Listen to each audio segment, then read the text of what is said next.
Live from WBFF in Baltimore, this is Fox 45 Early Edition. Topping your Fox 45 Early Edition newscast, the Department of Juvenile Services is under fire once again. Coming up, the sharp criticism from the Randallstown NAACP. And the crisis in the classroom continues in Harford County. What is next for the proposed budget? Good morning to all of you. Thank you for waking up with us on this Thursday, May 11th. I'm Megan Gilland. Let's check right in with meteorologist Justin Chambers, back from the Bromo Seltzer Tower and ready to give us our forecast. Yeah, going to be warmer today, Meg, than what we saw yesterday. So we'll see a mix of clouds and sun as we head out there. We are tracking some rain that's going to be moving in by the time we head into Mother's Day weekend. But our Towson camera looking very nice right down York Road at this hour. Numbers in the 40s and 50s as you're up early with us here on your Thursday morning, Friday Eve. A mild morning, warmer afternoon, and then, yeah, tracking that rain for Saturday this weekend. But your morning drive looking pretty good. Temperature staying mainly in the low to mid 50s. Probably don't even need the heater on, maybe even the windows cracked as you head out with us on your Thursday. Back with your full forecast. We'll do that in just a few minutes from right now. All right. Thank you, Justin. We've got your Len Stoller traffic network now. Live look around our region showing pretty nice conditions out there. We've got some traffic building already at this early hour, but it's light and no major issues to report. Developing now, gun violence continues to impact almost every district. The city has seen 4 shootings since Tuesday night. The most recent shooting happening along Wakefield Road just after 8:30 last night. A 29-year-old was shot.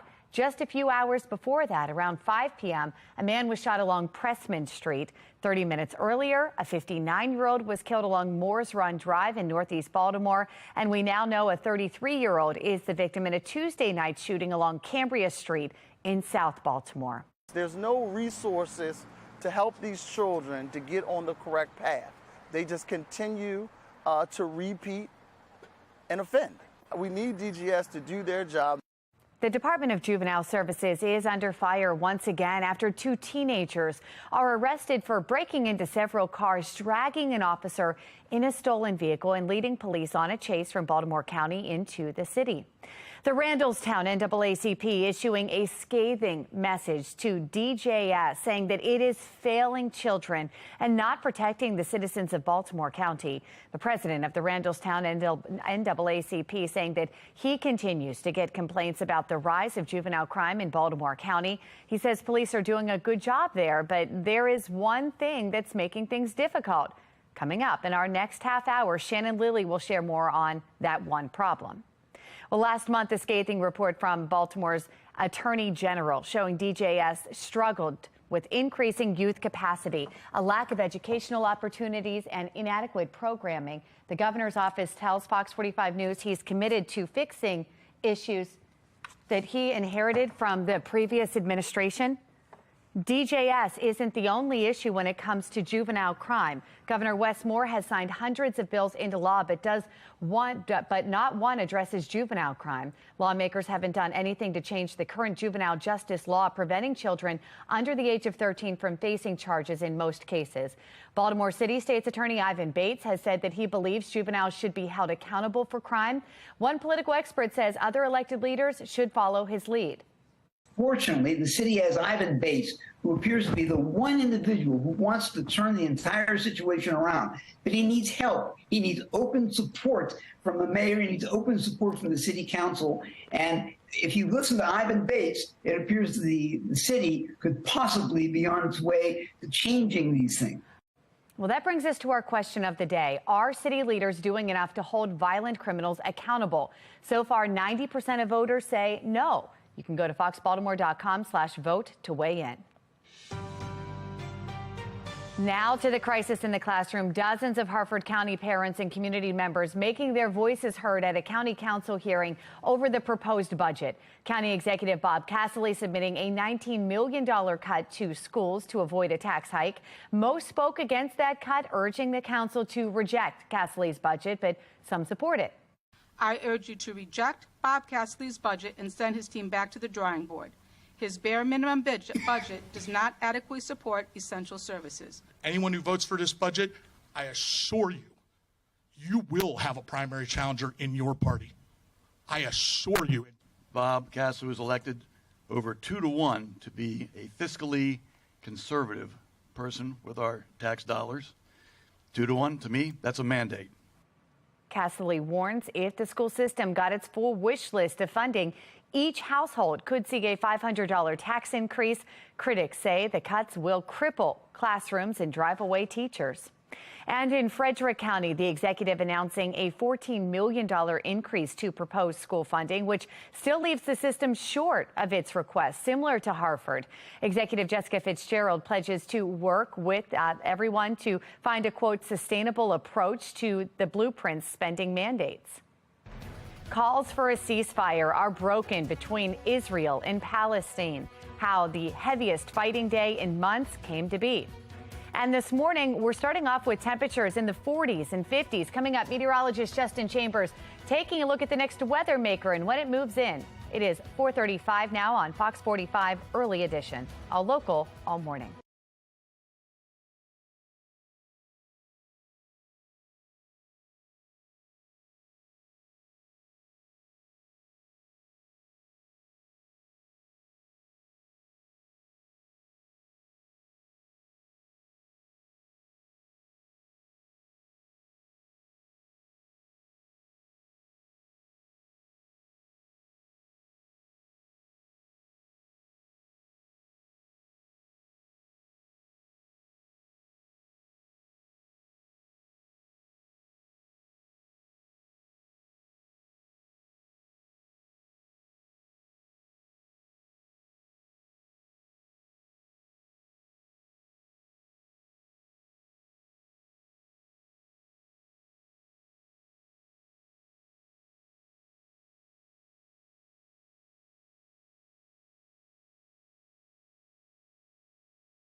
All right, welcome back, everybody. Looking outside in Towson right now. Overall, not too bad.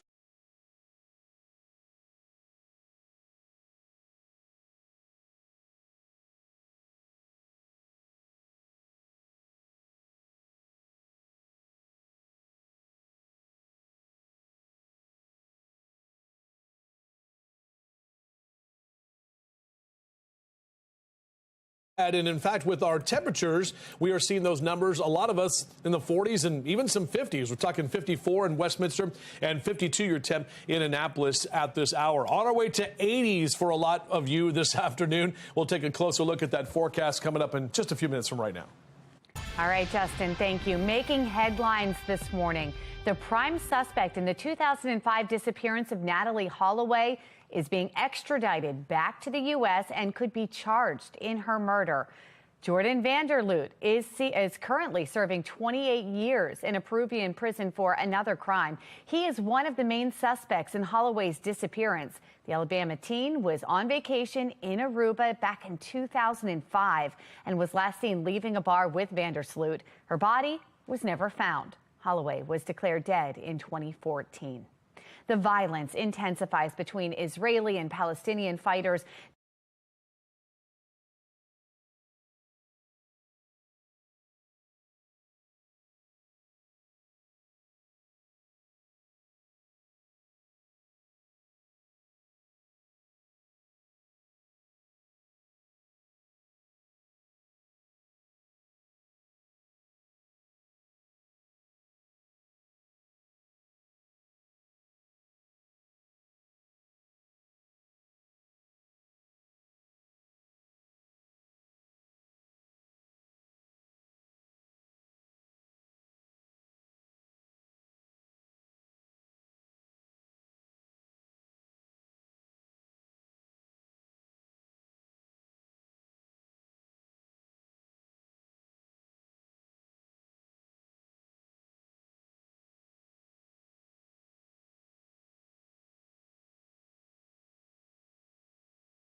It is National Nurses Week, and those caring for patients are sharing why they chose this career. As medical reporter Liz Bonus explains, some say it's a calling.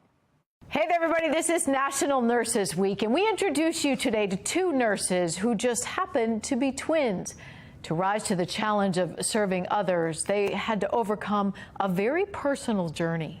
I was actually diagnosed with Hodgkin's lymphoma in 2011. It all started when Mackenzie Deeds was diagnosed with a cancer of the immune system. For her twin Molly, Just to watch her go through that was really hard and challenging and scary because not only are we twins, but she's my best friend. sadly, after treatment, Mackenzie relapsed, and when doctors said she needed a bone marrow transplant, That's when we found out that we were identical twins. believe it or not, the two had always been told they were fraternal twins, but it turned out Molly really was the perfect match. And then 23 months after that, I relapsed for a second time. So while both were in nursing school, once again, they told me they had the fight of their lives. This time, against the odds, an antibody treatment got Mackenzie healthy again. And I'm now 6 years in remission. Both finished nursing school, and along with their mom, who is also a nurse, I'm so proud. they now work at Ohio's Cincinnati Children's Hospital. As great-grandma and top babysitter Susie Epstein looks on, I wondered, how has this impacted the way you provide patient care? Oh my gosh, it just gives me a whole new perspective, not only for the patients, but for the family. To truly know what my patients are going through, I feel it just helps me relate to them on a whole nother level. It's wonderful. It actually is. I feel like I can give back. I've been there. I've done it. We've gotten through the storm. And I can help families relate, and I can help them move forward to a positive goal and a positive outcome. Now, the theme from the American Nurses Association for this week is You Make a Difference. Mackenzie, Molly, Mom, you really do. Thank you. I'm medical reporter Liz Bonus. Now back to you. And when loved ones are sick, nurses are everything. So a huge thank you to all the nurses out there right now. A bright spot closer to home. Congratulations are in order for Baltimore City Public Schools Teacher of the Year, Jared Perry. Way to go. Perry is a music teacher at Booker T. Washington Middle School. The school's bands have received the highest rating in state festivals for 7 straight years. Perry also works with the Baltimore Symphony Orchestra, helping to run their Orc Kids program.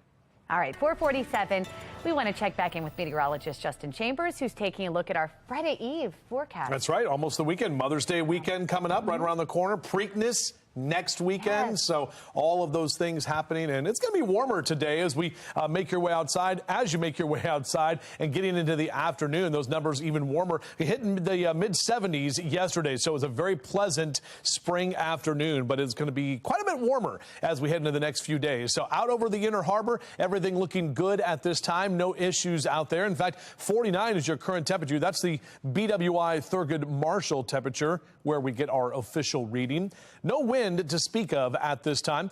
As you rise and shine with us over the next couple of hours, we're looking at upper 40s and lower 50s here with mainly clear skies. The sun coming up before 6 o'clock and goes to bed 8:09 p.m. Those daylight hours getting longer. Ah, yes, my white whale, finally. It was a great time out there at the Bromo Seltzer Tower, and here we are looking at a very nice day today, too. 59 by 8 o'clock downtown Baltimore. Looking at temperatures in the upper 70s by noon. It's going to be a great day for lunch outdoors, or if you just want to hang out and do some happy hour action, that 3-4 o'clock hour, we're talking about numbers into the lower 80s. Mix of clouds and sun, it's about all we're going to see out there. Looking at upper 70s and lower 80s for your highs this afternoon across central Maryland. Typically 74 is where we are. So yesterday we were right kind of on average, and now today we're going to be above average. We'll keep those 80s going too, all the way out toward western Maryland, up and down the 95 corridor for Philly and Baltimore, down through D.C., even lower 70s down the ocean. Here's a look at our temperature tracker. Numbers are going to stay in the above average category pretty much through the weekend. You can see those numbers take a little bit of a dip into Saturday and Sunday. Monday will actually be the coolest day before those numbers actually come back up as we head toward next week. So if you want to get the yard work done on your mowcast Thursday and Friday, I've got 2 green lights there, but notice that red light on Saturday because that is our next weather maker. Looking at our future scan, got a few clouds as I mentioned today, but overall dry conditions. conditions heading into Friday, also staying warm. But those showers start to move in late Friday night into early Saturday morning. So a bit wet for you early Saturday, and then more of those showers stay with us through Saturday afternoon and into the evening time before we start to see those clear out. Good news is by Mother's Day, we wake up nice and dry Mother's Day morning, maybe a few clouds hanging around, but overall Sunday afternoon is looking good for mom. So if you have any plans, do some stuff outdoors with mom as well. O's back at it again after the win, and they won the series last night. That was so exciting there at Camden Yards. 83 today, 86 tomorrow, mid to upper 70s for the weekend. Little cooler by next Monday, but then those numbers warm right back up. Meg? All right, Justin, that looks great. Thank you. And remember, rain or shine, we love to see what's happening in your neighborhood. You can scan the QR code right there on your screen.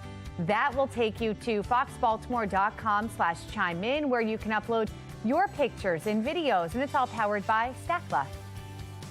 All right, looking at our Len Stoller traffic network now. We have some of our live cameras around the region popped up for you this morning. We've got some light traffic building out there, but the good news, no issues to report here early on this Thursday morning. Let's get a check on mass transit. We have Mark Jones with the MTA joining us. How's it going, Mark? Good morning. Well, good morning, Megan. Good morning, everyone. Going pretty well for the start. Just a minor delay on the MARC train system. It's Penn Train 505 that's presently running 5 minutes late. The other trains and lines look good for travel. Light rail link showing on-time service, and Metro subway link starting off on time in both directions there. For the MTA transit team, I'm Mark Jones. Thank you, Mark. Coming up, an already crowded U.S. Senate race could be adding another name. Johnny Olszewski may put his name down, but coming up, why he says he isn't prepared right now. Inflation slowing for a 10th month in a row, but will you notice a difference? I'm Atrell Nashar with the price trends that will affect you this summer. It is 4:51, and you're watching Fox 45 Early Edition, all local, all morning.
Making headlines this morning, we are taking you live to New York, where Congressman George Santos pleaded not guilty to 13 federal charges, including wire fraud, money laundering, and theft of public funds.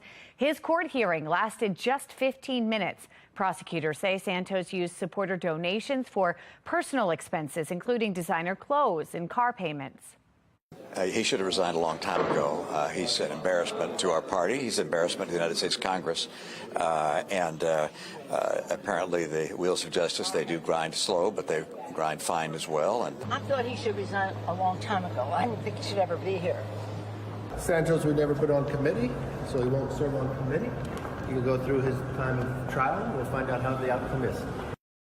Well, if found guilty, Santos faces up to 20 years in prison. He is due back in court at the end of next month. HBO suspends the contract of the creator of the shows The Wire and We Own This City following his participation in the Hollywood writers' strike. David Simon, a Baltimore native, wrote on Twitter saying that he believes he's doing the right thing by striking. He has worked with HBO for 25 years. A fresh consumer inflation report from the Labor Department comes in slightly better than expected. Prices in April were 4.9% higher than what they were a year ago. National correspondent Atra El-Nashar breaking down what you can expect heading into summer. Americans getting ready for the official kickoff of summer, one where inflation won't be as much of a burden as 2022. Summer celebrations could still pinch your budget. While meat prices are steadily declining, alcohol is 4.6% higher than a year ago. Pre-made salads are up more than 9% and condiments up more than 13%. But it's difficult to predict what grocery bills will look like throughout the summer. They're so largely determined by international commodity markets, by the weather, by wars, by things outside of our control. Shopping for new clothes, prices only rising slightly in recent months. Women's dresses and men's shoe categories avoiding inflationary pressure altogether, costing the same or less than last year. Going on a trip, plane ticket prices are almost 1% lower than this time last year. That's because jet fuel has come down in cost. So even though airlines are short-staffed and they're doing a roaring trade, prices might be a little bit lower. If you're driving, GasBuddy forecasts gas prices to average $3.99 per gallon in June, $3.81 in July, and $3.87 in August. Prices for hotels, motels, and other lodging away from home are up 3.5% from a year ago. Now, the CEO of Airbnb says their prices are about 30% higher than they were before the pandemic. The company's stock taking a hit Wednesday, coming off an earnings report forecasting lower demand than the surge they saw heading into last summer. At the same time, we're also seeing some pressure in North America on affordability. I think that with inflation, people are more focused than ever on affordability. That's something that's not expected to change for another 1.5 to 2 years. About the amount of time most economists think it will take for inflation to return to a normal rate of 2%. In Washington, I'm Atra El-Nashar reporting. All right, Atra, thank you. In your voter guide this morning, Baltimore County Executive Johnny Olszewski is considering a run for U.S. Senate. During an interview on the T.J. Smith Show on WBAL Radio, Olszewski said that he was not prepared for U.S. Senator Ben Cardin to retire. Olszewski says he needs to make a decision quickly if he does want to run. So, I'm talking to my family. I expect in the next week or so we'll make an announcement, but flattered to even be in the conversation for folks to think that we could or should do it. And again, if there's the right opportunity to promote and expand the work that we're very proud of here, that's something we'll think about. Last year, voters re-elected Olszewski as Baltimore County Executive. Before that, he served in the Maryland House of Delegates from 2005 to 2015. He would join a crowded field, including Prince George's County Executive, Angela Also Brooks. She held her first campaign rally just yesterday and received more than 36 endorsements. Congressman Kwesi Mfume and Baltimore City State's Attorney Ivan Bates are backing Also Brooks. Well, make sure you download the Fox 45 News app for up-to-the-minute traffic conditions, school closings, breaking news, weather, anytime. Just search WBFF in your app store. Baltimore fire crews are on Union Avenue investigating a fire they just put out. I'm Olivia Danson. Coming up next, I'll take you live to the scene with the latest details. The Department of Juvenile Services under fire. Just ahead, the scathing message from the Randallstown NAACP. Our temperatures are not too bad right now. Tracking some rain for Mother's Day weekend, but overall, those numbers are going up. We'll take a closer look at your forecast coming up. Live from WBFF in Baltimore, this is Fox 45 Early Edition.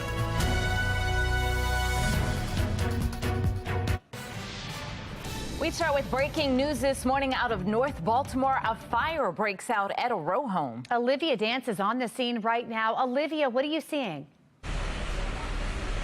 Well, Megan and Patrice, this is still a very active scene. Fire crews were told just put out this fire, but I want to zoom in to show you the extent of the damage here. No word right now on any injuries, but the fire impacted several homes. Some look very damaged, and others, the damage isn't as severe. Now, neighbors are all outside here watching what is happening. One even told me that the fire started in one of these homes and then spread to the rest of the homes. There are several crews still here on the scene, stretching all the way up and down Union Avenue. Again, right now, I'm standing on Union Avenue, and although the fire is now out and under control, you can still smell smoke in the air in this area, and I'm told that the cause of the fire is still under investigation. Of course, we're working to get more details, and we're going to try and talk to some of these neighbors here as well. We'll bring you those details as we get them. Back to you. Thank you. Well, good morning to all of you on this Thursday, May 11th. I'm Patrice Sanders. I'm Megan Gillen. Tom Rogers is off this morning, and we've got to look at your forecast here on a Friday eve. Meteorologist Justin Chambers back from the Bromo Seltzer Tower. We did it. Was it everything you thought it would be? Everything and more. Yeah. I love the history of it. I love being able to be up in it, and we'll be talking about that this morning. A lot of fun out there for sure. But overall, a warm day ahead today. Ladies, we were in the mid-70s yesterday. It was a little chilly yesterday morning, no doubt about that, as Amy was talking about. I had the jacket on up there on the top. But right now, out over the Inner Harbor, a really pretty shot here with temperatures that are mainly in the upper 40s and some of you in the 50s as well. 55 in Oakland, 43 in Cumberland. Statewide, 40s and 50s is what we're looking at right along the Chesapeake and in central Maryland. So enjoy a cup of Joe with us and grab that breakfast as well. Your Rise and Shine cast mid to upper 40s and low to mid 50s taking you through the morning. The sun coming up here at 5:57 before 6 o'clock. Back with your full forecast. We'll do that in just a few minutes from right now. All right, let's see what's happening on the roads at this early hour. Looking at our Lynn Stoller traffic network and the highways around the region, people up and out starting to get up, but no issues to slow them down. There's no resources to help these children to get on the correct path. They just continue to repeat and offend. We need DGS to do their job. Developing now, the Department of Juvenile Services is under fire once again after police arrest two teenagers for breaking into several cars, dragging an officer in a stolen vehicle, and leading police on a chase. Well, now the Randallstown NAACP is issuing a scathing message to DJS saying they're failing children and not protecting the citizens of Baltimore County. We have Shannon Lilly joining us live now with more on that sharp criticism. Shannon. Yeah, the president of the Randallstown NAACP, Megan, is complaining that he continues to get complaints of rising juvenile crime in the county. And he says police are doing their job, but there is one thing that's falling short, and that is the Department of Juvenile Services. He says they're failing juveniles and not protecting the residents of Baltimore County. Take a listen. It is clear that DGS is not really performing where we need them to be. Every time a juvenile has contact with the police, there are no resources to ensure that the juvenile corrects their behavior. Randallstown NAACP President Ryan Coleman calling out DJS with a blistering statement to his members. Coleman says he and his organization have been studying the issue for the past 9 months. The results they found are that juvenile offenders arrested by police are often returned to their parents with no additional resources. And oftentimes it just results in repeat juvenile offenders, Megan, because of, at best, limited intervention from DJS, and at worst, no intervention. So, Shannon, is Coleman taking any further steps to try and correct the issue? Yeah, he is, Megan. So he has reached out. He's tried to schedule a meeting with leaders of DJS and more specifically, this Secretary Vincent Schiraldi. He wants to meet with them and go over ways to try to solve this issue.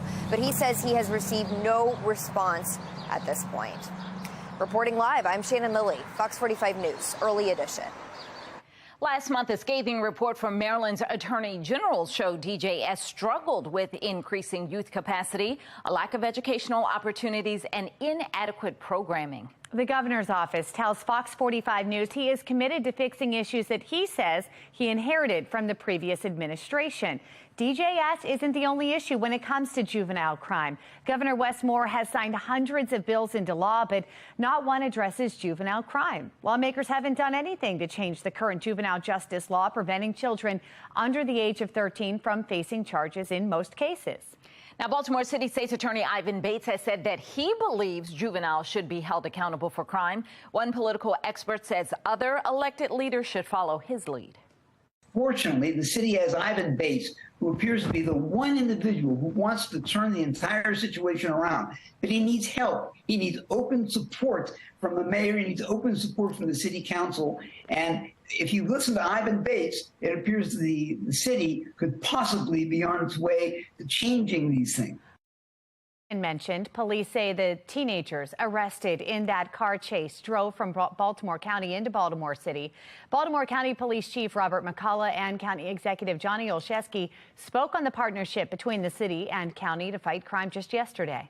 I can say that Commissioner Harrison and I have met a couple times. We've had several conversations in person and over the phone. We also have several meetings lined up later this month and next month. If there are opportunities for targeted investigations or, focusing on hot spots using the data, particularly around the border, we welcome those opportunities. Baltimore City will start enforcing its youth curfew in a few weeks. Well, that brings us to our question of the day. Are city leaders doing enough to hold violent criminals accountable? So far, 97% of those who have voted say no. You can go to foxbaltimore.com/vote to weigh in. Mayor Scott announces new steps that he says will keep more Baltimore residents in their homes. How the city is working with lawmakers in Annapolis to make this happen. And taking you live to El Paso, where in just a few hours, the border protection policy will come to an end. After the break, what's next for Title 42 and what the border is expected to look like after today. Our temps aren't too bad right now. We're going to be warmer for the afternoon and then continuing that warming trend as we head closer to the weekend. We'll break it all down for you with our Weather Authority forecast coming up.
From the Live Center here this morning, border towns bracing for a massive migrant surge as a years-old border protection policy comes to an end. You're taking a live look here. This is from the El Paso border crossing. We are just hours away from Border Patrol losing the power to immediately expel migrants who enter illegally. Now, in this video here, you can see migrants waiting to enter into the U.S. ahead of the expiration of Title 42.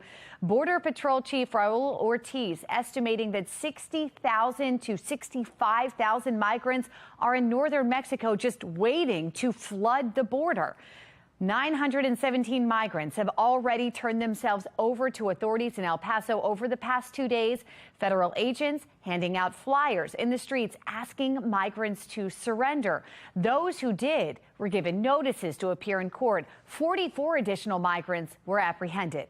More than 11,000 border apprehensions were made Tuesday, surpassing expectations of 10,000 per day predicted by the Department of Homeland Security officials. The mayor of El Paso, meantime, holding a news conference yesterday to address the migrant influx.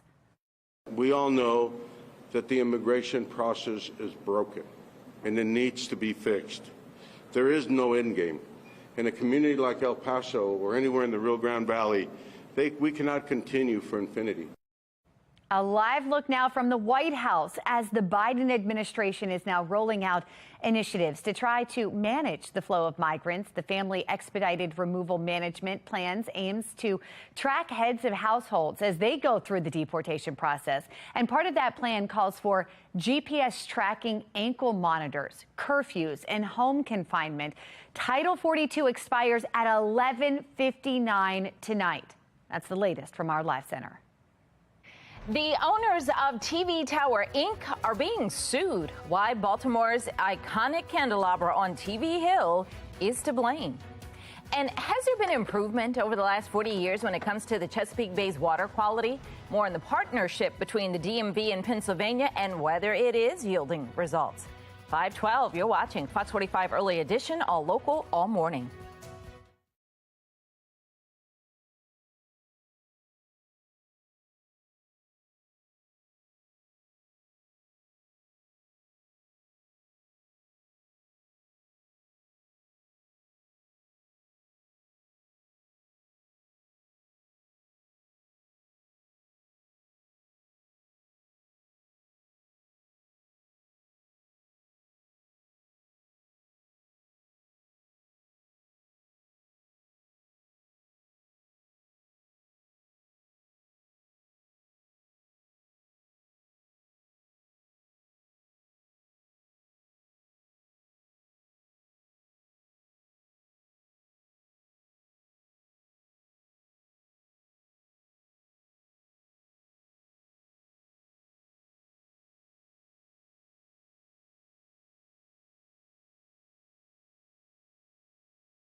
in Baltimore, law firm Murphy, Falcon & Murphy formally launched a lawsuit against the owners of TV Tower, Inc.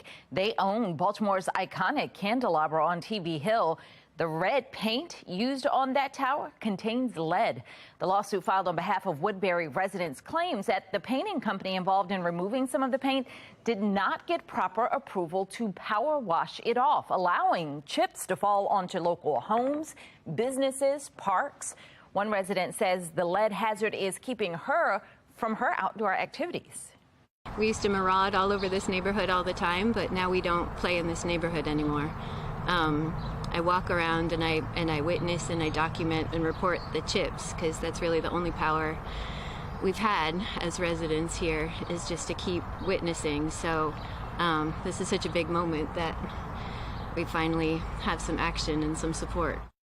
Residents argue the lead paint also devalues their homes, since they're required to report lead exposure when they put a home on the market. For 40 years, Maryland, Virginia, D.C., and Pennsylvania have been working together to restore the Chesapeake Bay. But a new report shows not much has changed in that time. The report found only slight increases in water quality, saying pollution reduction isn't happening fast enough and changes in farming practices haven't given the results hoped for, and climate change is all making the situation worse.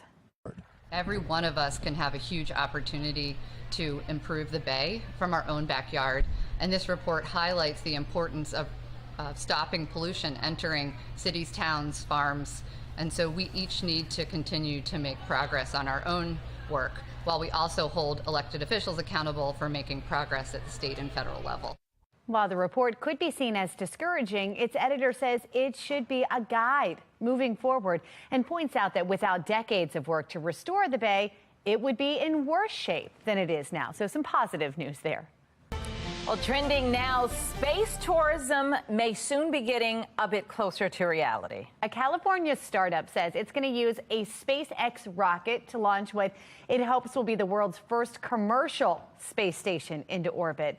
Vast is hoping for a launch date as early as August 2025. That's not that far away. Founder Jed McCaleb saying that he is investing $300 million of his own money into this project. The company says it will use a SpaceX Falcon 9 rocket to launch its Haven 1 space station with 4 crewed seats on that first mission. Other companies are also working to develop private space stations. Several have the support of NASA, who is looking to replace the aging International Space Station, which has been in orbit now for 23 years. I bet there's going to be a Starbucks up there. You think so? Or a the Dunkin'. First thing they put up. Well, Yeah. Starbucks, Still would that makes not sense. entice me to go. No. I'm keeping my feet firmly on the ground. So I'm good, yesterday, Bromo Seltzer Tower. Yes. I may have gotten a little thing that I brought back. What is that? This is an original Bromo Seltzer Tower bottle, or Bromo, not tower. It's so but cute. Right. Yeah, but if you look really closely, it actually says Bromo Seltzer on it, and it says Baltimore. Yes. This is actually one of the original pieces. I know it's Yes. kind of hard to see, but that the letters are kind of etched in there, and they are hand etched. You know, when I did that Privy Dig story, they went and they were digging up all the old artifacts, and they found a lot of these bottles. Bunch of these bottles, Bromo Seltzer bottles. Yeah. So it's pretty cool. So here's my question. Is the time right on the clock this morning? It is not. But now you know why. I know exactly why. Yes, I do know why. It was a lot of fun being up there. Can it be yesterday. corrected? It can, yes, and We'll they talk. And they, We need details They throughout the morning. do. They sink it. They try to sink it like once a month. And she said the wind. They're fiberglass hands. The wind sometimes blows them a little off. Either way, yes, it was a lot of fun to be up there. We have a whole bunch of stuff online from my little journey into the Bromo Seltzer Tower yesterday. Live cam. Good morning to you in Towson. Looking from our Mile 1 Auto Group cam right down York Road. It's nice outside right now. I mean, upper 40s, maybe a light jacket, but no wind to speak of as you are heading out the door. Getting the kids ready to go to the bus stop this morning. Beep, beep. Numbers here will stay mainly in the 40s and 50s. We're going to be in the upper 70s by noontime and recess, and lower 80s when you pick the kids up this afternoon. It is going to be one of those onion effect days, peeling back those layers. Golfers hitting the links today. What a great day to play some golf. We're talking lower 60s in the 9 o'clock hour, upper 70s by noon, and lower 80s. Definitely get that sunblock on. We'll have to start getting that UV index graphic ready to go for the warmer days ahead. Looking at upper 70s and lower 80s across Carroll and Baltimore counties for your highs today. 78 Perry Hall and White Marsh, 81 your number in Dundalk for this afternoon. Howard and Anne Arundel counties will see those upper 70s and lower 80s as well for Ellicott City and Columbia, all the way down through Annapolis. Betty the Butterfly in your outdoors cast. Great day today and tomorrow to be outdoors. Notice that yellow light on Saturday. That's because that is our next weather maker bringing in some rain. Now, not terrible to be outdoors, just knowing that we're going to have to deal with some of that wet weather into the beginning of Mother's Day weekend. So overall, this is our future scan. Lots of dry conditions here, not only today, but also tomorrow, with a few of those clouds rolling in later into the afternoon. And notice late Friday, a few showers are going to try to sneak in from the south. So early Saturday morning is when some of that rain will start. Some of the models want to keep the rain with us all afternoon, but mostly it's just going to be kind of those off and on showers, overcast, a little bit cooler. And then for Mom on Sunday, Mother's Day, starting off dry. A little bit of a northerly wind will help to dry us out, and we're really not tracking any rain for Sunday afternoon or evening. Maybe another weather maker coming in early next week as well. But here's your 7-day forecast. 83 today, mid-80s tomorrow. O's back at it tomorrow night against the Pirates, and then showers, maybe even a thunderstorm or two on Saturday before we clear things out for Mom, and then temperatures staying in the 70s into early next week. Let's get a check of mass transit. Mark Jones with the MTA. You ever been on the Bromo Seltzer Tower, Mark? I'm sorry, I didn't hear you. You're in the background there. Say it again, Justin. I just said, have you ever been in the Bromo Seltzer Tower? No, I haven't, but I've seen it and admired it from afar for years. You got to get up there, buddy. It's a shame you couldn't fix that clock, because I was thinking, gee, while he's up there, he can fix that time. I sure tried, buddy. I tried. I know you did. Well, good morning, Justin. Good morning, everyone. Out there on the MARC train system, you'll find Penn Train 505 and Camden 841 up there operating with 5-minute delays. The other trains of MARC look good for the commute start. Out there on Light Rail Link, no delays or issues, looking good from end to end. And Metro Subway Link on time in both directions between Owings Mills and Hopkins Station for the commute.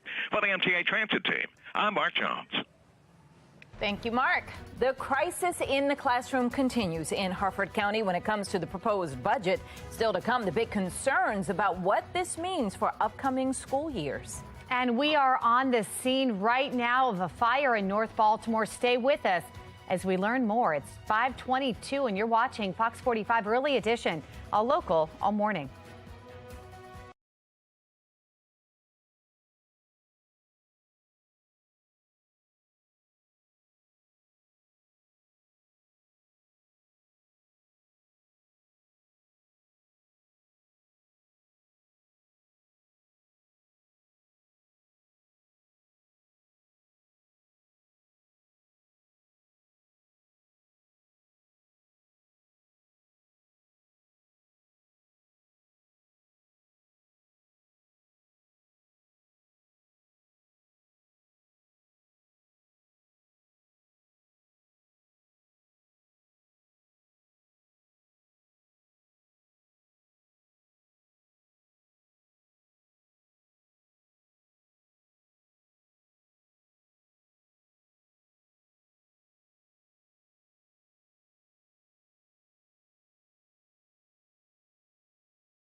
In your consumer news, Mayor Brandon Scott announcing new steps that he says will keep more Baltimore residents in their homes.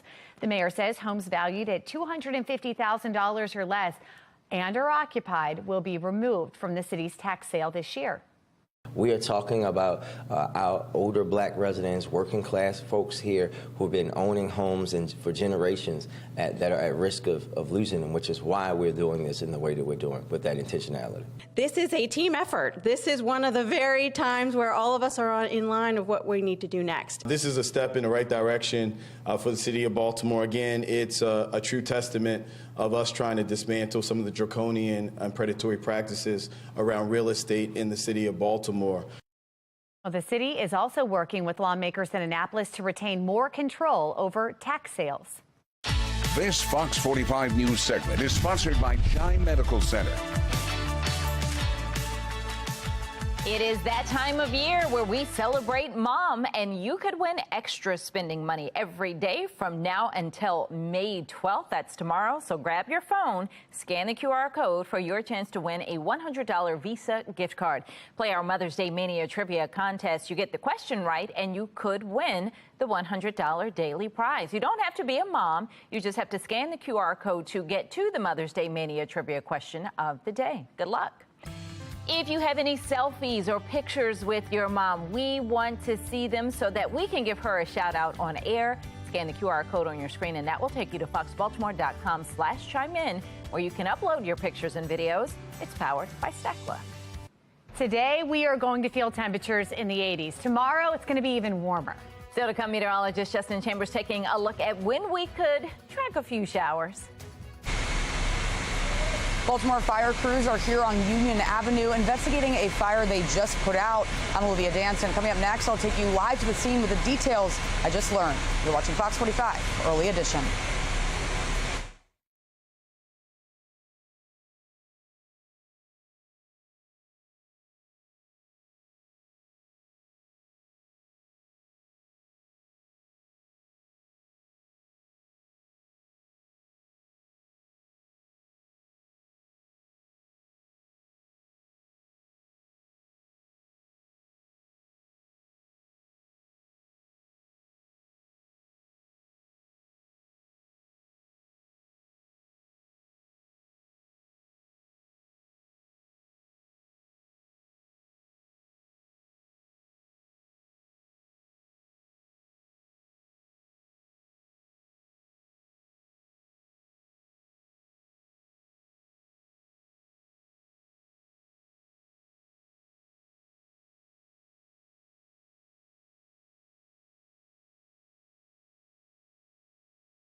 Live from WBFF in Baltimore, this is Fox 45 Early Edition.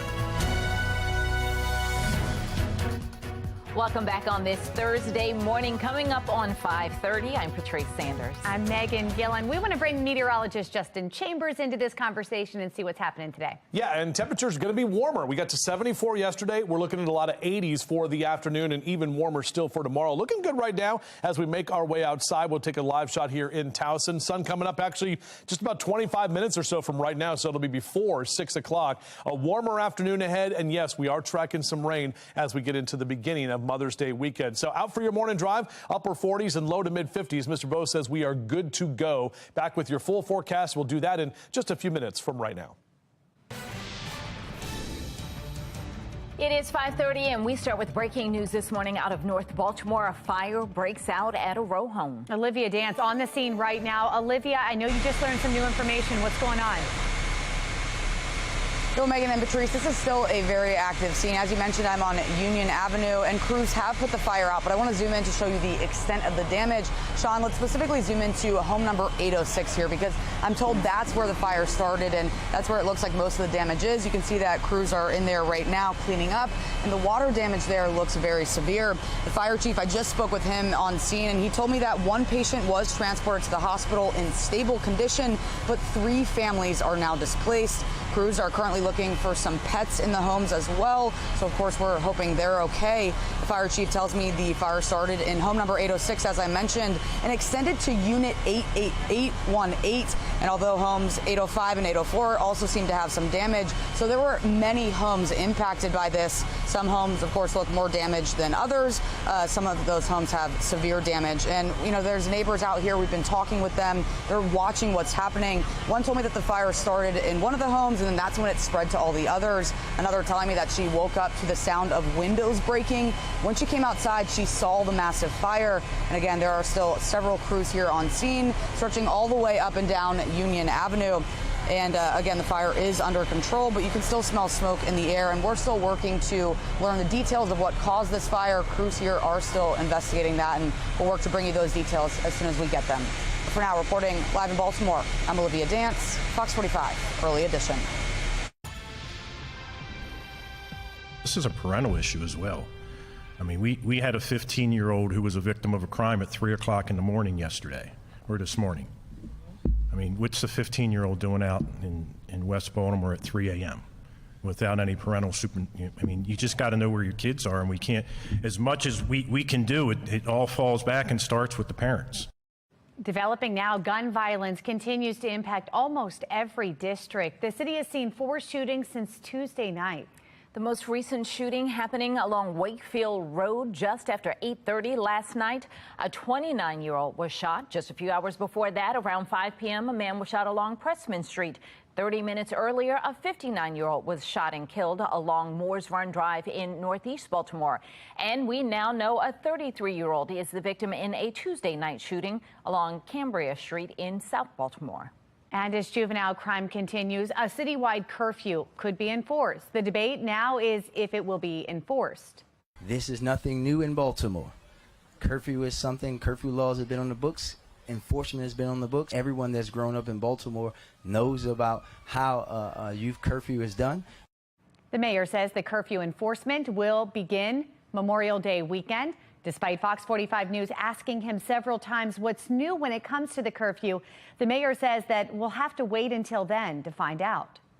There are growing concerns that unserved warrants could be contributing to city violence after Fox 45 News uncovered a wanted man is accused of attempted murder while on the run from police. The Baltimore City Sheriff's Office runs the Warrant Apprehension Task Force. Sheriff Sam Kogan saying that he has more than doubled the task force since he took out of office, but says that staffing is still a roadblock. I think it's a national issue, and so we have to look at the resources that are being put into warrants. While the sheriff's office handles some warrants, the Baltimore Police Department handles warrants related to violent crime. Sheriff Kogan says that he believes that should be expanded to his office as BPD is nearly 500 officers short. Fox 45 News has spoken with the city state's attorney about his stance on juvenile crime a number of times. You can find all of our reporting on our website, foxbaltimore.com.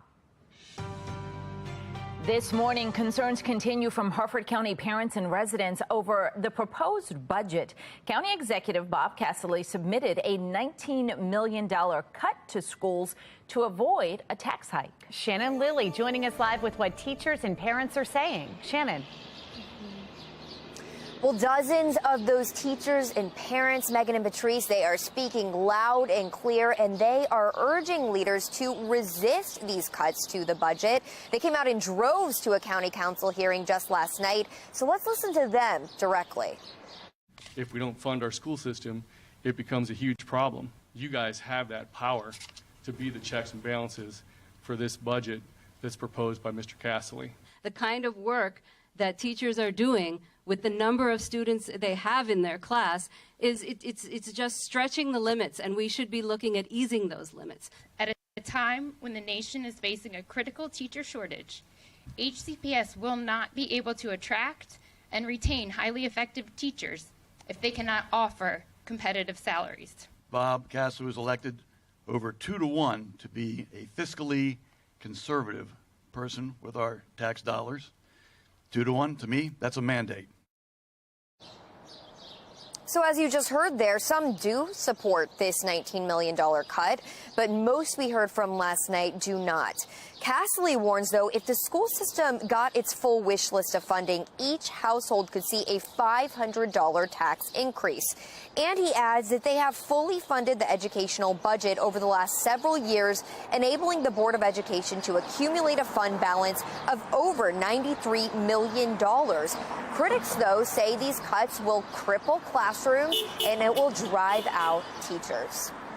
Reporting live, I'm Shannon Lilly, Fox 45 News, Early Edition. Thank you, Shannon. And in Frederick County, the executive announced a $14 million increase to proposed school funding, which still leaves the system short of its request, similar to Harford. Executive Jessica Fitzgerald pledging to work to find a, quote, sustainable approach to the blueprint spending mandates. The Department of Juvenile Services under fire once again, topping our next half hour, the sharp criticism from a local NAACP leader. And the COVID-19 public health emergency set to come to an end soon. Just ahead, the programs that will be impacted by this change. And today we're looking at some clouds, but we're going to feel the warmer temperatures. Meteorologist Justin Chambers lets us know how long we can hold on to these lower 80s before the next weather maker moves in. By 37, you're watching Fox 45 Early Edition, all local, all morning.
Time right now is just about 5:40 on our Weather Authority forecast. Looking out over the Inner Harbor, mainly clear conditions right now.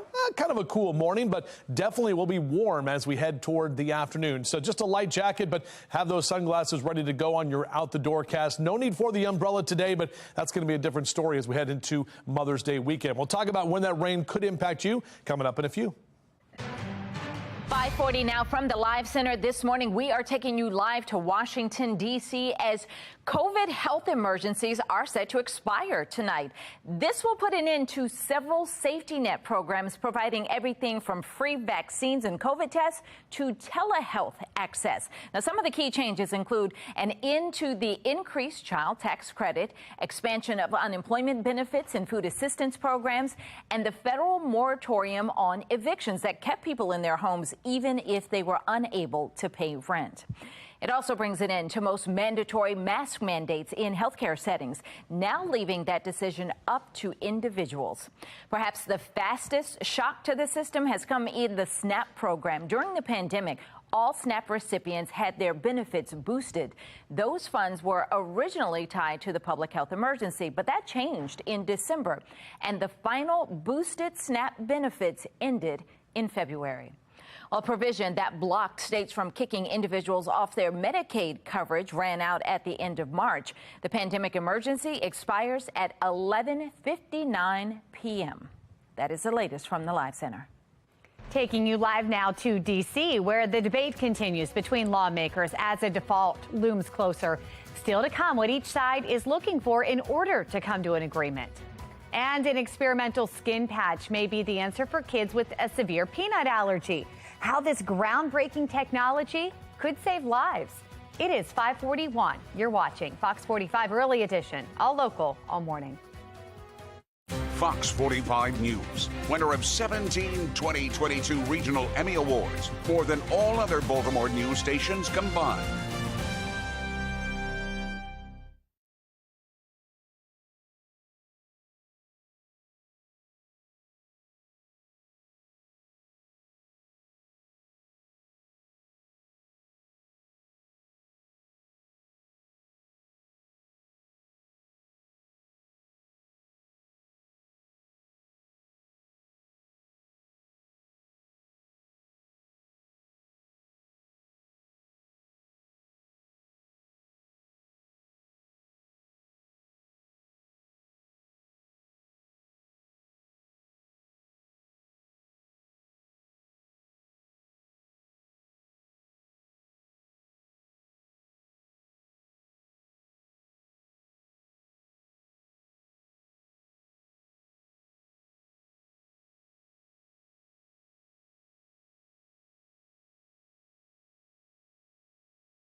Topping your health headlines, a panel of FDA advisors is recommending the sale of a form of over-the-counter birth control. The panel voting unanimously yesterday, and a final decision from the FDA is expected this summer. If approved, drug maker Preakness Opal would become the first contraceptive pill to be put on store shelves with no prescription needed. There are still questions over how much the pills would cost and whether insurers would cover it. But proponents say over-the-counter birth control will reduce barriers to contraceptive access, especially in a post-Roe environment. As of now, more than 100 countries have over-the-counter birth control pills. A new study finds an experimental skin patch is showing promise in treating toddlers with severe peanut allergies. While there are options for peanut allergy sufferers over the age of 4, up until now, there's been almost nothing that could be done to help allergic toddlers. Now a patch called ViaSkin delivers peanut protein to the skin for children ages 1 to 3. Despite a study claiming the patch helped those who couldn't tolerate even a small fraction of a peanut, more research is underway before regulators will actually consider the patch. We have a therapy that can potentially increase the amount of peanut that it will take for your child to react, and ideally decrease the severity of any reaction once they get to that point of lowering that risk. That can be worn daily, and you'll never have to eat peanut to get that benefit. There is no cure for a peanut allergy, and it is one of the most common food allergies. Very interesting. All right, 5:46 and time to get another check of our forecast. Got meteorologist Justin Chambers here with us. Speaking of food, today is National Eat What You Want Day. Love it. Excuse me. You know get all choked up. So what do you want? Yeah, because Huh? something immediately came to mind. What's yours? Pizza. Well, pizza is always a go-to, but I went to Miss Shirley's the other day, and they have these donuts that are like a pineapple coconut kind of donut. Oh, yeah. And we had some for the table, and I just had a little bite, but now I've been thinking about that. That's what you want. All right, let's do that. I like that plan a lot. Yeah, I would like an apple fritter. That's what I want. That sounds good. You? Sure. Okay. She's good with Yeah. She's like, bring it. I feel an order coming on. All right, well, I do have biscuits that are heating up in the oven as we speak. My. Yeah, Jess made them the other day, so we're going to have some of those. I brought some butter as well, so I don't have any jam, but there may be some in that fridge. I don't know what's over there. All right, good morning, everybody. Happy Thursday. Oh, man, I wanted to say Friday, but it's Friday Eve. It's close. We're close to the weekend. Next weekend, if you can believe it, Preakness. What? Yeah, Preakness is right around the corner. So here's a look at our Mile 1 Auto Group cam. We have that sun coming up in just a few minutes from right now. 48 is your current temp in Towson. No wind to speak of at this time. Daryl the Dragonfly, oh, look, he's behind the temperatures because it's going to be so much warmer. We got those numbers that are climbing to the upper 70s and lower 80s. You can see him flittering about there. But either way, speaking of flying, pilots, great day to get out there and fly. We're talking visual flight rules all day. My buddy Uncle Earl likes to say have a Kavu day, ceiling and visibility unlimited. So that's more than likely what we're looking like for today. We'll see a few clouds here and there, but upper 70s and lower 80s for Westminster and Bel Air. Right at 80 in Cockeysville. Baltimore City at 83. Mid to upper 70s for Annapolis and Stevensville across the Bay Bridge. And you can see up and down the 95 corridor, keeping those 80s around for D.C. and Philly and Baltimore. Even out to Cumberland at 80 degrees there. Warm for Western Maryland. Now, if you do want to get the grass cut today, no issues. Today and tomorrow, green lights on your MoCast. I do have a red light on Saturday because we're tracking that rain that is going to be moving in just at the start of Mother's Day weekend. But as we look at our future scan, this is Thursday afternoon, nice ridge of high pressure. When we see that H on the map, which is just to the south and east of us, that's going to keep us mainly dry. And we get more of a southerly flow, bringing in those warmer temperatures. And that's going to continue on Friday, kind of the very similar atmosphere, maybe even a few degrees warmer by Friday afternoon. Late Friday into Saturday, that's the next weather maker, bringing a few light showers in. Saturday morning, we'll start with some off and on showers, maybe a rumble of thunder or two by the time we head towards Saturday afternoon. But it should be pushing out of here late Saturday. And Sunday is looking dry for Mom by 10 o'clock in the morning, looking good, a little cooler, keeping those drier conditions into Sunday afternoon as well. Yeah, 3 days away from Mother's Day. We're just 18 days out until Memorial Day. And now we're inside of 6 weeks until the summer solstice. But as you all know, I like to say, meteorological summer, that starts June 1. and today's May 11th. All right, here's that 7-day forecast. O's will be back at it tomorrow night there at Camden Yards. 86 for your high tomorrow, and then numbers do come back down in the mid to upper 70s for the weekend with that rain on Saturday. Even cooler by the time we get into Monday with a few showers as well Monday morning. All right, let's get a check of mass transit. Mark Jones with the MTA. Good morning, sir. Well, good morning, Justin. Good morning, everyone. Out there on the MARC train system, you'll find 10 train 407 with a 5-minute delay and 10 train 505 out there operating with an 8 to 10-minute delay. Allowed time for travel in those instances. Light Rail Link had a delay briefly, but that's out of the way. Looking good for travel now in both directions out there on Light Rail Link. Metro Subway Link on schedule between Owings Mills and Hopkins Station for travel. For the MTA Transit team, I'm Mark Jones. Thank you, Mark. One of the best moments in horse racing is coming up fast. We're talking about the 148th running of the Preakness Stakes. It is happening Saturday, May 20th, and you have the chance to go for free. All you have to do is watch and wait for your cue to call next Monday through Friday from 5 a.m. until 10 a.m. Each hour, we're giving away 4 tickets to the second leg of the Triple Crown. That's amazing. Your first chance to win again happening Monday. An already crowded U.S. Senate race could be adding another name.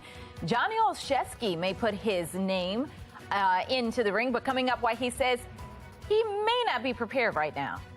And Donald Trump taking on New Hampshire for a CNN town hall. What the former president said about his run for re-election. Time now 5:51 on Fox 45 Early Edition. All local, all morning.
Making headlines this morning, former President Donald Trump wraps up a trip in New Hampshire for a CNN town hall. The Republican frontrunner kicking off that event by reiterating claims that the 2020 election was rigged and by defending his actions during the January 6th riot.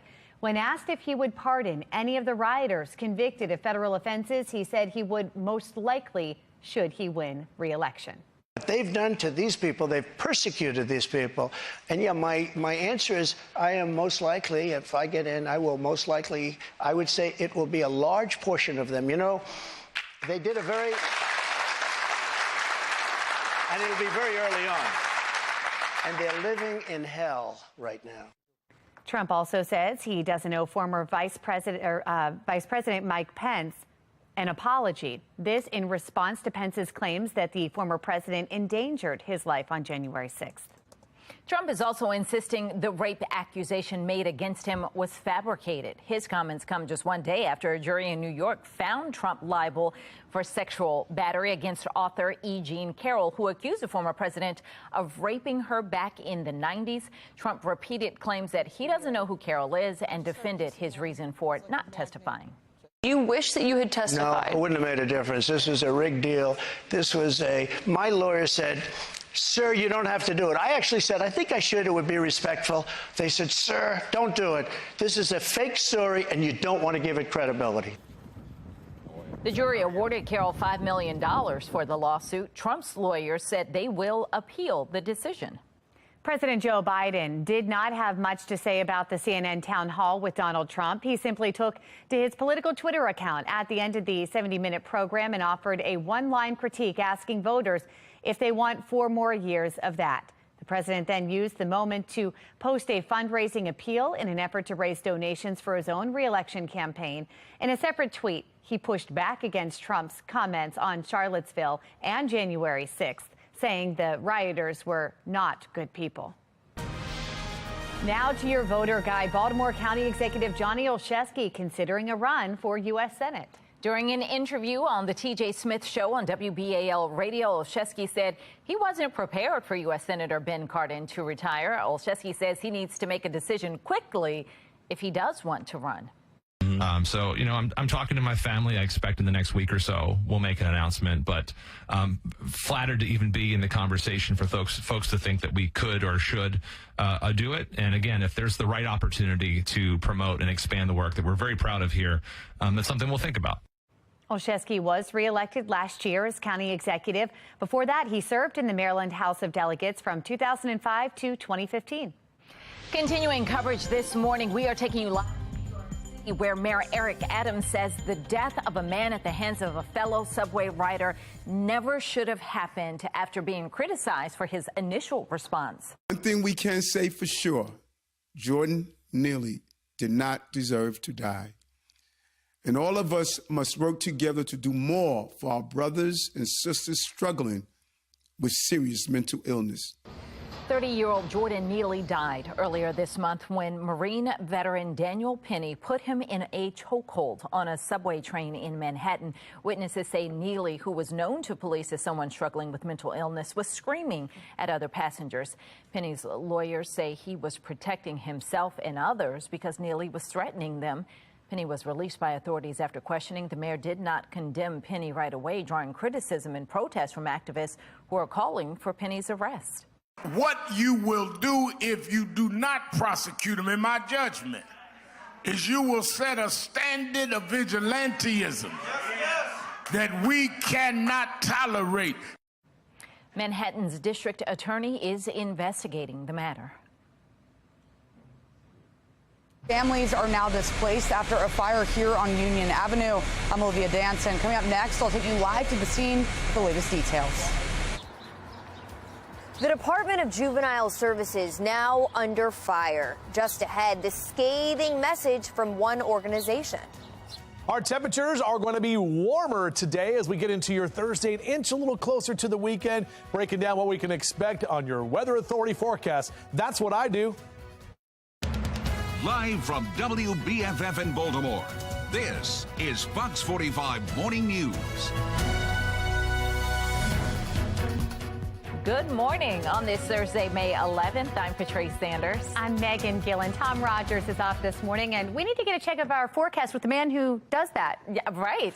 When he said that, I was like, well, what do we do? We tossed to him. We tossed to him. But you guys do very important things. We all do. We appreciate you guys being here. Hey, by the way, happy Friday Eve. Yeah. And you too, happy early Mother's Day. I know it's coming up on Sunday. That's awesome. So excited. I have a present for my mom and my mother-in-law as well, but I obviously can't disclose what I'm giving them because mother-in-law is probably watching right now. So, hi, Mom. Here's a look at our live cam downtown Baltimore. Look at it right there. That sun coming up over the eastern shore. Little hazy out there. Had some of that upper level smoke, actually, from some wildfires well to the north of us. But overall, right now, temperatures in the upper 40s and lower 50s as you step out with us here on your Thursday. So a mild morning leading to a warmer afternoon. We are tracking some rain as we head into the beginning of Mother's Day weekend Saturday. We'll take a closer look at that in just a few. We are continuing to follow the breaking news in North Baltimore. A fire destroys several row homes. Olivia Dance has been on the scene all morning long. Olivia, what are you seeing now? Well, Megan and Patrice, this is still a very active scene, but crews have put the fire out. I want to zoom in to show you just how much damage this fire caused here. And now that the sun is coming up, you really see the extent of that damage. Let's specifically zoom in onto home number 806 there. That home had the most damage. I'm also told that's where the fire actually started. There's some crews there now investigating and cleaning up that home. Now, the fire chief on scene, I just spoke to him a little bit ago. He told me that one patient was transported to the hospital with minor burns, but 3 families are now displaced. Crews are currently looking for some pets that were left in the home, so of course we're hoping that they're okay. The fire chief tells me the fire started at around 2:30 this morning in home number 806, and a total of 10 homes were impacted, some due to smoke, others because of the fire. And some homes, of course, look damaged, and others the damage isn't as severe. Neighbors are all outside here. They've been out here all morning watching what is happening. One even told me that the fire started in one of the homes, and then that's when she saw it spread to the rest. Another telling me she woke up to the sound of windows breaking.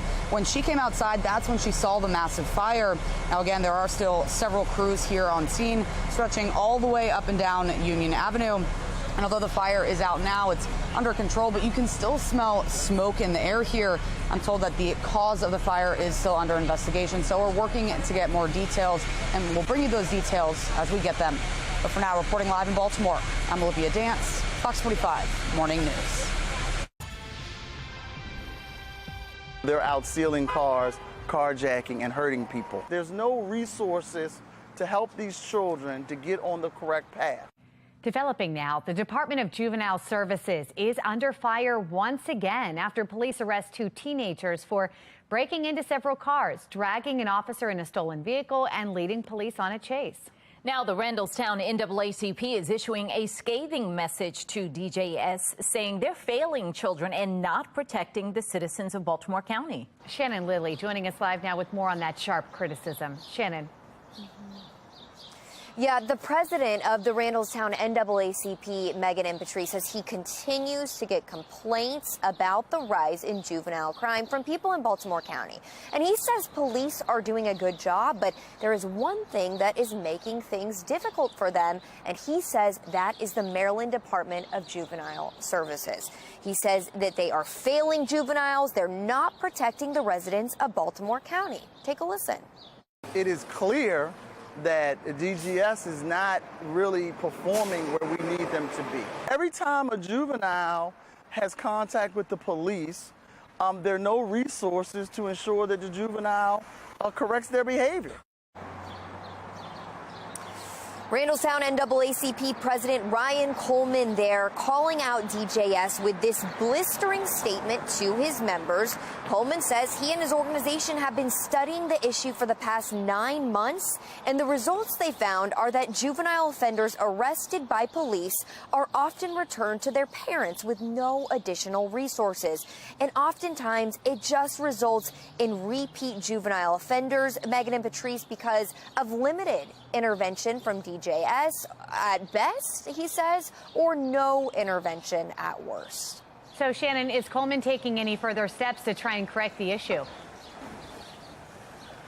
He is, Megan. So he tells us that he has reached out. He's tried to schedule a meeting with DJS leaders and more specifically with the DJS secretary, Vincent Schiraldi. He says he reached out. He's working to work with them on solutions to stop this trend. But so far, he has not heard back. Reporting live, I'm Shannon Lilly, Fox 45 Morning News. All right, Shannon, thank you. From our live center now this morning, border towns bracing for a massive migrant surge as a years-old border protection policy comes to an end. Taking a live look here, this is from El Paso, right at the border crossing there. We are just hours away from Border Patrol losing the power to immediately expel migrants who enter illegally. Now, in this video here, you can see migrants waiting to enter into the U.S. ahead of the expiration of Title 42. Border Patrol Chief Raul Ortiz estimating 60,000 to 65,000 migrants are in northern Mexico waiting to flood the border.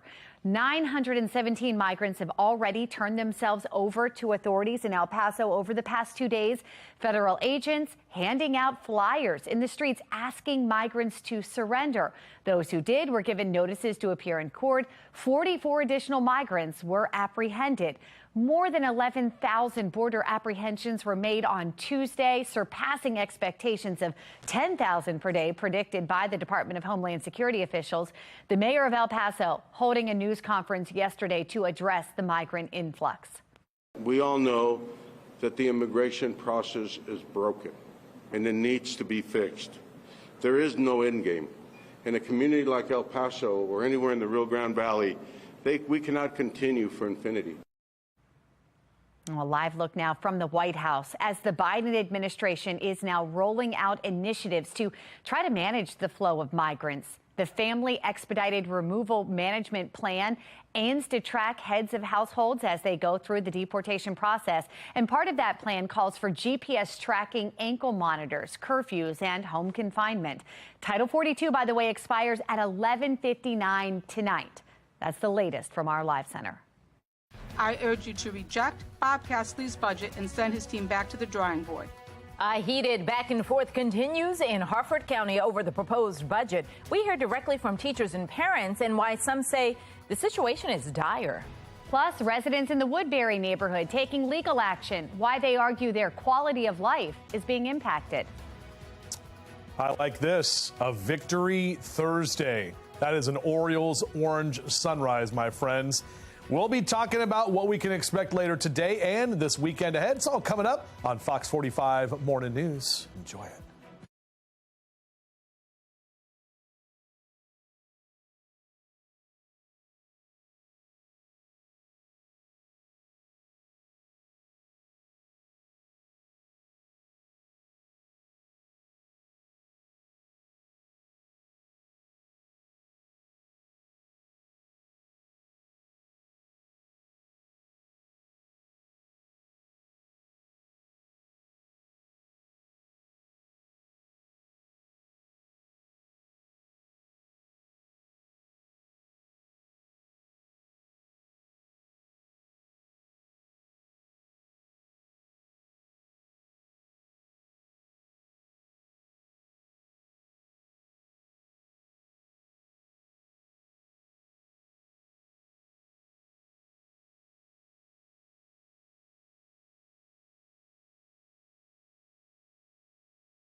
All right, 6:10 is your time right now on our Weather Authority forecast. Hope you're ready for some warmer temperatures for today. Look at that beautiful sunrise here from our Toyota Inner Harbor Sky Cam. A little bit hazy out there on the eastern shore, but right now you can see our next few hours numbers in the low to mid 50s if you're out for a run or a jog. Overall, kind of mild conditions. We'll top out in the lower 80s today and mid 80s tomorrow. Those temps slide back to the 70s Saturday, but that's because we're tracking some rain showers and maybe even a thunderstorm or two. Closer look at that on that big green wall. We'll do that in just a few. In a city in crisis, a former employee working within the mayor's Office of Neighborhood Safety and Engagement, or MONSE, pleading guilty to charges stemming from a fatal crash in 2020. Gardnell Carter was scheduled to go to trial yesterday, but on Monday he pleaded guilty to gross negligent vehicular manslaughter. The crash happened in 2020 when Carter drove into the bike lane, hitting and killing Charles Buster Banks. Fox 45 News spoke with Banks' sister-in-law, who didn't want to be on camera. Come home and find that out. It was just around Christmas. It just ruined everything. We never got to say goodbye, or you really tell him how we got him. Well, Carter worked for Safe Streets for years. Last summer, Fox 45 News obtained this internal email sent by a senior staffer within MONSE on behalf of Shantae Jackson, the director of MONSE. The email says in part, quote, yesterday morning, Carter was arrested on an open warrant following the assistance and support of Mayor Scott and MONSE. Carter will be released today. MONSE later telling Fox 45 News that no monetary support was provided to Carter. Rather, it was emotional support. He is due back in court in September for sentencing and is facing up to 8 years in prison. Coming up after the break, a deadline is quickly approaching when it comes to the nation's debt limit. We hear from both sides of the aisle as experts warn of a catastrophe. Plus, the summer months are almost here, and that means families will be flocking to the beach. How Ocean City officials are taking proactive measures to ensure the safety of vacationers. Look at that shot. Beautiful. 6:12. You're watching Fox 45 Morning News. All local, all morning.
Topping your consumer news, we are taking you live to Capitol Hill, where lawmakers are weighing in as the deadline to avert a default looms closer. President Biden met with top congressional leaders in the Oval Office on Tuesday. The White House wants Congress to raise the debt limit without conditions. House Republicans say they will not approve a deal without spending cuts attached. Lawmakers on both sides of the aisle anxious for an agreement. Meeting with the Speaker this morning before conference, he said that both White House and House staff are meeting all through the week, and they're going to meet again on Friday. So I do believe there's some dialogue, and I think that there is an opportunity there. Both sides are doing a wonderful job of negotiating. You negotiate by saying no, no, no till the last minute. But I would tell both sides, know when to cut that deal.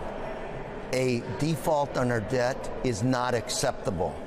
An agreement will need to be reached by June 1st to avoid that default. Experts have warned a default could be catastrophic for the U.S. economy. More than 600,000 public service workers had their student debts forgiven over the past 18 months.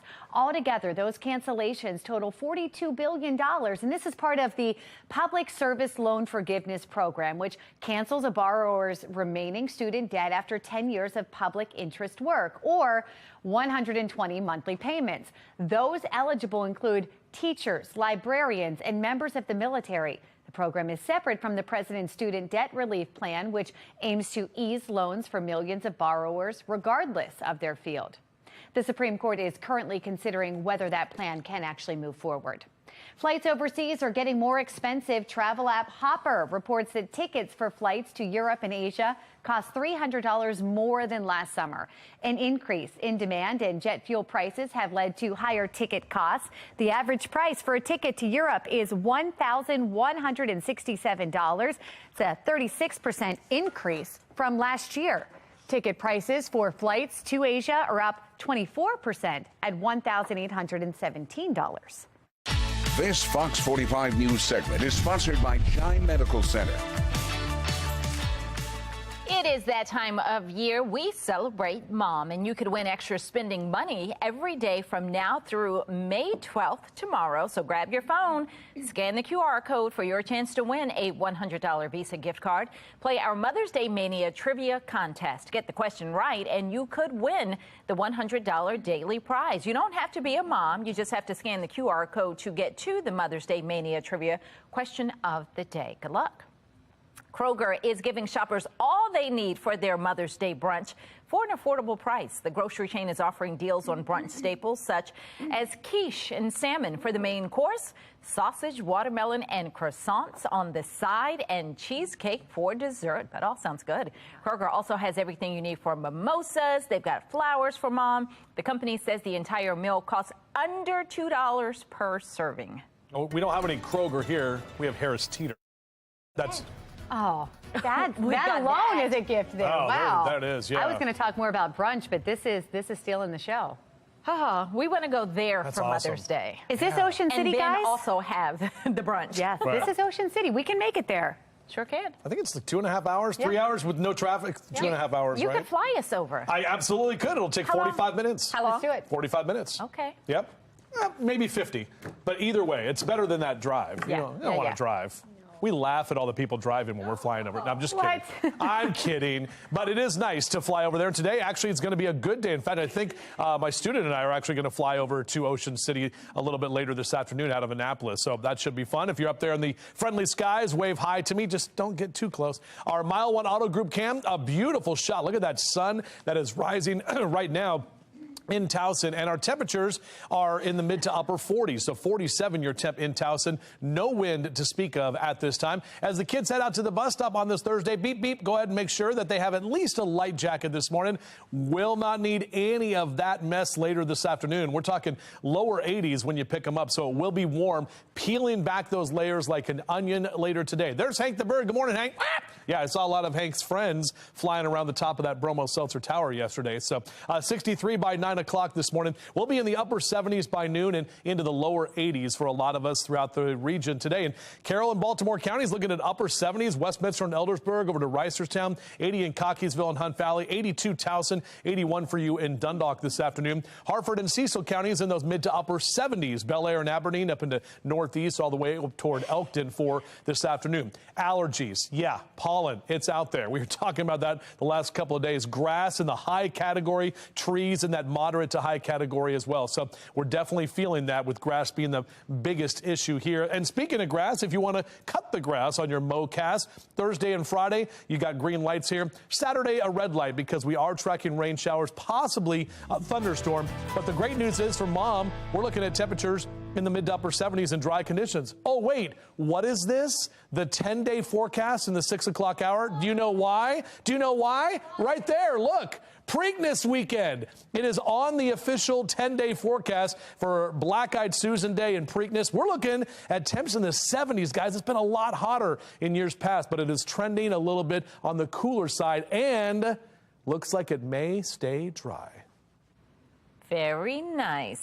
All right, this is also very nice. As Justin was saying, it's going to be another warmer day, and many of you have been getting outside and soaking up the warmth.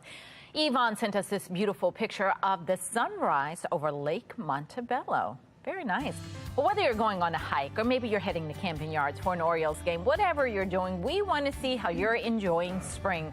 Scan the QR code on your screen, and that will take you to foxbaltimore.com/chime-in, where you can upload your pictures and videos. It's powered by Stackla. All right, let's take a look at our Len Stiller traffic network. We are getting reports right now of an incident in White Marsh. It's on 95 North after White Marsh Boulevard. The right lane is blocked, but as you look at our live camera there, it doesn't seem to be impacting traffic. That's the good news. Our map indicating in the green there as well. Just something to be mindful of. All right, let's take a live look now from our traffic photojournalist, Graham. Look at that. He is in the area of 95 North right now, and it is smooth sailing there as that sun comes up. Beautiful shot, Graham. Thank you. All right, let's check in now with Mark Jones with the MTA. Good morning, Mark. Good morning, Megan. Good morning, everyone out there on the MARC train system. We've got Penn Train 511 and Camden Train 845, both running about 5 minutes late. The other trains of MARC look good for travel. Light Rail Link had an earlier delay, but that's cleared up and out of the way, looking good in both directions of that service now. And Metro Subway Link showing no delays or problems. For the MTA Transit Team, I'm Mark Jones. Thank you, Mark. 3 families are now displaced after a fire here on Union Avenue. I'm Olivia Danson. Coming up next, we'll take you live to the scene with the latest details. Strong resistance to a proposed budget cut in Harford County. Just ahead, why some say it will be detrimental for schools.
happening today. We are taking you live to Ocean City, where Maryland Department of Transportation agencies are joining forces with Ocean City officials to kick off the 2023 OC Walk Smart, Drive Smart, Bike Smart campaign. The campaign, which features Chewick the Crab, urges drivers, bicyclists, pedestrians, all of them to be alert and follow the rules of the road as peak vacation months approach.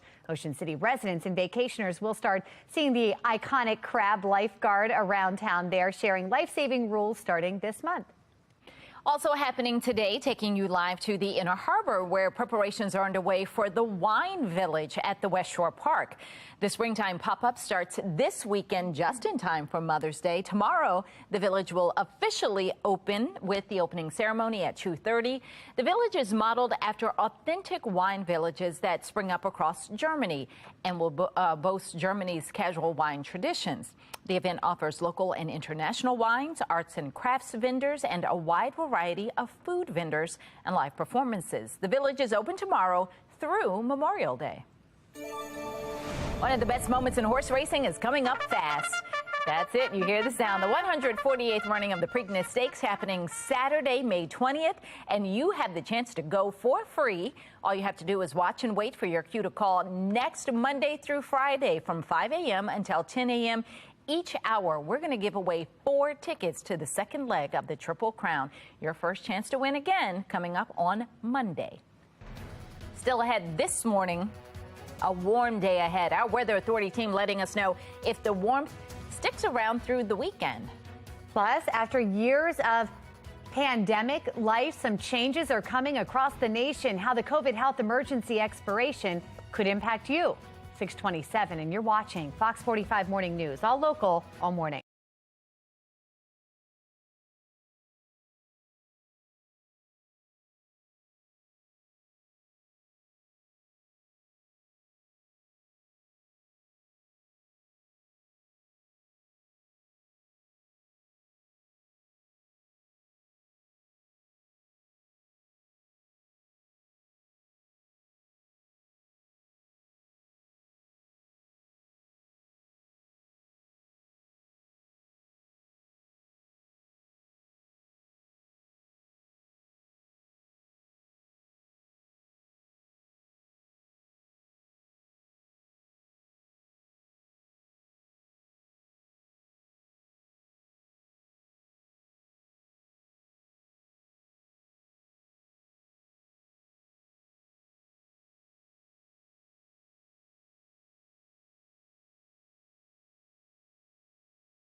Live from WBFF in Baltimore, this is Fox 45 Morning News. Welcome back on this Thursday morning. Coming up on 6:30, I'm Patrice Sanders. I'm Megan Gillen. We're happy early. Justin Fettis already this morning. A little bit of biscuit. Yeah. Meteorologist Justin Chambers just starting this day off right. I'm just the mule, so Jess does the work. I bring it in. For sure. But yes, happy to be here with both of you, and happy to Thursday to all of you as well. Had a great time at the Bromo Seltzer Tower yesterday. Still regaling everybody in the studio with all of my stories. Looking at our Mile 1 Auto Group cam right now, really pretty shot with that sun that is coming up right now and looking good. In fact, most areas along the mid-Atlantic, 40s and 50s for Cumberland, Baltimore, all through Salisbury, up into Philly at 53 right now. Next 12 hours, those numbers steadily rising. We'll be into the 70s by about 10 a.m. and on our way to the lower 80s as we head toward the afternoon. So should top out right about 83. That's about almost 9 degrees warmer than yesterday. Obviously well above average for this time of year. And the sun will be up until 8:09 tonight. We're back with your full forecast. We'll talk about the rain that's coming for this weekend. Do that in a few minutes from right now. We are continuing to follow the breaking news in North Baltimore. A fire breaks out, destroying several row homes. Olivia Dance has been on the scene all morning, still very active. We can hear Olivia. What's going on? Hey, Megan and Patrice, the scene is slowly starting to clear up here, but we've now moved to the other side of the street, and these are actually the homes that were impacted right behind me here. Let's zoom in to give you a closer look of some of that damage, especially home number 806. That is where I'm told the fire started, and that is where most of the damage is. And now that the sun is coming up, you can really see the extent of that damage. There's also a lot of water damage as well. The fire chief on scene told me just a little bit ago that one patient was transported to the hospital with minor burns, but 3 families are now displaced. Crews are also currently looking for some of the pets that were left in the home, of course hoping that they're okay. The fire chief also tells me the fire started at around 2:30 this morning in home 806, as I mentioned, and a total of 10 homes were impacted, some due to the smoke. Some homes, of course, are more damaged than others. And neighbors have been outside here all morning watching what happened. One told me that the fire started in one of the homes and then she just watched it spread to the rest. Another telling me she woke up to the sound of windows breaking and her neighbors screaming. When she came outside, that's when she saw the massive fire. Again, you can see there's still several crews here on scene, stretching all up and down Union Avenue. And of course, the fire is now under control, but you can still smell smoke in this area. And of course, the fire crews are still investigating what caused this fire. We're working to get more details and information, and of course, we'll bring that to you as soon as we have it. But for now, reporting live in Baltimore, I'm Olivia Dance, Fox 45 Morning News. This morning, concerns continue from Harford County parents and residents over the proposed budget. County Executive Bob Castley submitted a $19 million cut to schools to avoid a tax hike. Shannon Lilly joining us live with what teachers and parents are saying. Shannon. Well, dozens of those teachers and parents, Megan and Patrice, are speaking loud and clear, and they are urging leaders to resist this proposed budget cut. They came out in droves to a county council hearing just yesterday, so let's listen to them directly. If we don't fund our school system, it becomes a huge problem. You guys have that power to be the checks and balances for this budget that's proposed by Mr. Castley. The kind of work that teachers are doing with the number of students they have in their class it's just stretching the limits, and we should be looking at easing those limits. At a time when the nation is facing a critical teacher shortage, HCPS will not be able to attract and retain highly effective teachers if they cannot offer competitive salaries. Bob Castley was elected over 2-1 to be a fiscally conservative person with our tax dollars. 2-1, to me, that's a mandate. So you just heard there, some do support this $19 million cut, but most we heard from last night do not. Now, Castley warns if the school system got its full wish list of funding, each household could see a $500 tax increase. And he adds that they have fully funded the educational budget over the last several years, enabling the Board of Education to accumulate a fund balance of over $93 million. Critics, though, say the cuts will cripple classrooms and it's going to drive away teachers. Reporting live, I'm Shannon Lilly, Fox 45 Morning News. From the Live Center this morning, we are taking you live to Washington, D.C. as COVID health emergencies are set to expire tonight. Now, this is going to put an end to several safety net programs, providing everything from free vaccines and COVID tests to telehealth access. Some of the key changes include an end to the increased child tax credit, expansion of unemployment benefits and food assistance programs, and the federal moratorium on evictions. That kept people in their homes even if they were unable to pay rent. Now, it also brings an end to most mandatory mask mandates in healthcare settings, now leaving that decision up to individuals. Now, perhaps the fastest shock to the system came in the SNAP program. During the pandemic, all SNAP recipients had their benefits boosted. Those funds were originally tied to the public health emergency, but that changed in December, and the final boosted SNAP benefits ended in February. A provision that blocked states from kicking individuals off of their Medicaid coverage, that ran out at the end of March. Now, the pandemic emergency expires at 11:59 p.m. That's the latest from the Live Center. They're out stealing cars, carjacking, and hurting people. Residents fed up with the ongoing juvenile crime crisis. The scathing message from the Randallstown NAACP. Because you connected with Safe Street, and that's not justice, that's not fair. Plus, we continue to follow the controversy surrounding a former Safe Streets worker. The new information we're learning just ahead. Plus, a warm day ahead with temperatures in the 80s. Meteorologist Justin Chambers letting us know if the warmth sticks around this weekend. 6:36 on Fox 45 Morning News. All local, all morning. Weather Window, presented by the National Weather Desk. This anvil cloud formed during a storm off the shores of Myrtle Beach. Anvils form when the storm bumps into the next layer of Earth's atmosphere, the stratosphere. The clouds can't do anything but spread out, which makes this shape. Underneath, the ones that look like pouches are mammatus clouds. They're created when air sinks within the anvil. For more content like this, like the National Weather Desk on Facebook.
Welcome back on our Weather Authority forecast. Looking at that bright sunrise right now from our Toyota Inner Harbor Skycam. And we're talking about temperatures that are kind of cool right now, but definitely will be warm as we head toward the afternoon. Warmer numbers on the way than what we saw yesterday. So as you head out the door, grab a light jacket this morning. Definitely have those shades ready to go with no need for the umbrella. But that's going to change as we head into the weekend. So your run or your jog looking pretty good. Mild conditions with low to mid 50s over the next couple of hours. This is a parental issue as well. I mean, we had a 15-year-old who was a victim of a crime at 3 o'clock in the morning yesterday, or this morning. I mean, what's the 15-year-old doing out in West Baltimore at 3 a.m. without any parental I mean, you just got to know where your kids are, and we can't, as much as we can do, it all falls back and starts with the parents. Developing now, gun violence continues to impact almost every district. The city has seen 4 shootings since Tuesday night. The most recent shooting happened along Wakefield Road just after 8:30 last night. A 29-year-old was shot. Just a few hours before that, around 5 p.m., a man was shot along Pressman Street. 30 minutes earlier, a 59-year-old was killed along Moore's Run Drive in Northeast Baltimore. And we now know a 33-year-old is the victim in a Tuesday night shooting along Cambria Street in South Baltimore. And as juvenile crime continues, a citywide curfew is set to begin. The debate now is if it will be enforced.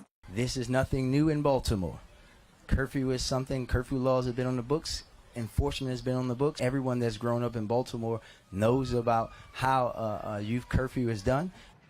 Well, the mayor says curfew enforcement will begin Memorial Day weekend. Despite Fox 45 News asking him several times what's new when it comes to the curfew, the mayor says that we will have to wait until then to find out. Americans working more than one job to make ends meet. We break down new research and what experts say is behind changes in the workforce. Plus, a new report shedding a dim light on the overall quality of the Bay. Why officials say this information should be a guide moving forward. It is 6:41 and you're watching Fox 45 Morning News, all local, all morning.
In your morning rush in Baltimore County, one person is dead following a house fire in Dundalk. It happened on Greyhaven Road near Bear Creek Road Park. Fire crews say the man was rescued from the home and taken to the hospital in critical condition. The cause of the fire is unknown. Woodbury residents have filed a lawsuit against TV Tower Inc. due to the lead in the red paint in the tower. They claim the company did not receive proper approval to power wash the paint off, which led to chips falling onto homes and businesses. Several schools are back open this morning following a lockdown during a shooting investigation in Reisterstown. Baltimore County Police say there was a shooting on Reisterstown Road near Cherry Hill Road yesterday. No word on any victims. A new report on the Chesapeake Bay reveals not much has changed in 40 years of restoration efforts. The report found only slight increases in water quality, saying pollution reduction isn't happening fast enough. The report editor says the findings should be a guide moving forward. And we are continuing to follow the row home fire out of North Baltimore. Olivia Dance has been on the scene all morning. Olivia, what's happening there? Well, Patrice, the scene is slowly starting to clear. It looks like fire crews might be packing up a little bit now, but we've actually moved to the other side of Union Avenue, and these are the fires that were impacted, or these are the homes that were impacted by the fire just behind me here. We'll zoom in, you get a closer look at some of the damage, especially home number 806. That is where the fire started, and that is where most of the damage seems to be. The fire chief on scene told me that one patient was transported to the hospital with minor burns, but 3 families are now displaced. Crews are also looking for some pets that were left in the home, so hopefully they're okay. The fire chief also tells me that the fire started at around 2:30 this morning, again in home 806, and a total of 10 homes were impacted, some due to smoke, others, of course, because of the fire. So this was a massive impact here. Of course, as you can see, there's still several crews on scene here, stretching all the way up and down Union Avenue. But I'm told that the cause of this fire is still under investigation. And we also spoke with some neighbors who saw the fire and had to run out of their homes before they were injured. So coming up in about 15 minutes, hear what they had to say. Back to you. All right, Olivia, thank you. The Randallstown NAACP issuing a scathing message to DJS, saying that they are failing children and not protecting the citizens of Baltimore County. We have Shannon Lilly joining us live. Shannon, is there a particular point of criticism that this is stemming from? Well, there are several different things, Megan, but remember, this is all coming after that wild police pursuit that happened on Tuesday. You'll remember 2 young teens stole a car. They dragged an officer, hit 2 cop cars in the process of leading police on this chase that spanned from the county into the city. And so now the president of the Randallstown NAACP says he continues to hear complaints from people in the county that they are seeing a rise in juvenile crime. And so he says that that is in part due to the failures of the Department of Juvenile Services. So stay with us, because in 15 minutes, you're going to hear directly from him, and I'll explain this further. Now back to you. All right, well, it's 6:48 now, and we need to get another check of our forecast as we inch closer to the weekend, closer to Mother's Day. Meteorologist Justin Chambers here with some pretty good news here today. Yeah, absolutely. And, you know, I was talking about this last hour, but, you know, the Bromo Seltzer Tower yesterday, this is one of the mementos. You can actually buy these for like $10, but it's an original Bromo Seltzer bottle from back in the old days. It's so cute. It says Baltimore on it. I know. And then when you'd have it, it'd have sodium bromide in it. And so. Not so cute. Not so cute. A little toxic. A little toxic, yeah. But it did cure headaches. And there was an ad that said it has no cocaine in it from back in the day. And I was like, all right, here we go. So a lot of really cool stuff, though, in that history part of the Bromo Seltzer Tower, and a great history here in Baltimore City. There it is, the water taxi, maybe one of my next quests on my just-in adventure as we look outside over the Inner Harbor Taxi. Overall, our temperature's not too bad. Now, boaters and watermen, ahoy on your captain's cast. Beautiful day to be on the water. A little south wind, about 5 to 10 knots. Waves about a foot or less. That high tide coming in at the Patapsco at 12:06 this afternoon. So a lot of folks getting those boats ready for the season. Memorial Day just a couple of weeks away. Summer is also getting closer, and more summer-ish temperatures today with upper 70s and lower 80s across central Maryland, even up and down the 95 corridor, D.C. up to Philly, all staying in those lower 80s with 71 down the ocean. Ocean City also looking pretty good. So let's throw some stuff on the grill this afternoon and get those grills fired up with temperatures in the lower 80s through 5 p.m., mid 70s through 7 o'clock. Great evening to eat outdoors out on the deck or patio or whatever you got. Here's a look at our future scan. We stay dry today and tomorrow, but we are tracking our next weather maker, and that is a chance for some rain showers, mainly on Saturday morning and into the afternoon. Could see a thunderstorm as well. The good news is we stay dry for Mom on Mother's Day.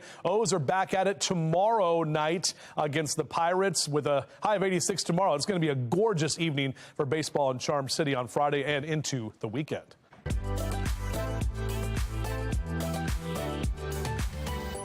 This morning, the Orioles are waking up victorious over the top team in the AL East. Yeah. Be More Lifestyle host Mark Clark is in studio. He's got more on the exciting win. That's right. They get the Brubaker clap. Yes. Okay. After a tough loss in Game 1, the O's fought back and won games 2 and 3 to secure a series win over the Tampa Bay Rays. Woo! Now the O's have the day off until they take on Pittsburgh at Camden. Tomorrow, first pitch is 7:05.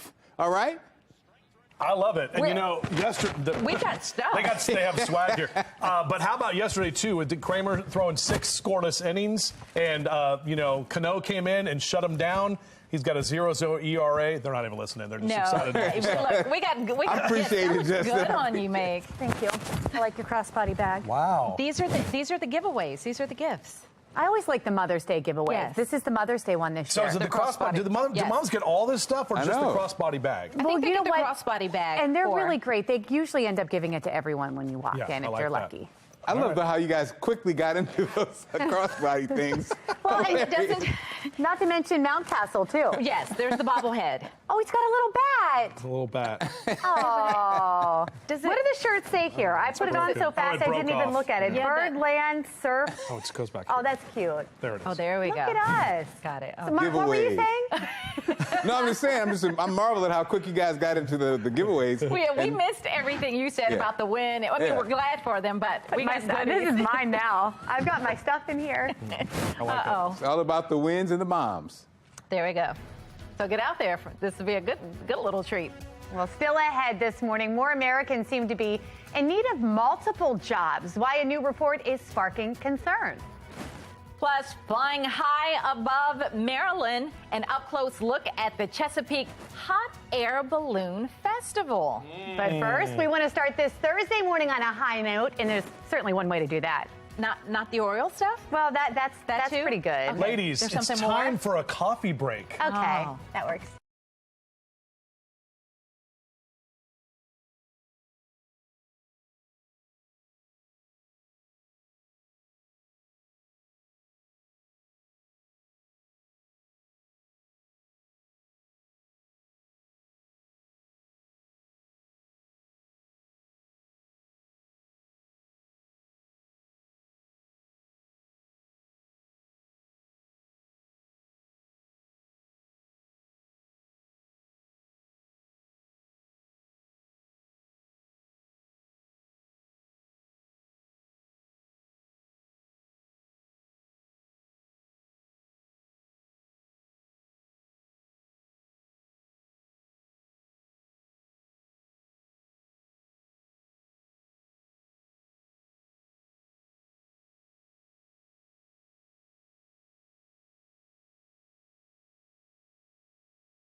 In today's Assignment America, the typical day, 9 to 5, may be changing for American workers. Recent research by data analytics company Kantar found 1 in 3 people have a side job due to living expenses driven in part by high inflation. Didi Gatton has more with people's concerns. The workforce has certainly gone through significant changes recently. Now, some are looking for multiple streams of income and holding multiple jobs to make ends meet. I definitely grew up thinking I was just going to have one job and, be able to make a good living and provide for myself. But cost of living has gone up astronomically. Inflation is crazy. From 9 to 5, Lauren Jack is a marketing manager, but it's not her only job. She's a content creator who also makes money through social media posts. It was just so stressful because I was barely making it. And I was like, there has to be another way around this. Jack isn't alone. Data analytics company Kantar questioned 10,000 people in 10 countries. Their research found side hustling spans generations, and Gen Z is most impacted, with 40% having 2 or more roles, according to their study. Director of the Institute for Economic Forecasting at the University of Central Florida, Dr. Sean Snee, says, as we see cost of living increases, he's not surprised by the data. Necessity is the mother of invention, and if your one job isn't paying all the bills, then, I think many people are kind of forced into taking either that side job. Citing data from the Bureau of Labor Statistics, MarketWatch says in March, there were more than 8 million multiple job holders, or 5.1% of the total employed population. They say that's up from the about 7.5 million during the same period last year. There could be some volatility over the next couple of months, but I would suspect over the next year or so, this trend should start to reverse itself somewhat. We have a disadvantage in the sense that, the traditional way of being successful isn't necessarily the way anymore. So it can be scary, or you can think of it as an opportunity to create your own path. Dr. Snaith adds employers are still navigating their way through the changes COVID-19 brought to the labor market, like working from home. As some look for remote or hybrid work, he says this could have ripple effects in other areas like commercial real estate. Reporting for the National Desk, I'm Didi Gatton. Well, new numbers show inflation stands around 4.9% year over year, but that might not be enough for the Federal Reserve, especially after signaling recently a willingness to taper off scheduled rate hikes. After another hike last week, the Fed's now taking a wait-and-see approach beyond May. Chair Jerome Powell saying that we've come a long way. Inflation has moderated somewhat since the middle of last year. Nonetheless, inflation pressures continue to run high, and the process of getting inflation back down to 2% has a long way to go. Inflation hovered around 10% almost exactly a year ago back before the Fed began what would become 10 consecutive rate increases.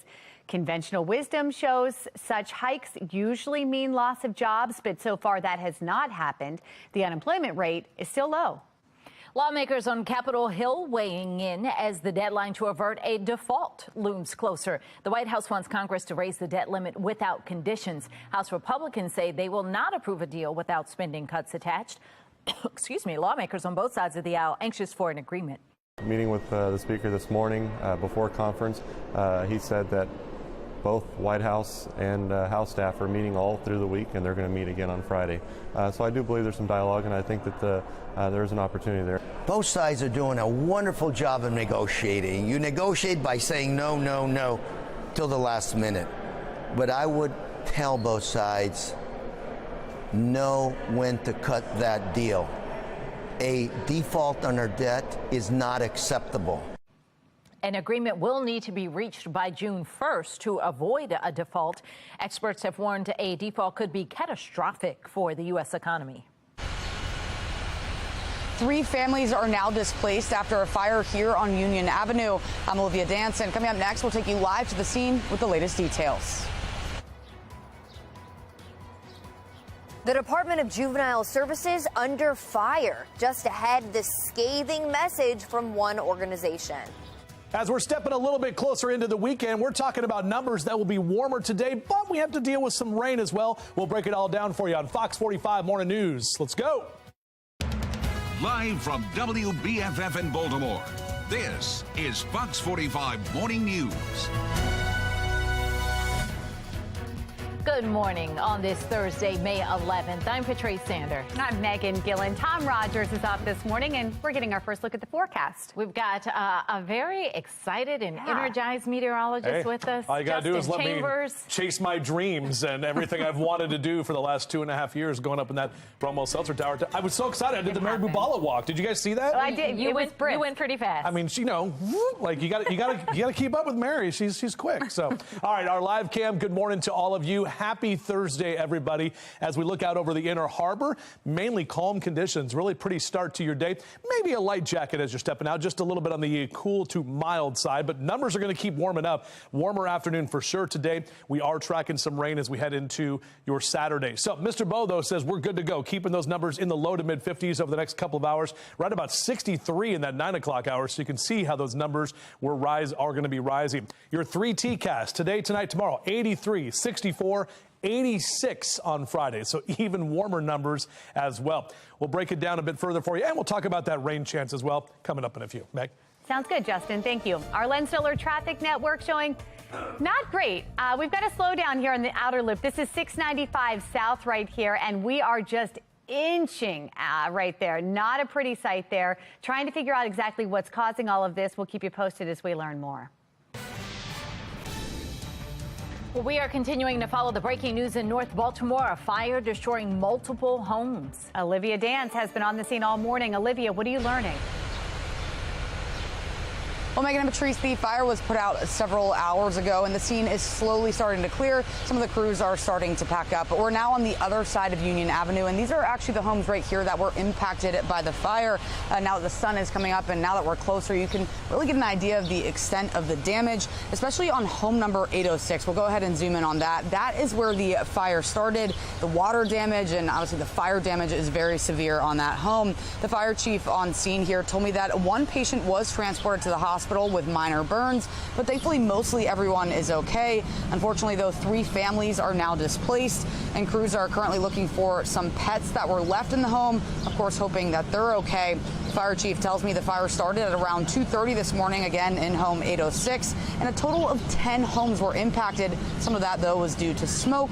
Let's go ahead and pull up some photos from when that fire was active to give you an idea of just how massive it was. Neighbors are still out here watching what is happening. One telling me she woke up to the sound of windows breaking, and that's when she came outside and saw the massive fire. I also spoke with another neighbor who lives a couple houses away from where the fire started. Take a listen to what she said. 2:30, I actually heard screams, the woman upstairs screaming, and next door, it's like, what's going on? What's going on? And then I heard like fire, fire, and then I could like start smelling the smoke, and I was like, there's a fire, we gotta get out. Didn't even take any shoes, didn't take anything, just got out of the house. Now, that neighbor told me it took about an hour to put this fire out, and again, there are still several crews here on scene, stretching all the way up and down Union Avenue. And although the fire is now out, you can still smell smoke in the air. I'm also told that the cause of this fire is still under investigation, and we're working to get more details. We'll bring you the latest as we get it. But for now, reporting live in Baltimore, I'm Olivia Dance, Fox 45 Morning News. There's no resources to help these children to get on the correct path. They just continue to repeat and offend. We need DGS to do their job. Developing now, the Department of Juvenile Services is under pressure once again after police arrest 2 teenagers for breaking into several cars, dragging an officer in a stolen vehicle, and leading police on a chase. Now the Randallstown NAACP is issuing a scathing message to DJS saying they're failing children and they're not protecting the citizens of Baltimore County. Shannon Lilly joining us live now with more on the sharp criticism there. Shannon. Yeah, the president of the Randallstown NAACP, Megan, says that he continues to get complaints from people in the community about the rise in juvenile crime in Baltimore County. Now, he says police are doing a good job, but there's one thing that's making it difficult for them, and that is the Department of Juvenile Services. He says that they are failing juveniles and not protecting the residents of Baltimore County. Take a listen. It is clear that DGS is not really performing where we need them to be. Every time a juvenile has contact with the police, there are no resources to ensure that the juvenile corrects their behavior. Randallstown NAACP President Ryan Coleman there calling out DJS with this blistering statement to his members. Coleman says he and his organization have been studying this issue for the past 9 months, and the results that they found are that juvenile offenders arrested by police are often just returned to their parents with no additional resources. And oftentimes, he says it just results in repeat juvenile offenders, Megan and Patrice, because of limited intervention from DJS at the best and none at worst. So, Shannon, is Coleman taking any further steps to try and correct the issue? He is. So he tells us, Megan, that he has reached out. He's trying to set up a meeting with DJS leaders and specifically Secretary Vincent Schiraldi. He wants to meet with them to try to go over solutions, try to address this trend. But so far, last we spoke to him, he says he has not heard back on when or if that meeting can happen. Reporting live, I'm Shannon Lilly, Fox 45 Morning News. Last month, a scathing report from Maryland's Attorney General showed DJS struggling with increasing youth capacity, a lack of educational opportunities as well. The governor's office telling Fox 45 News that he is committed to fixing the issues that he says he inherited from the previous administration. Now, DJS isn't the only issue when it comes to juvenile crime. Governor Wes Moore has signed hundreds of bills into law, but not one of them addresses juvenile crime. Lawmakers haven't done anything to change the current juvenile justice law preventing children under the age of 13 from facing charges in most cases. Baltimore City State's Attorney Ivan Bates has said that he believes juveniles should be held accountable for crime. One political expert says other elected leaders should follow his lead.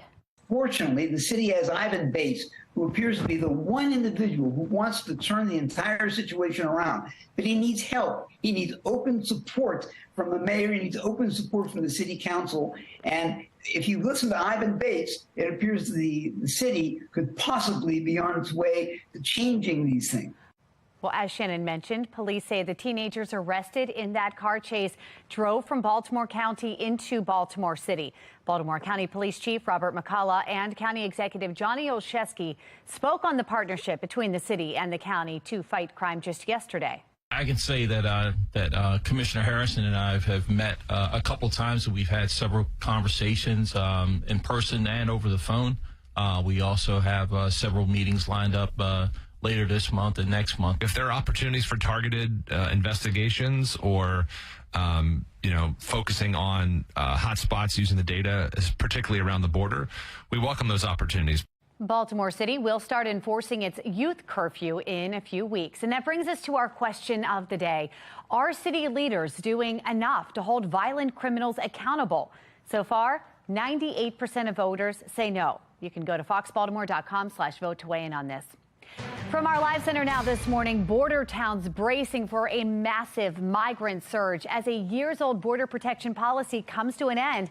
We want to take you live, if we can, to El Paso, Texas, the border crossing there. We know we are just hours away from Border Patrol losing the power to immediately expel migrants who enter illegally there. Now, in this video, you can see migrants waiting to enter into the U.S. ahead of the expiration of Title 42. Border Patrol Chief Raul Ortiz estimating 60,000 to 65,000 migrants are in northern Mexico waiting to flood the border. 917 migrants have already turned themselves over to authorities in El Paso over the past 2 days. Federal agents handing out flyers in the streets asking migrants to surrender. Those who did were given notices to appear in court. 44 additional migrants were apprehended. More than 11,000 border apprehensions were made just on Tuesday, surpassing expectations of 10,000 per day predicted by the Department of Homeland Security officials. The mayor of El Paso holding a news conference yesterday to address the migrant influx. We all know that the immigration process is broken and it needs to be fixed. There is no end game. In a community like El Paso or anywhere in the Rio Grande Valley, we cannot continue for infinity. Taking you live now to the White House, as the Biden administration is now rolling out initiatives to try and manage the flow of migrants. The Family Expedited Removal Management Plan aims to track heads of households as they go through the deportation process. And part of that plan calls for GPS tracking, ankle monitors, curfews, and home confinement. Title 42 expires at 11:59 tonight. That's the latest from our live center. It is 7:10 now. We want to get another check of the forecast. We've got meteorologist Justin Chambers here. Feeling like spring. Patrice and Meg looking like spring. I love all the brightness out there. Got the pastels going myself. Happy the O's got the series win against the best team in Major League Baseball. And we're like, the headline on Orioles.com was like, you paying attention now? Like, are you figuring us out? Because we're a pretty good team. So they're back at it tomorrow night there at Camden Yards as the Pirates will be in town. 40s in Cumberland right now, 49 Hagerstown, 55 Westminster, lower 50s for Bel Air and Baltimore down through Annapolis at this time. So if you're out for a run or a jog in the next couple of hours, look at these temps, mid 50s and even lower 60s over the next few hours. Probably don't even need that extra layer. I'd get the shorts on for sure. With upper 70s and lower 80s across the board today, all of us will need to be in that spring or summer attire. It's going to get even warmer tomorrow. We'll talk about that and that next chance for rain as well, all coming up in just a few. All right, Justin, thank you. Our Len Stoller traffic network still showing that slowdown here on 695 southbound near 70. There's no incident that's causing this, just a lot of volume through that area. So you might want to give yourself some extra time if you're headed that way. Let's take a look now at the stories making headlines this hour. A former Baltimore mayor says it is time for the city school CEO to step down. The changes she thinks could be made to improve your children's education. More Baltimore residents may be able to stay in their homes even if they owe taxes. Still ahead this morning, the concerns now about if the program will be effective. 7:12, you're watching Fox 45 Morning News, all local, all morning.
We are talking about our older black residents, working class folks here who've been owning homes for generations that are at risk of losing them, which is why we're doing this in the way that we're doing, with that intentionality. This is a team effort. This is one of the very times where all of us are in line of what we need to do next. This is a step in the right direction for the city of Baltimore. Again, it's a true testament of us trying to dismantle some of the draconian and predatory practices around real estate in the city of Baltimore.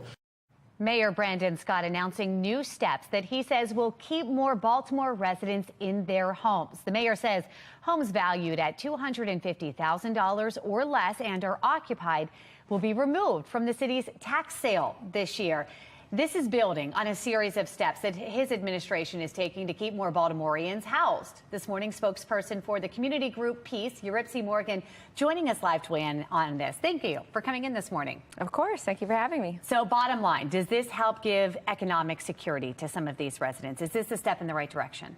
It is a step in the right direction, but unfortunately, I think the mayor has once again complicated the issue, because the reality is that Baltimore City has the highest property tax rate in the state, which makes vulnerable people, particularly vulnerable families in places like Southwest Baltimore, in places like Sandtown, Winchester, which coincidentally have ended up on the tax sale at higher rates than other places. I mean, Southwest Baltimore, 46% of properties owned there, buildings owned there. In Sandtown, Winchester, 42% of properties. You're thinking it'll hurt the people who don't qualify for that program? No, I think, I think it's a step in the right direction. I think it's one of the most complicated steps that they could take. What the city should be doing, if we really wanted to reduce the number of owner-occupied homes on the tax sale, is to reduce the property tax rate.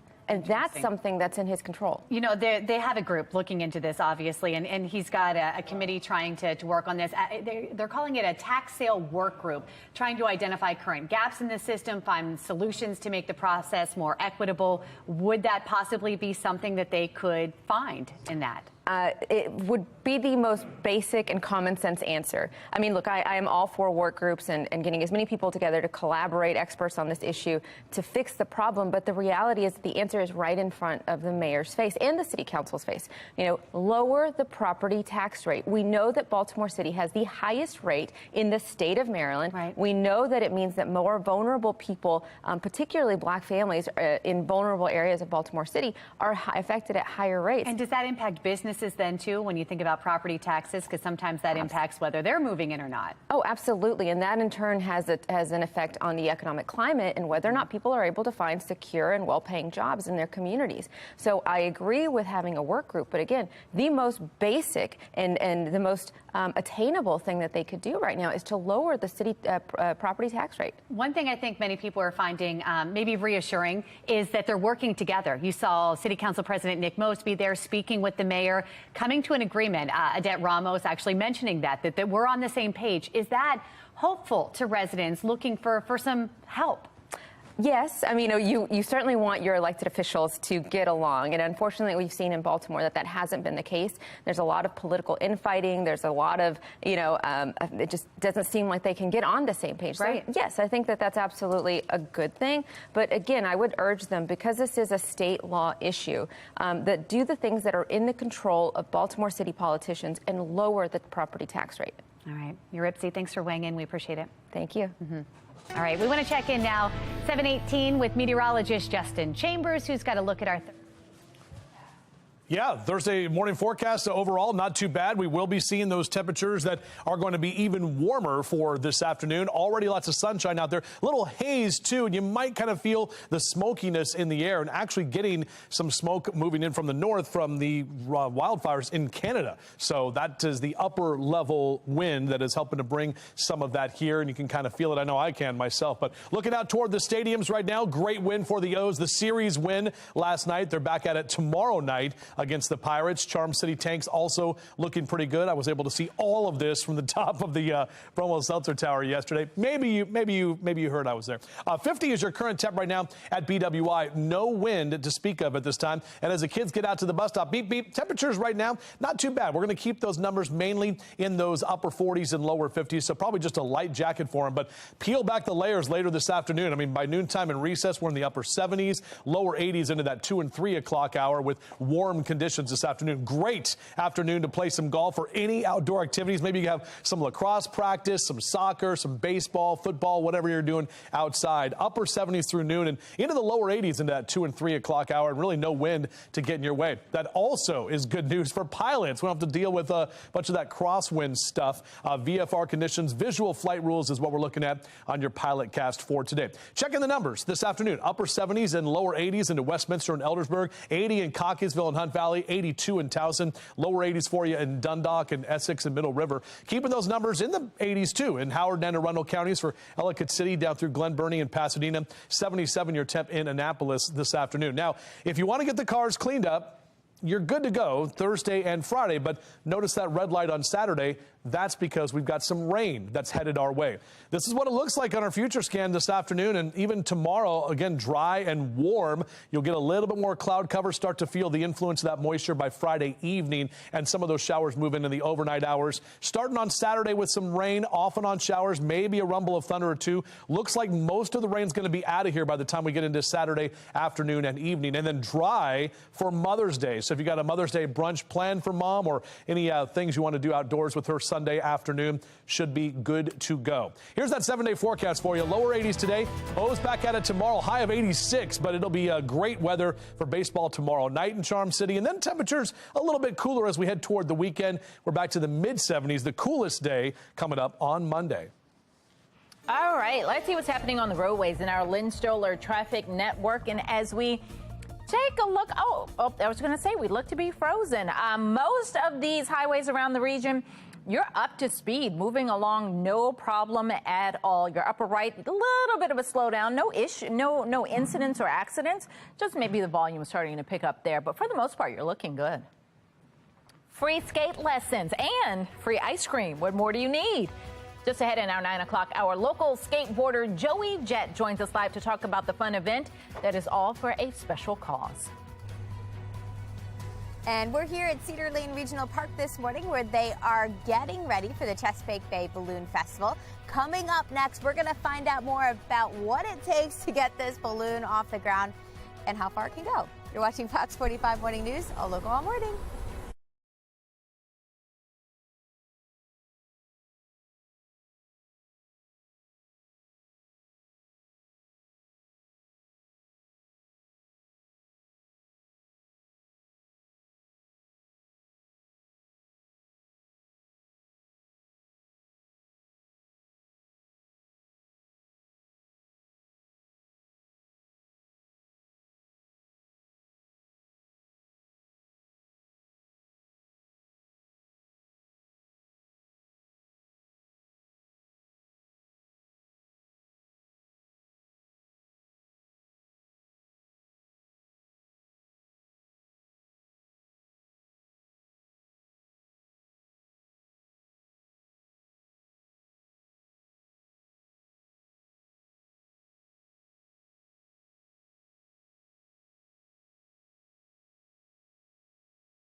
The Chesapeake Hot Air Balloon Festival is floating into Maryland. And we are giving you a preview of the event and also learning more about the science behind hot air balloons, how they get up into the air. Meteorologist Amy Aronson is live in Bel Air with more because we trust them when we go up there. It's nice to know how it all works, Amy.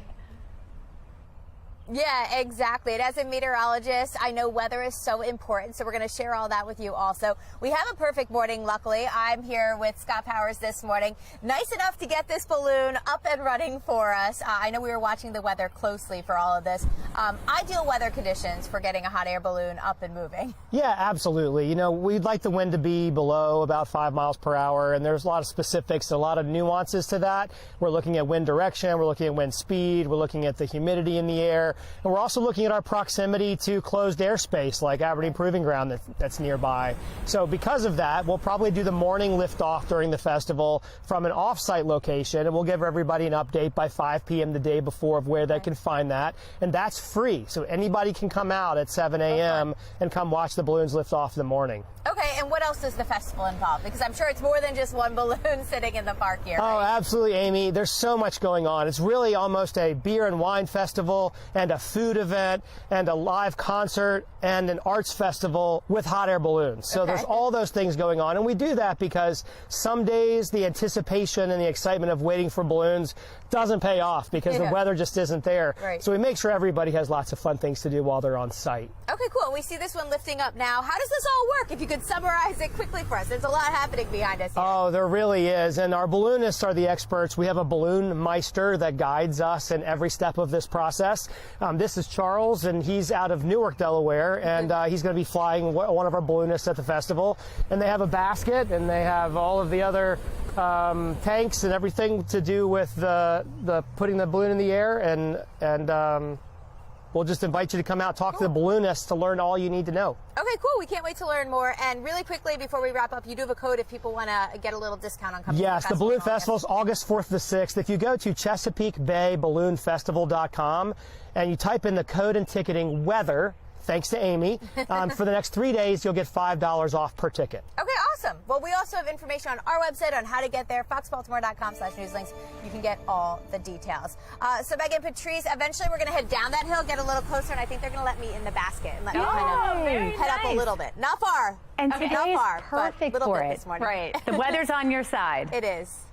I think she knew that going in. It certainly is. We got lucky. Well, as we've been mentioning, we are under mainly sunny skies here with temperatures in the 70s and lower 80s today. Meteorologist Justin Chambers is letting us know how your Mother's Day weekend forecast is shaping up. Strong resistance to a proposed budget cut in Harford County. Just ahead, why some say it'll be detrimental for schools.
Live from WBFF in Baltimore, this is Fox 45 Morning News.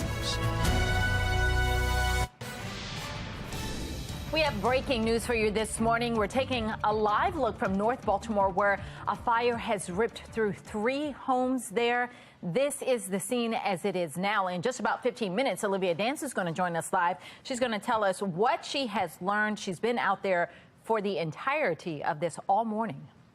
Well, welcome back to you. 7:30 is the time on this Thursday. I'm Patrice Sanders. I'm Megan Gillen. Let's check in with meteorologist Justin Chambers in our forecast. Yeah, good morning, ladies, and good morning to all of you as well. Appreciate you making us a part of your morning routine here on this Thursday morning. As we get you outside, overall, looking pretty nice out over the Inner Harbor right now. Very calm conditions.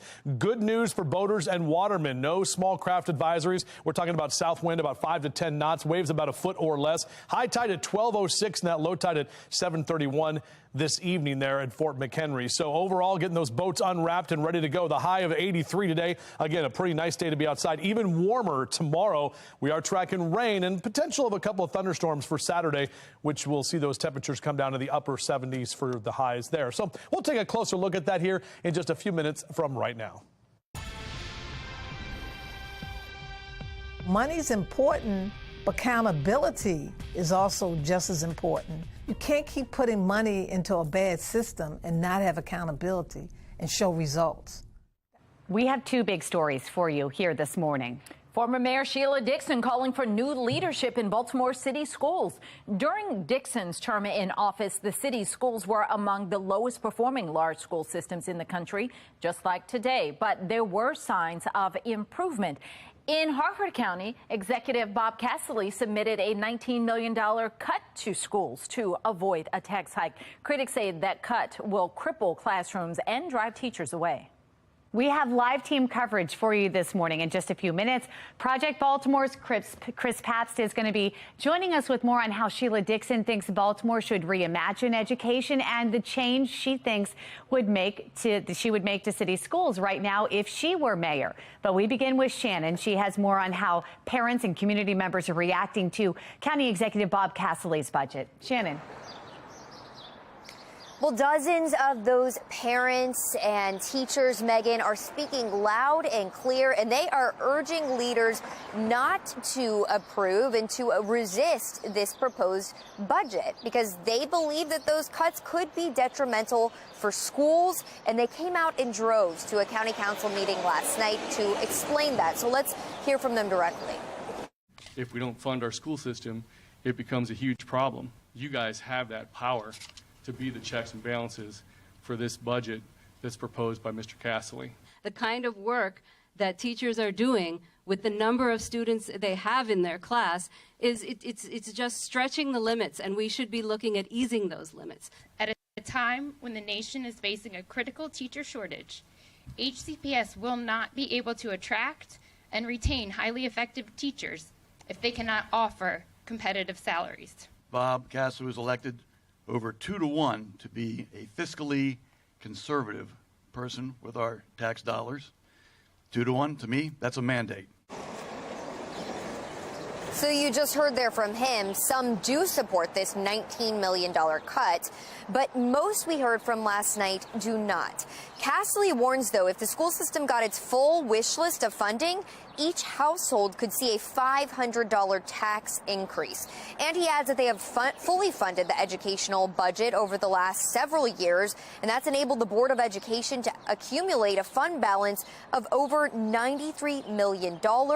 Critics, though, say these cuts will cripple the school system, and it's going to push out teachers. Reporting live, I'm Shannon Lilly, Fox 45 Morning News. This morning, former Mayor Sheila Dixon is calling for a new leader of Baltimore City Schools. As Project Baltimore's Chris Pabst reports, Dixon says the results are simply not there, and it's time for Dr. Sonia Santelises to go. It's now been 13 years since Sheila Dixon was mayor of Baltimore. Since leaving office, she has watched her city become one of the most violent and fastest shrinking. With 569,000 residents, Baltimore's population is down 50,000 since 2010. And according to Dixon, the reason people are leaving is simple. People can say it's because of crime, but the biggest thing is because of education. People want the best education for their children. And Dixon says families are not receiving that from Baltimore City schools. If you were mayor right now, what's the first thing you would do with the school system?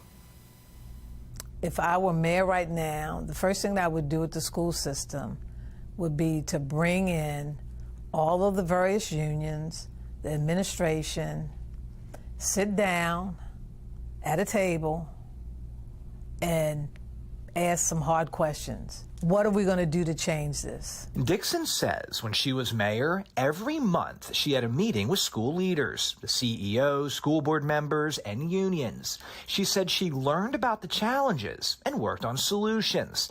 But she says these meetings also let the school leaders know the mayor was watching. The fact that Baltimore City provides funding to Baltimore City schools, we have a responsibility to make the schools accountable. It's difficult to compare Baltimore City schools now to when Dixon was mayor.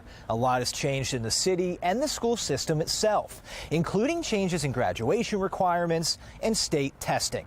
Here's what we do know.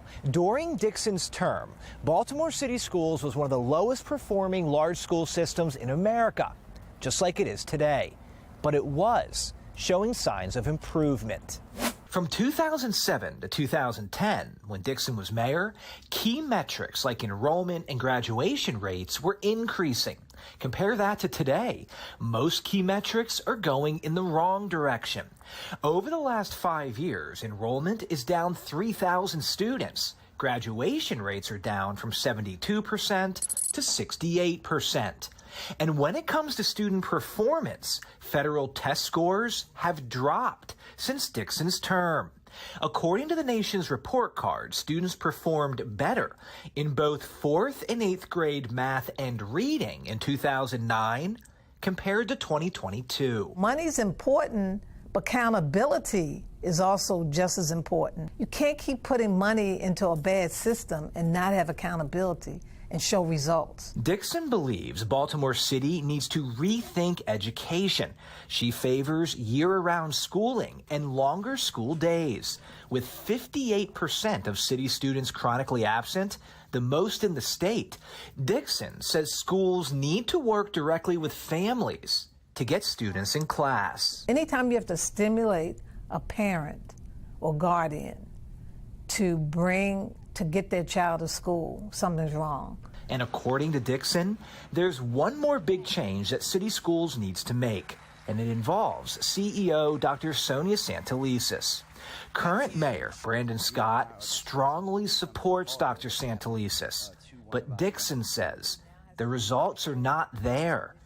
It's time for her to go. I think there needs to be some changes in leadership because of all the challenges and the results that we're seeing in the schools.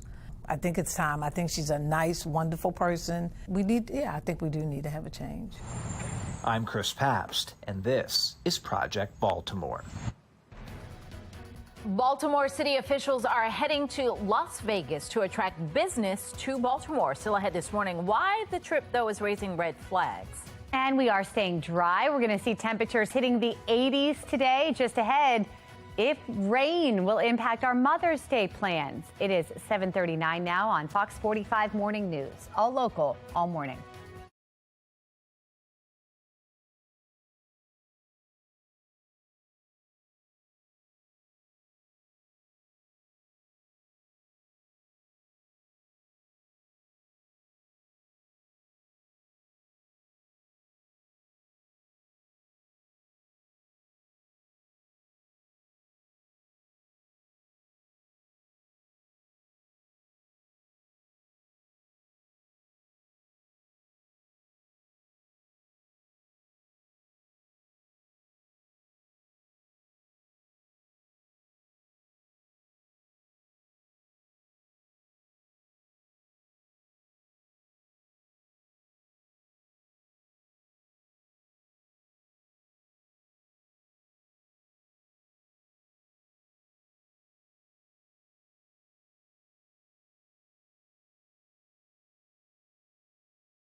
Welcome back. 7:42 is your time. 18 minutes in front of 8 o'clock on your Thursday. Looking right down York Road near the Towson area. And we've got a lot of sun that's out there. Kind of hazy conditions right now. Actually, some smoke from Canadian wildfires in the upper levels of the atmosphere, making it hazy yesterday. And going to be the same thing for today. So grab a light jacket as you head out. Some sunglasses for sure. Out for a run or a jog in the next few hours will be mild. Mid-50s in the 8 o'clock hour. Already in the lower 60s by 9 a.m. We're back with your full forecast, and we'll track that rain for your Mother's Day weekend coming up.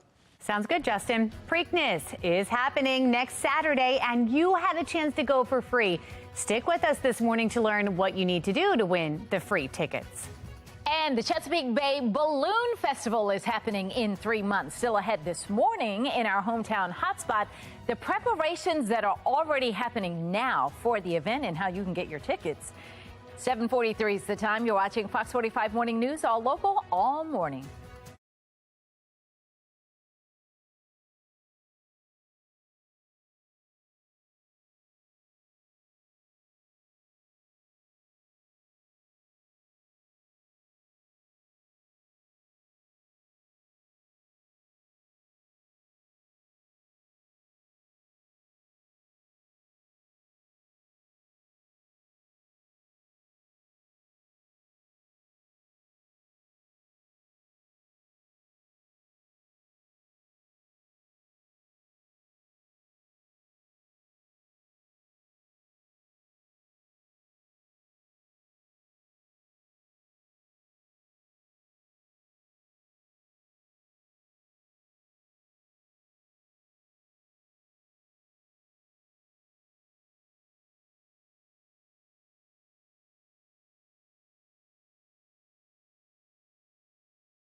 We are continuing to follow the breaking news in North Baltimore. A fire destroys several row homes. We want to go back out to Olivia and Dance. She's been on the scene all morning long. What's going on now, Olivia?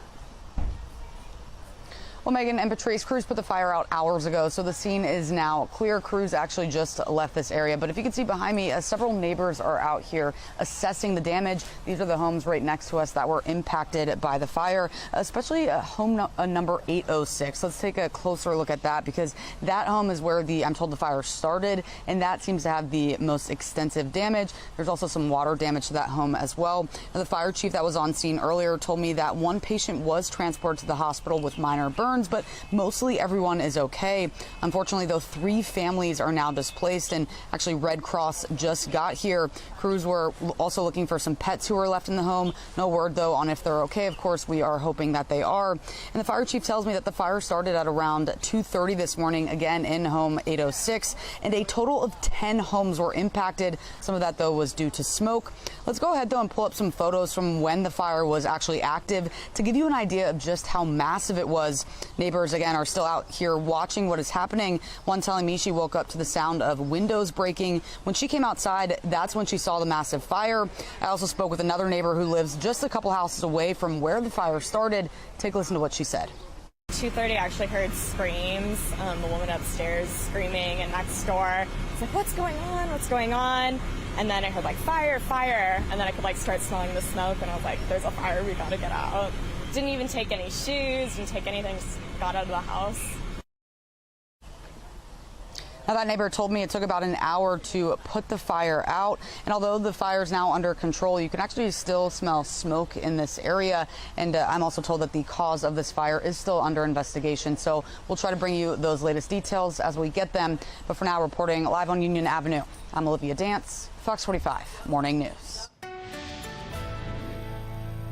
All right, it is 7:48. We want to see what's coming our way in terms of the forecast. Meteorologist Justin Chambers here with those details. It looks great out there, Justin. Yeah, it sure does. Ladies, good morning to both of you. And good morning, everybody. We had 74 yesterday. Going to add almost 10 degrees to that number for our high today, but lots of sunshine that's out there. Still a bit hazy out over the Inner Harbor, and basically going to have to deal with that haze over the next couple of hours. Oh, yeah, that's where I was yesterday, right there up in the Bromo Seltzer Tower. Had a great time. And now Amy gets to go up in a balloon. Man, they're letting these weather people just do whatever we want. It's great. So, well, when the forecast is like this, you know, we get rewarded, I guess. 56 is your temp next hour. And looking at numbers through noontime in the mid to upper 70s. So it should be a great afternoon for lunch outdoors. Great weather for Amy and that balloon ride here in a little bit with the calm winds. That's what we need. 83 by the time we get to about 2, 3 o'clock this afternoon. And those numbers continuing to be in the upper 70s and lower 80s up and down the Chesapeake and across central Maryland, when typically we're in the mid 70s. Now let's talk about those temperatures. Going to be even warmer tomorrow.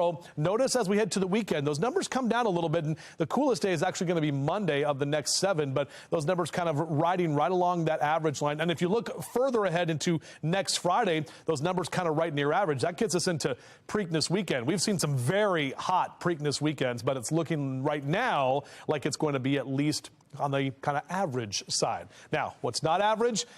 The trees, the grass, the pollen, it is all out there. The allergies are definitely rolling here with the high pollen counts there for both grass and trees. So if you're going to cut the grass today or tomorrow, you're good to go. Just know if you got the allergies, got to maybe wear a bandana out there.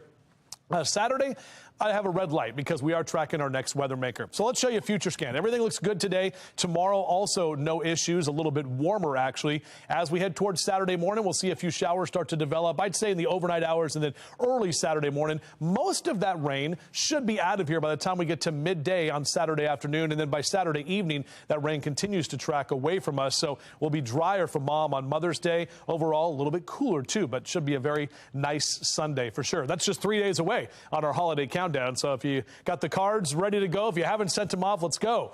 18 days until Memorial Day, and now we're inside of 6 weeks until that summer solstice, just 41 days from right now. Going to feel a little summer-ish today and tomorrow. And the boys of summer back at Camden Yards tomorrow night against the Pirates, coming off that series victory against the Rays.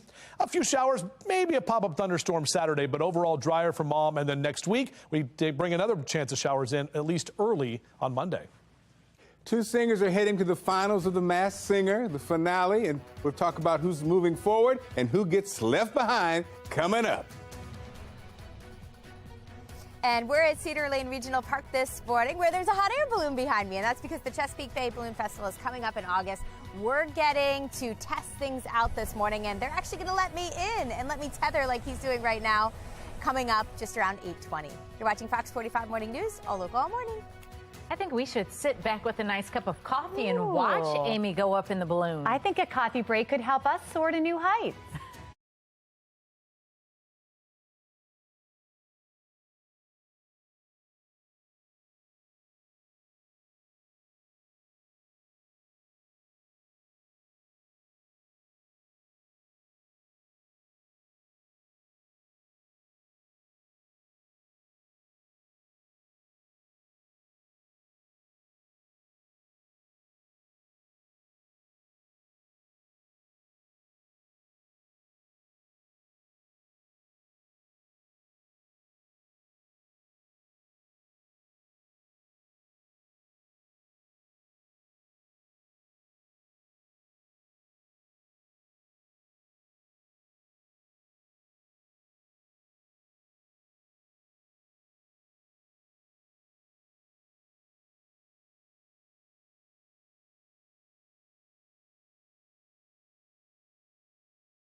Yep.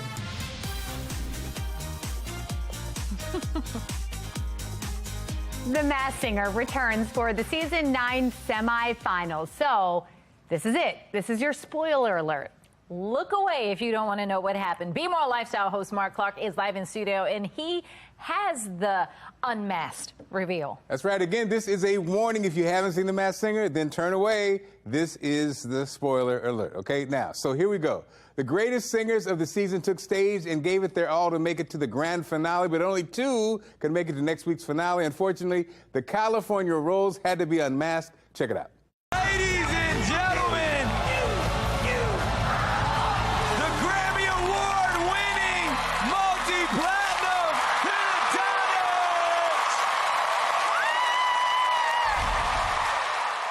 That's right, the a cappella group Pentatonics rock and rolled all the way on The Masked Singer, and they had to get out of there, okay? They sang Breakaway by Kelly Clarkson. Now Medusa and the Macaw are moving on to the finale. I don't know how Pentatonics didn't win. Their version of Hallelujah brings tears to my eyes. Just thinking about it does. It's beautiful. So many people that you would think that are, you know, multi-million, multi-platinum are gone in the first. So they made it far. Yeah. We but talked they're about so this, good. We talked about this before. I mean, didn't we know who it was? I mean, is it to the point where it's not you're not, you know, are you supposed to know who the people are now? I mean, I don't understand. It's so hard. You think you should, but I mean, it's how would you not know it was who you know, Pentatonic? I mean, so it'll be interesting to see who wins, Who and beats if they take off the mask, you're like, let me look them up real quick. Right. Which happens sometimes. Well, that's true. There's a lot of bloggers. When they have when they're like, oh, an influencer, and I'm like, what does that mean? But that's usually, they usually go away early. Like, you don't expect the winner to be an unknown, because they've got to have a voice. Shocker, Pentatonics out. Yeah, that is a shock. Well, okay, well. The California Rolls. I know. Well, one of the best moments in horse racing is coming up fast. You hear that horn? You know what that means? Yeah, we're talking about the 148th running of the Preakness Stakes. It is happening Saturday, May 20th, and guess what? You have the chance to go for free. All you have to do is watch and wait for your cue to call next Monday through Friday from 5 a.m. to 10 a.m. Each hour, we're giving away 4 tickets to the second leg of the Triple Crown. Your first chance to win again happening Monday. Good luck. We have dry conditions through the end of the week. Meteorologist Justin Chambers tracking down when we could expect a few showers. 3 families are now displaced after a fire here on Union Avenue. I'm Olivia Danson. Coming up next, I'll take you live to the scene with a closer look at the damage.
Live from WBFF in Baltimore, this is Fox 45 Morning News.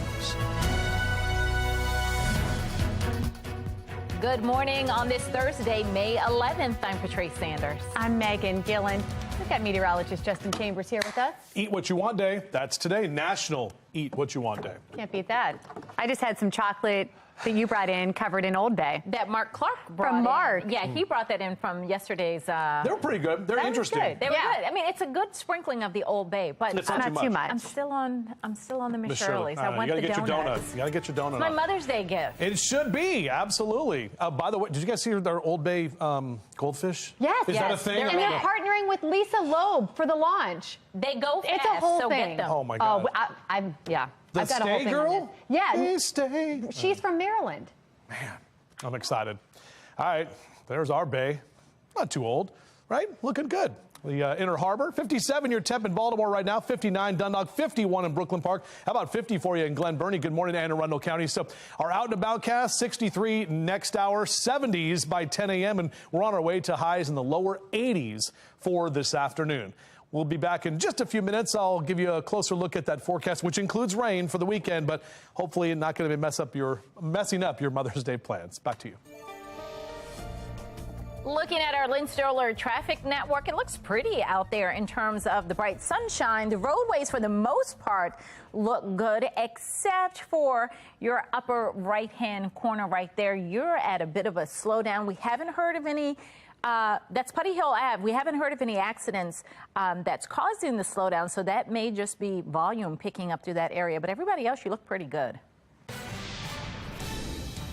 We continue to follow the breaking news out of North Baltimore. A fire destroying multiple homes. Olivia Dance has been out there on the scene all morning long. Olivia, it seems a little quieter. What's going on now? Yeah, Megan and Patrice, fire crews actually put the fire out several hours ago, so they actually just left Union Avenue. But I want to show you, if you can see behind me, there are several neighbors out here just now assessing the damage, really getting a closer look. These are the homes right next to us that were actually impacted by this fire, especially home number 806. I'm told that's where the fire started, so if we can pan in and zoom in on that home, that seems to have the most extensive damage. You can actually also see some of the family's personal belongings are just all out in their front yard, so definitely a sad scene to look at that. Now, the fire chief that was on scene earlier told me that one patient was transported to the hospital with minor burns, but mostly, thankfully, everyone is okay. Unfortunately, though, 3 families are now displaced, and Red Cross just got here a few moments ago. Crews were also looking for some pets who were left in the home, but no word on if they're okay. Of course, hoping that they are. The fire chief also told me the fire started at around 2:30 this morning, again in home 806, and a total of 10 homes were impacted. Some of that, though, was due to smoke. Let's go ahead, though, and pull up some photos from where the fire was when the fire was active, to give you an idea of just how massive it was. Neighbors, again, still out here assessing the damage. One telling me she woke up to the sound of windows breaking. When she came outside, that's when she saw the massive fire. I also spoke with another neighbor who lives just a couple houses away from where the fire started. Take a listen to what she said. 2:30, I actually heard screams, the woman upstairs screaming, and next door, I was like, what's going on, what's going on? And then I heard like fire, fire, and then I could like start smelling the smoke, and I was like, there's a fire, we gotta get out. Didn't even take any shoes, didn't take anything, just got out of the house. Sorry, I didn't mean to be a pain earlier. And that neighbor told me it took about an hour to put the fire out. And again, the fire has been out for several hours, but you can still smell smoke in this area. And we're also told that the cause of the fire is still under investigation. We're working to get that information, and we'll bring you those details as we get them. But for now, reporting live on Union Avenue, I'm Olivia Dance, Fox 45 Morning News. They're out stealing cars, carjacking, and hurting people. There's no resources to help these children to get on the correct path. Developing now, the Department of Juvenile Services is under pressure once again after police arrest 2 teenagers for breaking into several cars, dragging an officer in a stolen vehicle, and leading police on a chase. Well, now the Randallstown NAACP is issuing a scathing message to DJS, saying they are failing children and not protecting the citizens of Baltimore County. Shannon Lilly joining us live now with more on that sharp criticism. Shannon. Yeah, the president of the Randallstown NAACP, Megan Patrice, says he continues to get complaints from people in the community about the rise in juvenile crime. And he says police are doing a good job there, but there's one thing that's making it difficult for them, and that is the Maryland Department of Juvenile Services. He says that they are failing juveniles and not protecting the residents of Baltimore County. Take a listen. It is clear that DGS is not really performing where we need them to be. Every time a juvenile has contact with the police, there are no resources to ensure that the juvenile corrects their behavior.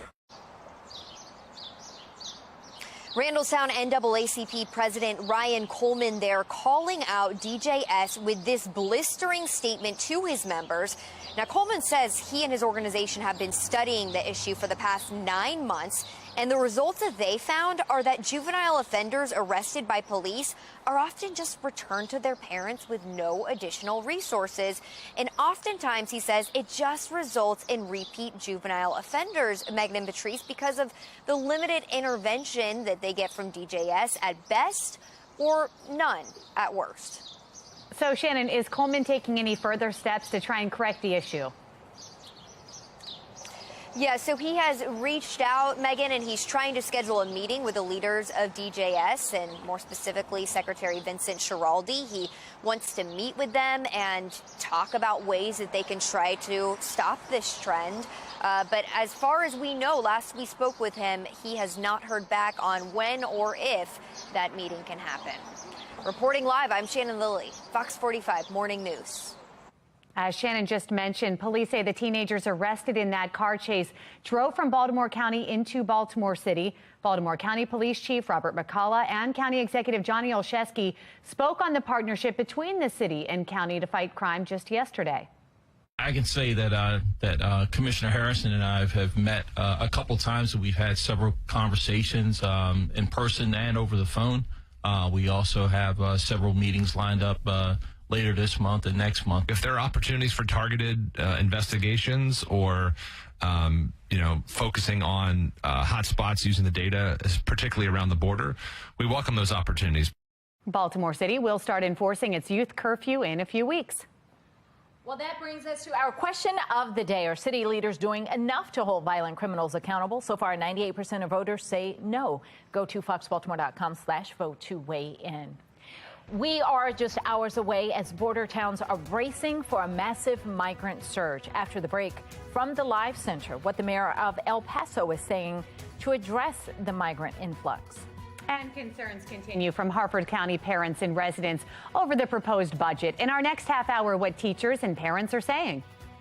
Right now, we got lots of sunshine, temperatures looking good, and will continue to warm up. But we do have some rain for the weekend. We'll talk about when that could impact you. Coming up on Fox 45 Morning News, all local, all morning.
From the Live Center this morning, border towns bracing for a massive migrant surge as a years-old border protection policy comes to an end. We're taking you live to El Paso. This is the border crossing right there. We are just hours away from Border Patrol losing the power to immediately expel migrants who enter illegally. Now, in this video here, you can see migrants waiting to enter into the U.S. ahead of the expiration of Title 42. Border Patrol Chief Raul Ortiz estimates 60,000 to 65,000 migrants are in northern Mexico waiting to flood the border. 917 migrants have already turned themselves over to authorities in El Paso over the past 2 days. Federal agents handed out flyers in the streets asking migrants to surrender. Those who did were given notices to appear in court. 44 additional migrants were apprehended. More than 11,000 border apprehensions were made on Tuesday, surpassing expectations of 10,000 per day predicted by the Department of Homeland Security officials. The mayor of El Paso held a news conference yesterday to address the migrant influx. We all know that the immigration process is broken and it needs to be fixed. There is no end game. In a community like El Paso or anywhere in the Rio Grande Valley, we cannot continue for infinity.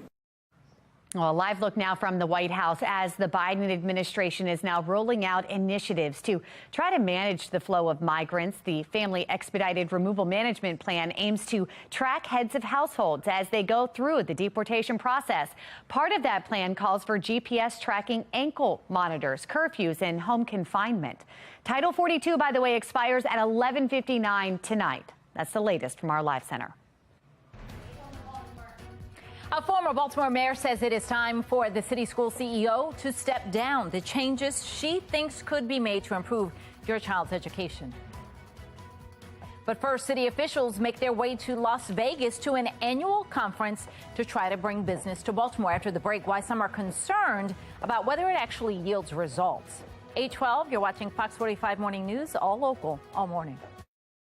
Fox 45 News, winner of 17 2022 Regional Emmy Awards, more than all other Baltimore news stations combined.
8:15 now. City officials are once again on their way to Las Vegas for the annual International Council of Shopping Centers conference. The purpose of the trip is to attract business to Baltimore. But there are questions about the price of the trip and if it actually yields results. David Williams with the Taxpayers Protection Alliance joins us this morning. David, good morning. Good morning, Patrice. And once again, they're going to Las Vegas, right? We've seen this before in the past, and we have 7 city officials that are going. That's the first question I have. You have 7 officials from the city going to Las Vegas for this conference, and they really can't show any results. And then there's the cost. This is going to cost $21,000, so about $3,000 per person to go to Vegas and to go to this conference. Now, I went to a travel website and I was like, is $3,000 a lot or is it a little? And I went to this travel website and I found these packages for about $1,200 or $1,300. This includes 3 nights stay at a really nice hotel. This includes round trip airfare. So yes, taxpayers are paying a lot more than they should for these trips for these Baltimore city officials at $3,000 a pop. And the mayor, his flight cost $1,000 round trip, while the other flights are about $500 or $600. So I wonder why his is more expensive than the others. But, you know, this just raises so many red flags because this wasn't even included on the agenda for the Board of Estimates. So there's really just a lot of questions. Okay, you have raised a lot there, so I want to get to a couple of those things. The first being, do we know that they don't get results out of these trips? I mean, have we not seen business come to the city? Or do we know an answer to that? So when I saw this story yesterday, I actually reached out to City Hall. I reached out to Baltimore City Hall, and they on what these meetings have helped. So, and the city officials really haven't said what business has come to the city because of these meetings. And again, it's 7 people, Patrice. You know, if you're going to send someone, maybe 1 or 2 people, you don't need to send a whole entourage. Well, that would make sense. And then you brought up the Board of Estimates meeting. Was this discussed in the Board of Estimates meeting ultimately? Because you're saying it was left off the agenda for discussion initially. Yeah, ultimately it was discussed, but when the agenda was sent out, 50 pages were missing from the initial agenda, which, you know, didn't include this. And I'm very suspect here because this has happened in the past where travel has been an issue. Remember, I believe it was last summer when Nick Mosby went to Ocean City for a conference, and he spent $500 a night for a hotel room. He asked for gas money, and no one else asked for gas money, so they know that there's a problem. And really, this centers around the Board of Estimates. And this needs to be changed fundamentally, and to see more transparency and not controlled by the mayor. The Board of Estimates is controlled by the mayor and his allies, and there needs to be more public input and more city council input into the spending. And that's how we address this travel issue, because people, listen, it's fun to travel on someone else's dime, but that someone else's dime right now is taxpayer money. Right. All right, David, thank you. Thank you. Well, it is 8:19, and we need to get back over to meteorologist Justin Chambers. He's got to look at the weather for us. And the Roma Celtics. What time? that is so far off the time. Well, I've had a lot of people, a lot of viewers have been encouraging me and you know, loved all the stuff yesterday. And they were like, the big question, did you fix the clock? We tried. We tried. And they do try to sync it up. It is a big clock. It's old. And by the way, this clock face is bigger than Big Ben. So take that, Britain. We've got a big clock here and nice bright skies out there from the Bromo Seltzer Tower. And I was up there yesterday, had so much fun. It's definitely something you got to check out. It's open every Saturday from 11 to 4. And you can go into the clock room. I think it costs like $8 or something. So definitely worth that. And to see all the great stuff. They have a art walk coming up next week. So a lot of fun things happening in downtown Baltimore, our fair city. 57 this hour. Numbers mid to upper 70s by noon. It'll be a great day for lunch outdoors, and it's going to warm up. In fact, heating up too. We're talking about sneaking into the lower 80s for a lot of us here on your Thursday. So Friday Eve, not looking too bad. Above average temperatures across Baltimore and Carroll counties. Lower 80s for Dundalk and Baltimore City over to Towson today. 78 for you in Eldersburg there in Carroll County. Howard and Anne Arundel counties keeping those upper 70s and lower 80s around as well for Glen Burnie and Pasadena down through Severna Park all the way out to Ellicott City and Columbia at 80 for this afternoon. Even lower 80s in the district here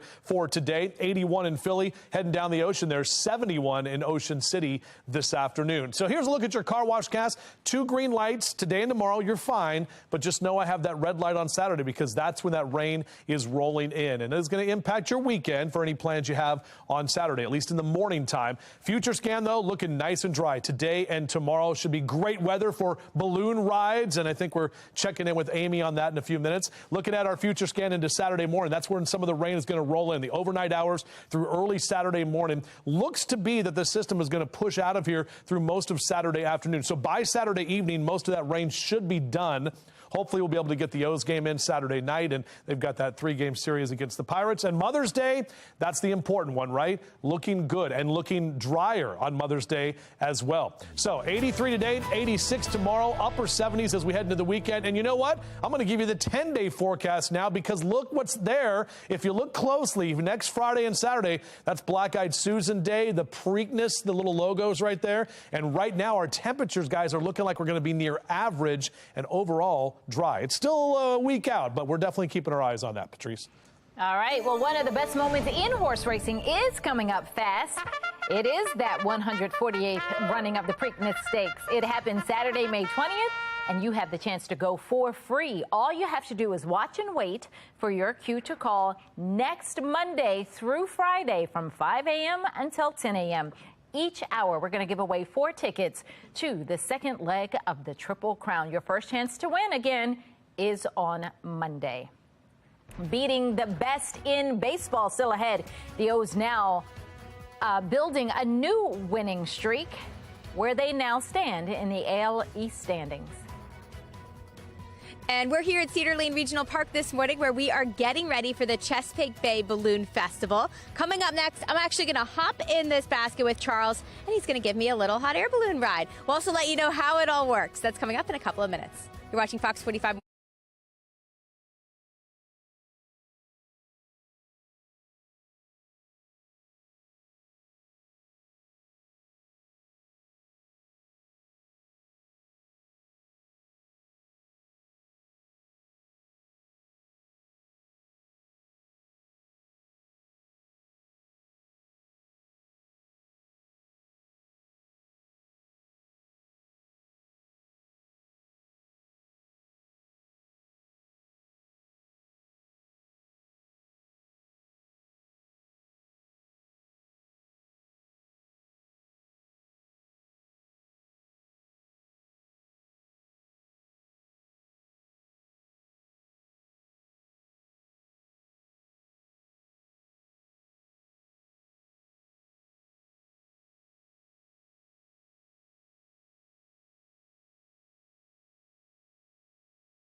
8:25. As the weather warms up, we are learning what it takes to fly a hot air balloon just in time before a hot air balloon festival goes floating into town in August. We've got the sneak peek preview. Amy Aronson live in Bel Air with more. Amy.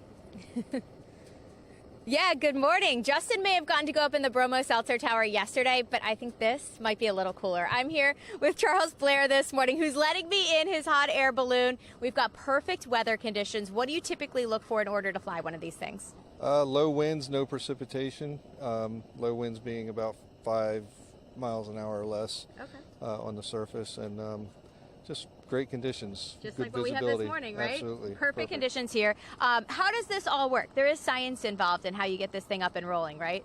Yeah, I mean, we do have to put some cold air in it with a fan laying on its side first, and then we blast this burner up inside the envelope, and that's what makes us go up. Okay. Hot air rises. Awesome. And when people take rides with you, how far do you typically take them? Typically, a balloon flight is maybe 6 to 8 miles, but it's about an hour long. An hour long? Okay, cool. And how high do you get them up before you take off? Well, I mean, you know, we'll take off and we'll go up to maybe 1,500, you know, to 2,000 feet. Is it hard to steer these things? It always amazes me where they come down and go up and all that stuff. Technically, there is no steering, but with the currents, the wind currents, we get up in those currents and feel which ways, you know, left and right, and then stick with that if we want to kind of steer. Awesome. Should we give it a spin? We will. Let's try to head up. All right.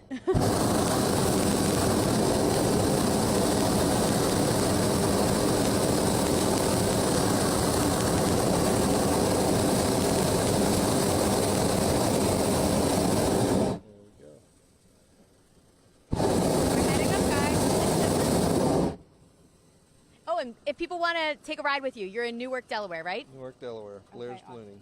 Blair's Balloons. Here I go, guys. What do you think? If you want more information, head over to foxbaltimore.com/newslinks. You can get all the details on how you can do this or come out to the festival in August.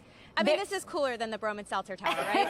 Well, even Justin is back here. That's him clapping and cheering over on the side. Everybody's watching the big screen, watching you go up. That is very cool. It's pretty cool. Strong resistance to a proposed budget cut in Harford County. Just ahead, why some say it'll be detrimental for schools. 3 families are now displaced after a fire here on Union Avenue. I'm Olivia Danson. Coming up next, I'll take you live to the scene with a closer look at the damage. You're watching Fox 45 Morning News, all local, all morning.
Live from WBFF in Baltimore, this is Fox 45 Morning News.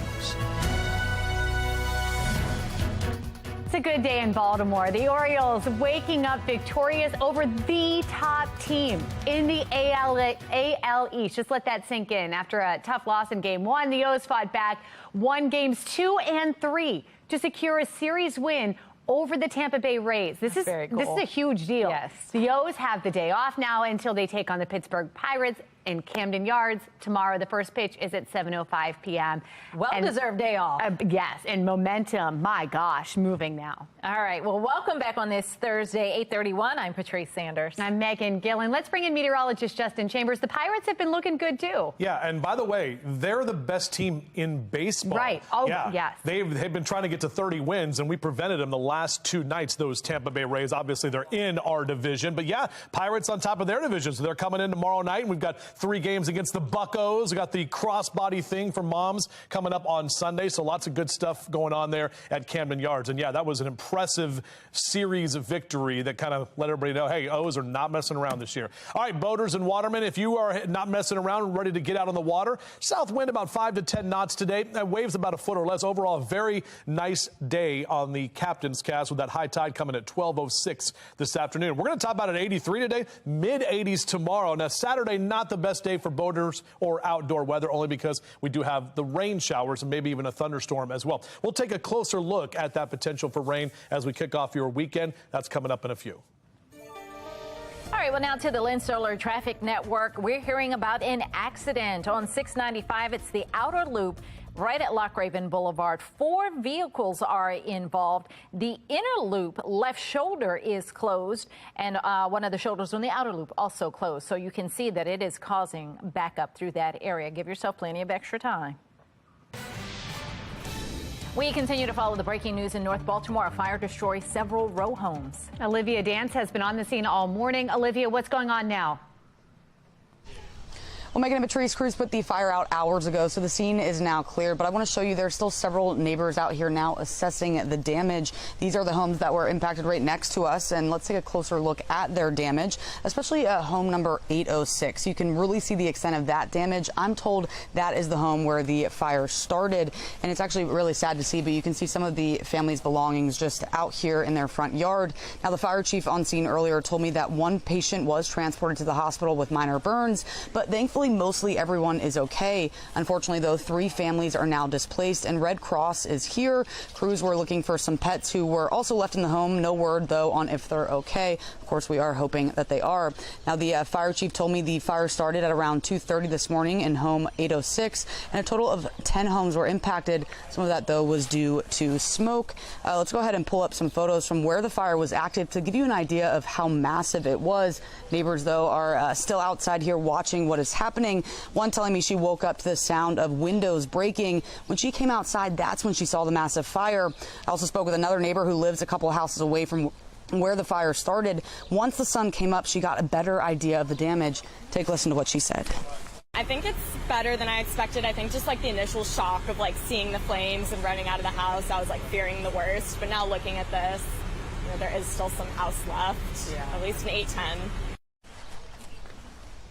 Now, that neighbor told me it took about an hour to put the fire out, but I want to show you an example of just how powerful this fire was. It actually burned the light on this car that was parked just across the street.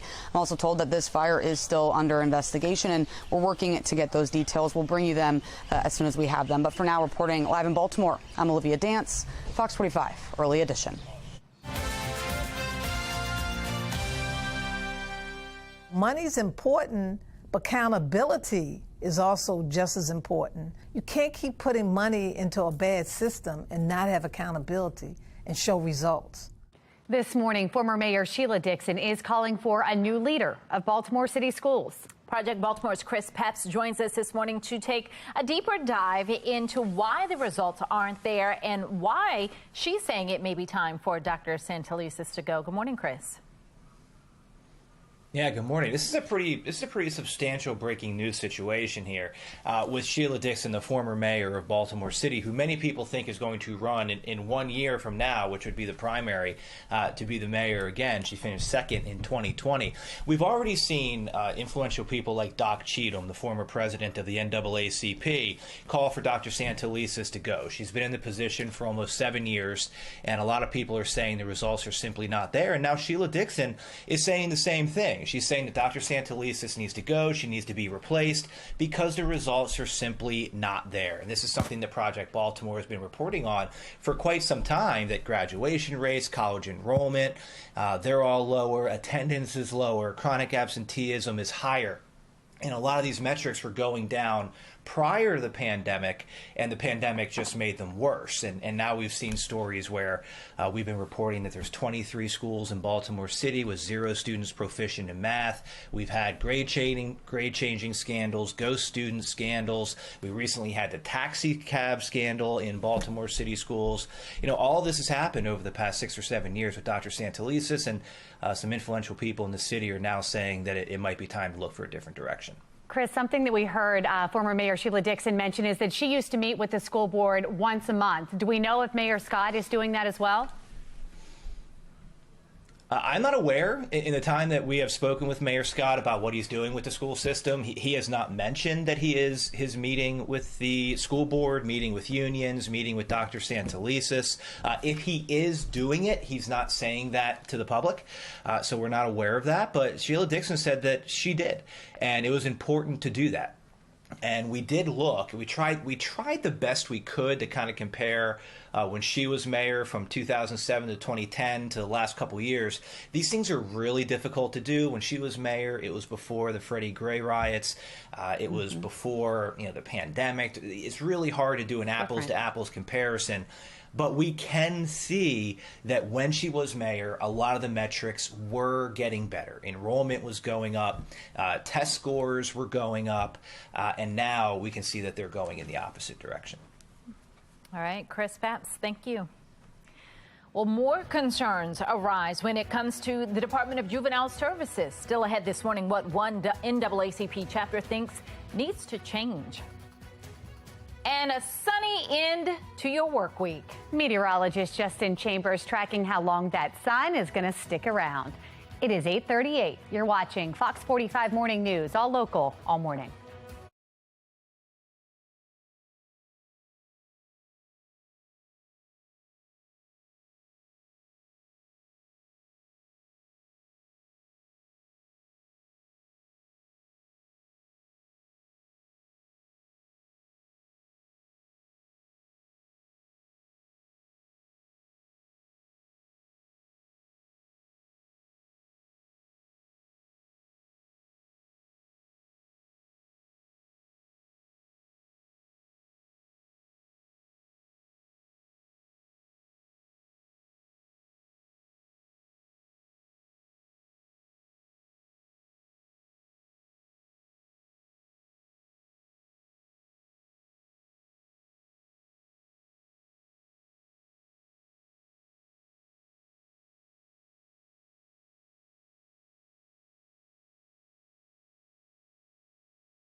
This morning, concerns continue from Harford County residents and parents over the proposed budget. County Executive Bob Casserly submitted a $19 million cut to schools to avoid a tax hike. Shannon Lilly is joining us live with what teachers and parents are saying about that. Shannon?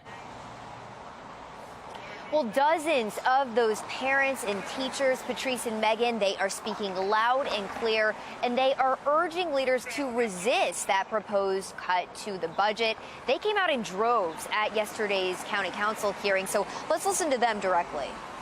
If we don't fund our school system, it becomes a huge problem. You guys have that power to be the checks and balances for this budget that's proposed by Mr. Casserly.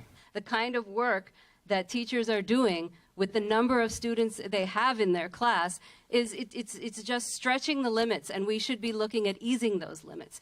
At a time when the nation is facing a critical teacher shortage, HCPS will not be able to attract and retain highly effective teachers if they cannot offer competitive salaries. Bob Casserly was elected over 2-to-1 to be a fiscally conservative person with our tax dollars. 2-to-1, to me, that's a mandate. So as you just heard from him there, some do support this $19 million cut, but most we heard from last night do not. Casserly warns, though, if the school system got its full wish list of funding, each household could see a $500 tax increase. And he adds that they have fully funded the educational budget over the last several years, and that enabled the Board of Education to accumulate a fund balance of over $93 million. Critics, though, say cuts will cripple classrooms, and it's just going to drive more teachers out. Reporting live, I'm Shannon Lilly, Fox 45 Morning News. Thank you, Shannon. Still ahead in our 9 o'clock hour, Super Bowl banners that once hung from the rafters are now being turned into handbags.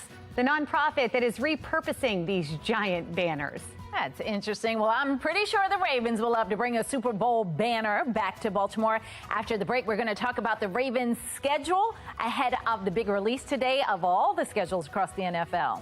You're watching Fox 45 Morning News.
The countdown is on. We are just hours away from the release of the 2023 NFL schedule, expected to drop at 8 o'clock tonight.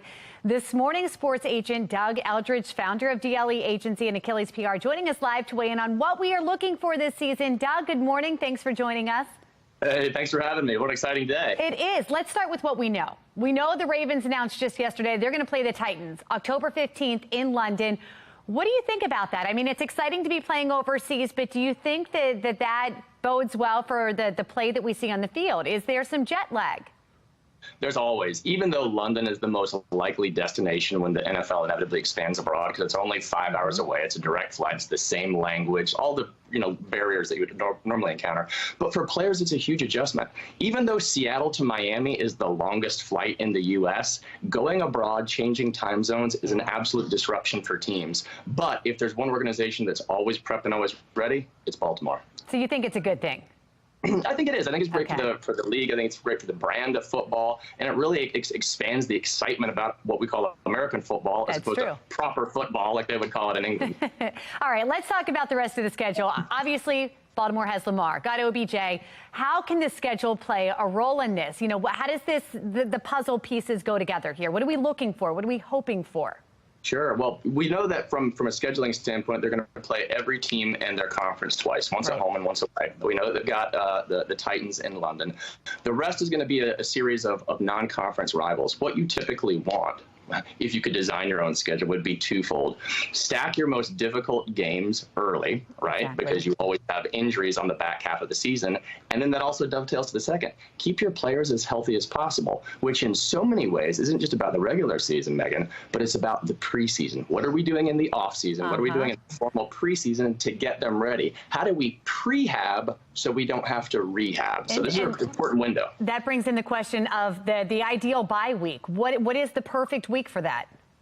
Well, 12? Typically you want it kind of in the start of that fourth quarter, right? It used to be 16 games, so it's easy to go 4, 4, 4, and 4, but now it's 17, and so the math isn't quite even. But you want your bye week in the back half of the season. You want the first 8 to get your rhythm, get your mojo, because guys sit out a lot of the preseason because of the proclivity for injuries. So you want to use the front half to get your rhythm, especially with a new offensive coordinator, new offensive weapons, entirely new language around the system. So this offseason and preseason are important, but the first 8 isn't necessarily going to be smooth sailing because there's a learning curve. So you want to keep that continuity on the front end, give a break on the back end, but what we don't want to see is have that bye week at the very end, because that throws off rhythm, and you want rhythm, right? Rhythm and momentum coming into the playoffs. But this is an exciting season for Ravens fans. Lamar's here. He's got his money. He's got his weapons. Everybody's healthy.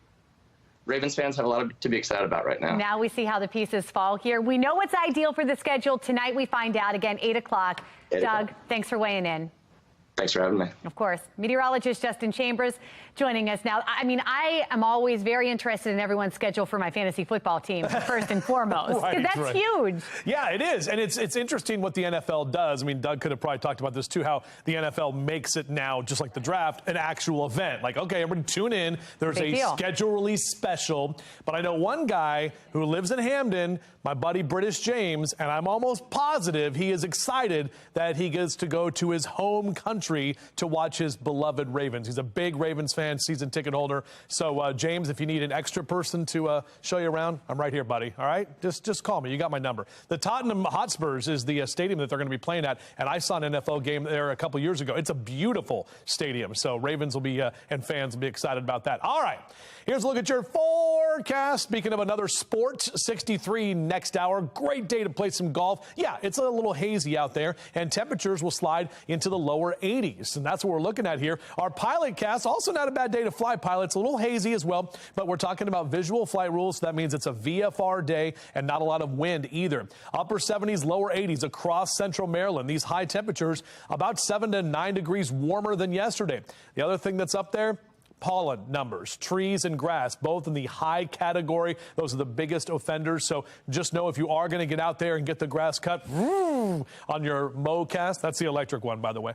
Thursday and Friday, green lights, but Saturday, not going to be doing mowing because that rain is coming in. So let's talk about it. Future Scan, we're all good today, and even tomorrow is looking good, a little bit warmer, so beautiful days to be outside. Saturday's a different story. It starts off with some showers in the morning time. As we get into the afternoon, we will see a few more of those showers still kind of moving through, but should be done by Saturday evening in time for the O's game at Camden Yards. And Sunday looks great for Mom and Mother's Day. We're talking about dry conditions and slightly cooler temperatures. And we are now 3 days away from Mother's Day on our holiday countdown. Just 18 days out until Memorial Day. The summer solstice, we're inside of 6 weeks now, 41 days for that first day of summer. And we know meteorological summer, June 1st. We're still at May 11th. Don't worry. We got the Preakness to get through and all that fun stuff this month. But here's your 7-day forecast. 86 tomorrow, back to the upper 70s on Saturday and Sunday. And then it will be a little bit cooler on Monday with another chance for a few showers early Monday morning. Time to take a look at a view through your window. Pamela sent this really pretty picture. Look at that big orange flower right there. So thank you so much for sending that picture in, Pamela. I appreciate it. We'd love to see the view through your window. Just go to our website, foxbaltimore.com. or /chime in, or take a picture of that QR code on your screen, Meg. This Fox 45 News segment is sponsored by Chime Medical Center. Well, it is that time of year that we celebrate Mom, and you can win extra spending money every day from now until May 12th. Just grab your phone, scan that QR code for your chance to win a $100 Visa gift card. Play our Mother's Day Mania Trivia Contest. You get the question right, and guess what? You could win the $100 daily prize. You don't even need to be a mom. Again, just scan the QR code, get the Mother's Day Mania Trivia question of the day, and good luck. Well, if you have any selfies or pictures with your mom, we would love to see, so we can give her a shout out on the air. Just scan that QR code on your screen. We got a lot of these QR codes. That's going to take you to foxbaltimore.com/chime in. It'll make it an easy place where you can upload your pictures and your videos, and it's all powered by StatPlus. The 148th running of the Preakness Stakes is taking over Baltimore, but you can't forget to watch the big race without the comfort of a cocktail. In our 9 o'clock hour, a drink expert teaching us how to make an easy cocktail to celebrate the second leg of the Triple Crown. And it's a beautiful morning here at Cedar Lane Regional Park. Sun is shining, and coming up in August, they're actually hosting the Chesapeake Bay Balloon Festival here. We'll let you know what that's all about in just a little bit. And if you're looking to soar those energy levels, let's take a coffee break.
Topping your morning business report, gas prices appear to have stabilized this week. According to AAA, the average cost for a gallon of gas today is $3.40. That's a penny higher than yesterday.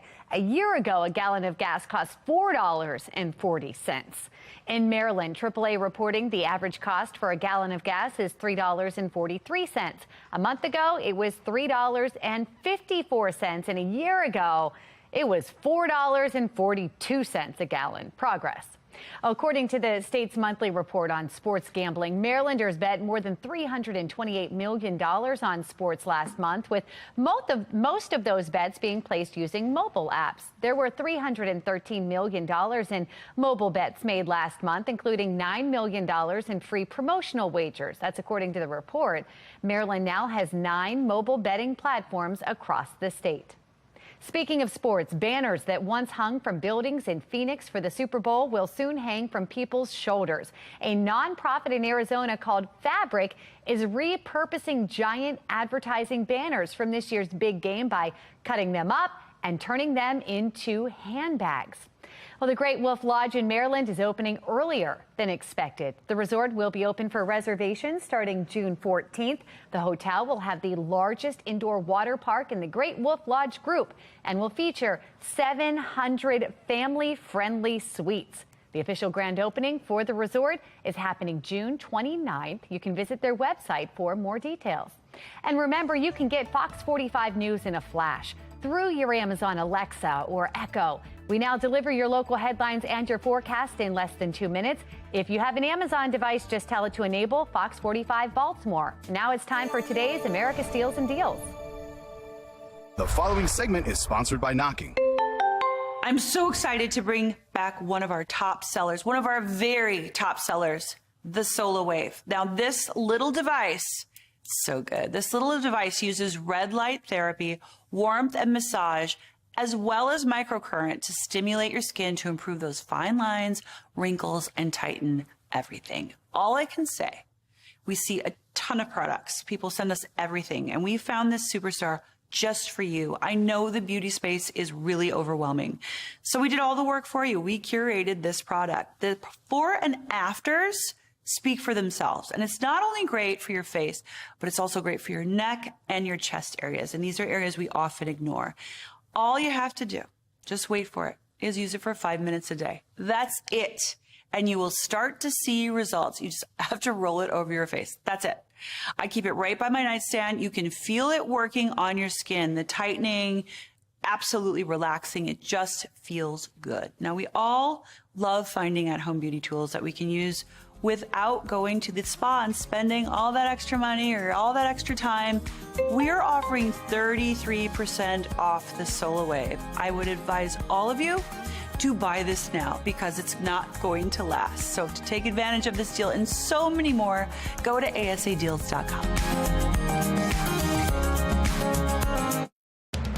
Live from WBFF in Baltimore, this is Fox 45 Good Day Baltimore. Good morning on this Thursday, May 11th. I'm Patrice Sanders. I'm Megan Gilland. We have a nice looking day so far this morning. Uh-oh. We've also got meteorologist Justin Chambers. I think I got robbed. Well, I know. I was just wondering if the shirts were still here. They are. Yeah, these are really cool because it has Ocean City's new logo, which is really cool. OC, our surf company. And Birdland Surf Company, that's a brand now? I think so. Must be. We've also got bobbleheads. Yeah. Oh, and don't forget. Oh, but you can't see that because they're going to go. They already took the shot off. Would you like to wear your fanny pack, I'll hold the shoulder crossbody. bag? This is the thing that moms get. It's a fanny pack that you wear a different way now, basically. Exactly right. All right, I got to do some weather now. Here's a look at our Towson cam. A little hazy out there today, and this is actually from some upper level wind that's actually bringing, thank you, some of the smoke from Canadian wildfires into our region. That's actually what we're seeing here. So if you kind of feel it in your throat a little bit, allergies, sure, but possibly also some of that upper level smoke. So warmer temperatures today. That is also going to help kind of exacerbate things here. As we track some rain on Saturday to kind of clean things out, it will be at least for the beginning of Mother's Day weekend. So out for a run or a jog, look, we're already talking about low to mid 70s. Just be aware it's warming up quickly. Back with your full forecast in just a few minutes from right now. Well, looking at the Lynn Solar traffic network right now, And we're continuing to follow that accident on the 695 outer loop right at Loch Raven Boulevard. 4 vehicles involved there. The inner loop left shoulder is closed because of it, and then also one of the shoulders on the outer loop also closed. So traffic backed up through that area. As you can see in the cameras here, give yourself plenty of extra time or just avoid that area. Well, we continue to follow that breaking news out of North Baltimore, a fire destroying multiple homes. Olivia Dance has been on the scene there all morning. Olivia, what's going on? Well, Megan and Patrice, crews put this fire out hours ago, so the scene is now clear. But I want to show you there have been neighbors out here also for hours just assessing the damage. These are the homes right here that were impacted by the fire. And if we could zoom in actually to home number 806, that is the home where I'm told the fire started. And that home seems to have the most extensive damage. It's actually a sad scene here. That family's belongings are just spread out here on their front yard. And now earlier, the fire chief that was on the scene told me that one patient was transported to the hospital with minor burns, but thankfully mostly everyone is okay. Unfortunately, though, 3 families are now displaced, and Red Cross got here about an hour ago. Crews were looking also for some pets who were left in the home. No word, though, on if they're okay. Of course, we are hoping that they are. And the fire chief also told me the fire started at around 2:30 this morning. Again, that started in home 806. A total of 10 homes were impacted. Some of that, though, was due to smoke. And let's go ahead and pull up some photos from when the fire was actually active to give you an idea of just how massive it was. Neighbors were out here watching what was happening. One telling me she woke up to the sound of windows breaking. When she came outside, that's when she saw the massive fire. I also spoke with another neighbor who lives a couple houses away from where the fire started. Once the sun came up, she got a better idea of the damage. Take a listen. 2:30, I actually heard screams, the woman upstairs screaming, and next door, it's like, what's going on? What's going on? And then I heard like fire, fire, and then I could like start smelling the smoke, and I was like, there's a fire, we gotta get out. Didn't even take any shoes, didn't take anything, just got out of the house. Now, that neighbor told me it took about an hour to put the fire out, and I want to show you an example of how powerful this fire was. It actually burned the light on this car that was parked just across from the homes. Now, I am told that the cause of this fire is still under investigation. And of course, we're working to get that information, and we'll bring it to you as soon as we have it. But for now, reporting live on Union Avenue, I'm Olivia Dance, Fox 45. Good day, Baltimore. There's no resources to help these children to get on the correct path. They just continue to repeat and offend. We need DGS to do their job. Developing now, the Department of Juvenile Services is under pressure once again after police arrest 2 teenagers for breaking into several cars, dragging an officer in a stolen vehicle, and leading police on a chase. Now, the Randallstown NAACP is issuing a scathing message to DJS saying they're failing children and not protecting the citizens of Baltimore County. Shannon Lilly joining us with more on that sharp criticism. Shannon. Well, the president of the Randallstown NAACP says he continues to get complaints from people in the community about the rise in juvenile crime in Baltimore County.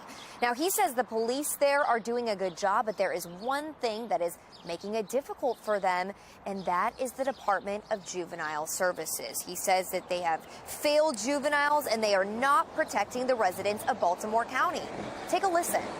It is clear that DGS is not really performing where we need them to be. Every time a juvenile has contact with the police, there are no resources to ensure that the juvenile corrects their behavior. Randallstown NAACP President Ryan Coleman there calling out DJS with this blistering statement to his members. Coleman says he and his organization have been studying the issue for the past 9 months, and the results that they found are that juvenile offenders arrested by police are often just returned to their parents with no additional resources. And oftentimes, he says, it just results in repeat juvenile offenders because of limited intervention from DJS at best and seemingly no involvement at worst. And so Coleman has called for a meeting with DJS leaders and specifically DJS Secretary Vincent Schiraldi. He wants to meet up with them to try to come up with solutions to help put an end to this trend. But so far, last we spoke to him, he says he has not heard back on when or if that meeting can happen. Reporting this morning, I'm Shannon Lilly, Fox 45 News. Good day, Baltimore. Last month, a scathing report from Maryland's Attorney General showed DJS struggling with increasing youth capacity, a lack of educational opportunities, and inadequate programming. The governor's office tells Fox 45 News he is committed to fixing issues that he says he inherited from the previous administration. DJS isn't the only issue when it comes to juvenile crime. Governor Wes Moore has signed hundreds of bills into law, but not one addresses juvenile crime. Lawmakers haven't done anything to change the current juvenile justice law preventing children under the age of 13 from facing charges in most cases. Baltimore City State's Attorney Ivan Bates says he believes juveniles should be held accountable for crime. One political expert says other elected leaders should follow his lead. Fortunately, the city has Ivan Bates, who appears to be the one individual who wants to turn the entire situation around. But he needs help. He needs open support from the mayor. He needs open support from the city council. And if you listen to Ivan Bates, it appears the city could possibly be on its way to changing these things. Our question of the day, are city leaders doing enough to hold violent criminals accountable? So far, this is now up to 99% of voters who have responded say no. You can go to foxbaltimore.com/vote to weigh in. Today marks the end of Title 42, the Trump-era rule put in place during the pandemic.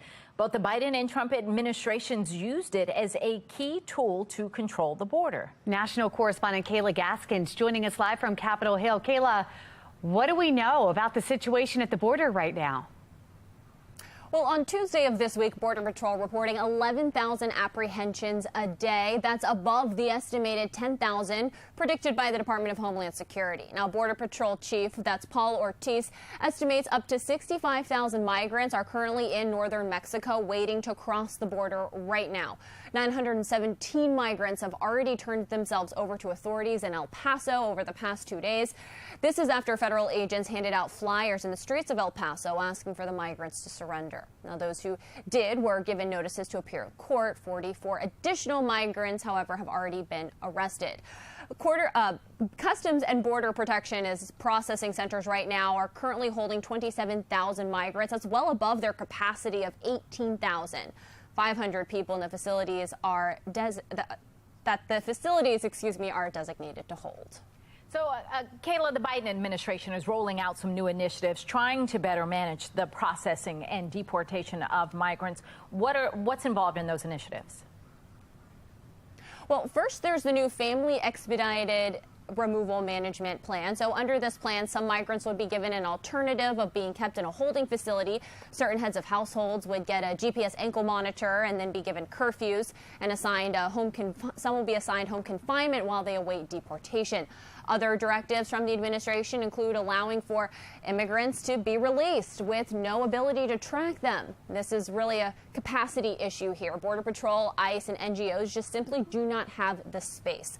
Migrants will then be dropped off at bus stops, train stations, etc. if the agencies can't hold them. Guidance instructs the release to be done in a safe and humane and orderly manner. Secretary of Homeland Security Alejandro Mayorkas is saying it will take time to see how effective these policies are, admitting it's going to be a tough week at the border. All right, national correspondent Kayla Gaskins live from Capitol Hill. Thank you. We are talking about our older black residents, working class folks here who have been owning homes for generations that are at risk of losing them, which is why we're doing this in the way that we're doing, with that intentionality.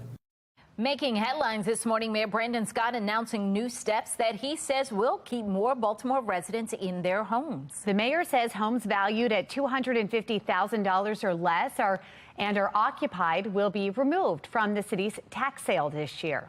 Now, the city says it will work with the homeowners to come into compliance with any taxes owed. In our 7 o'clock hour, we spoke with Euripsy Morgan, spokesperson for the community group Peace, about the mayor's announcement. It is a step in the right direction, but unfortunately, I think the mayor has once again complicated the issue. What the city should be doing if we really wanted to reduce the number of owner-occupied homes on the tax sale is to reduce the property tax rate. And that's something that's in his control. Well, you can read more about the policy change on our website, foxbaltimore.com. The budget brawl continues in Harford County. What parents and teachers are urging leaders to do following a proposed $19 million budget cut to public schools. And May is National Foster Care Month Awareness Month.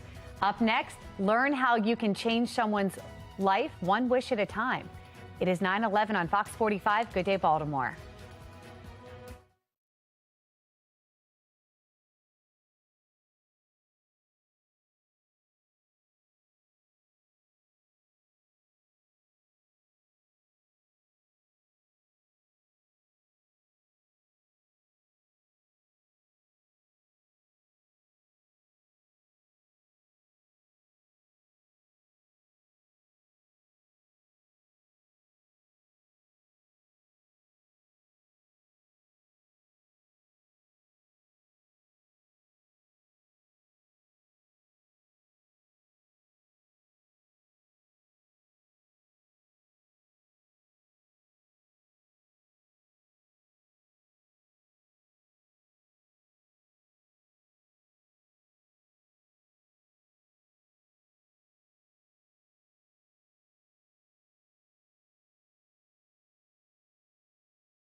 A national nonprofit organization is granting wishes to foster children and those who have aged out of the system.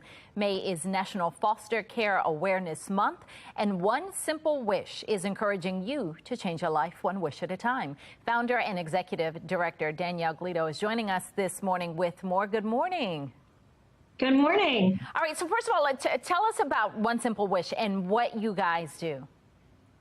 One Simple Wish is an online wish granting platform where anybody can go and read the wishes from individuals who have been impacted by our nation's child welfare system.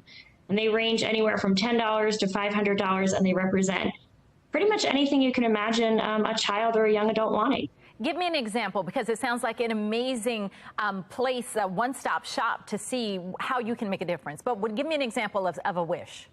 Sure. So wishes can be as simple and sort of common as things like shoes, like a really cool pair of sneakers, or new clothing, and the opportunity to actually shop for that clothing, which is really important. So like teens, you know, they don't want us to pick out their stuff. They want to go to the store. I know this well.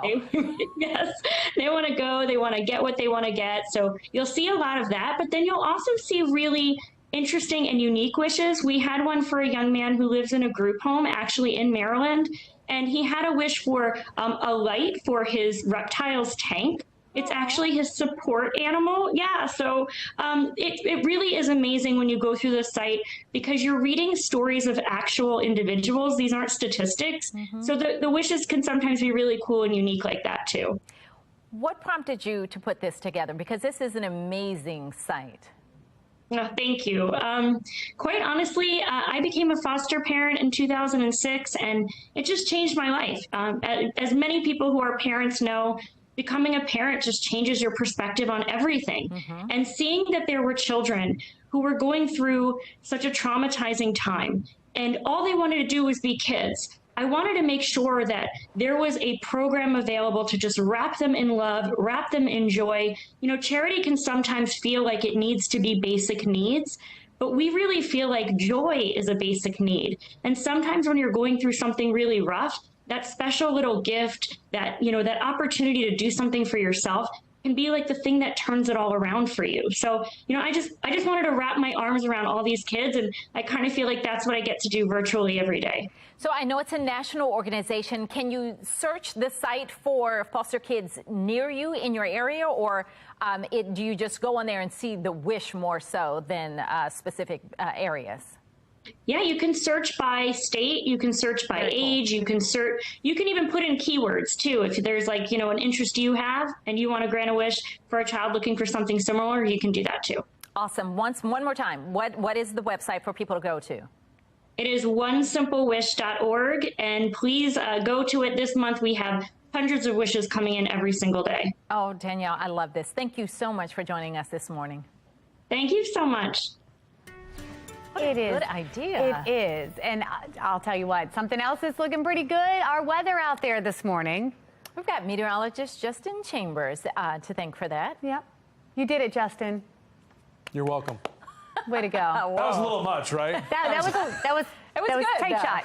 I got the Ravens purple because I'm excited about the schedule release tonight. I mean, we already know who we're playing, but I like to know when. And we already know one of the games is in London in October for your Baltimore Ravens. So how about that? Purple Pride over there taking over the Brits right now. Our temp 64. That's a BWI Thurgood Marshall. Overall, a nice start to your morning. Our temperatures are already warming up. You can see on your day planner here next hour, we're going to slide right to the lower 70s. And then as we take you through the early part of the afternoon, numbers warmer than yesterday with upper 70s and even some lower 80s. Few high thin clouds out there, a little hazy still today. And as you're doing happy hour, we're talking about numbers still in those lower 80s in that 4 and 5 o'clock hour. Definitely a good afternoon to throw some stuff on the grill, maybe eat outdoors tonight or during the day today. Now, again, it's going to be a little warmer. Upper 70s for Westminster up over there to, what do you call it, Meg? Is it Hamchester? Is that right?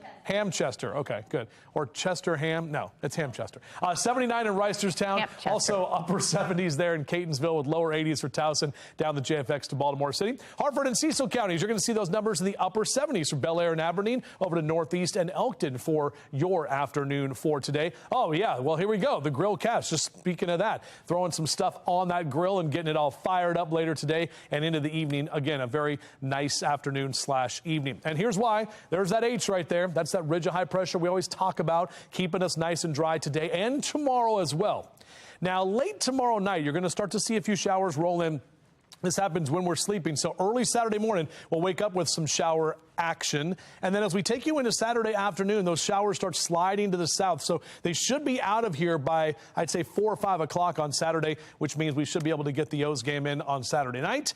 Mother's Day looks even better, drier and a little cooler for mom as we take you out into a Sunday afternoon. And then another weather maker coming in early next week that could bring us some showers, at least for the first part of Monday. But as the O's are back at it tomorrow night against the Pirates, we're going to see those temperatures in the 80s on your Friday, upper 70s for Saturday and Sunday through Mother's Day weekend. Coolest day will actually be next Monday before our numbers go back up. This Fox 45 News segment is sponsored by Shine Medical Center. It is that time of year we celebrate Mom, and you can win extra spending money every day from now until May 12th. Just grab your phone, scan the QR code for your chance to win a $100 Visa gift card. Just play our Mother's Day Mania Trivia Contest. Get the question right, and you could win the $100 daily prize. You don't have to be a mom. You just have to scan the QR code to get to the Mother's Day Mania Trivia question of the day. Good luck. And we're here at Cedar Lane Regional Park this morning, where sadly the hot air balloon had to go home. But we are talking about what else is going to be happening here at the Chesapeake Bay Balloon Festival coming up in early August in just a little bit. Kick flip for a good cause. Up next, where you can get free skate lessons, free ice cream, and more this weekend. 9:21. You're watching Fox 45. Good day, Baltimore.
Strong resistance to a proposed budget cut in Harford County. Just ahead, why some say it'll be detrimental for schools.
Live from WBFF in Baltimore, this is Fox 45 Good Day Baltimore.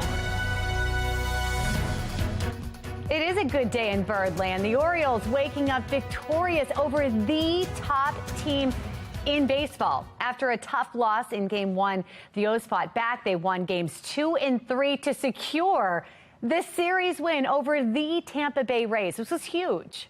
And now the O's have the day off. They deserve it until they then take on the Pittsburgh Pirates in Camden tomorrow. First pitch for that game, 7:05 p.m. And how nice to see the Orioles like in this position. It's a completely different team. It is, and they're going against the Pirates, who are in a similar situation where they have been tanking the last years, and now you've got two teams that are vying for. Well, let's see who wants it. Yeah. All right. Well, welcome back on this Thursday, 9:27. I'm Patrice Sanders. I'm Megan Gillen. Meteorologist Justin Chambers, you've been part of this excitement. It's happening. I mean, it's so great. Dean Kramer went 6 scoreless innings last night. Then Cano came in for another save. He's got a 0.00 ERA. He just doesn't allow runs, which is amazing. You know what they call that? What? That's Orioles magic. That is feel it Orioles happen. magic. I can feel it happening. Yeah. I know I have the purple on for the Ravens, but Wear Orange Wednesday was yesterday, but we always are orange in our hearts. And they're back at it tomorrow night at Camden Yards. Should be a great night for baseball here in Charm City. And they've still got 4 more games after this weekend. Through next week, the Angels are coming to town. So I don't know if Ohtani's going to pitch while he's here, but he's one of those, once in a generation type players that you want to come out and witness. We just hope we beat him. All right, our Mile 1 Auto Group cam looking a little hazy right now from the Towson area. We're looking out over those green trees, and obviously that pollen is up there. So a mild morning leading to a warmer afternoon. We are tracking some rain as we head into Saturday, but good news is it's looking to stay dry for Mom on Mother's Day. But if you have planned Saturday, just know you have to deal with some of that rain. So low to mid 70s over the next couple of hours. If you're out for your run or your jog, we'll be at 83 today, 64 tonight, then mid 80s on Friday. Back with your full forecast. We'll do that in just a few.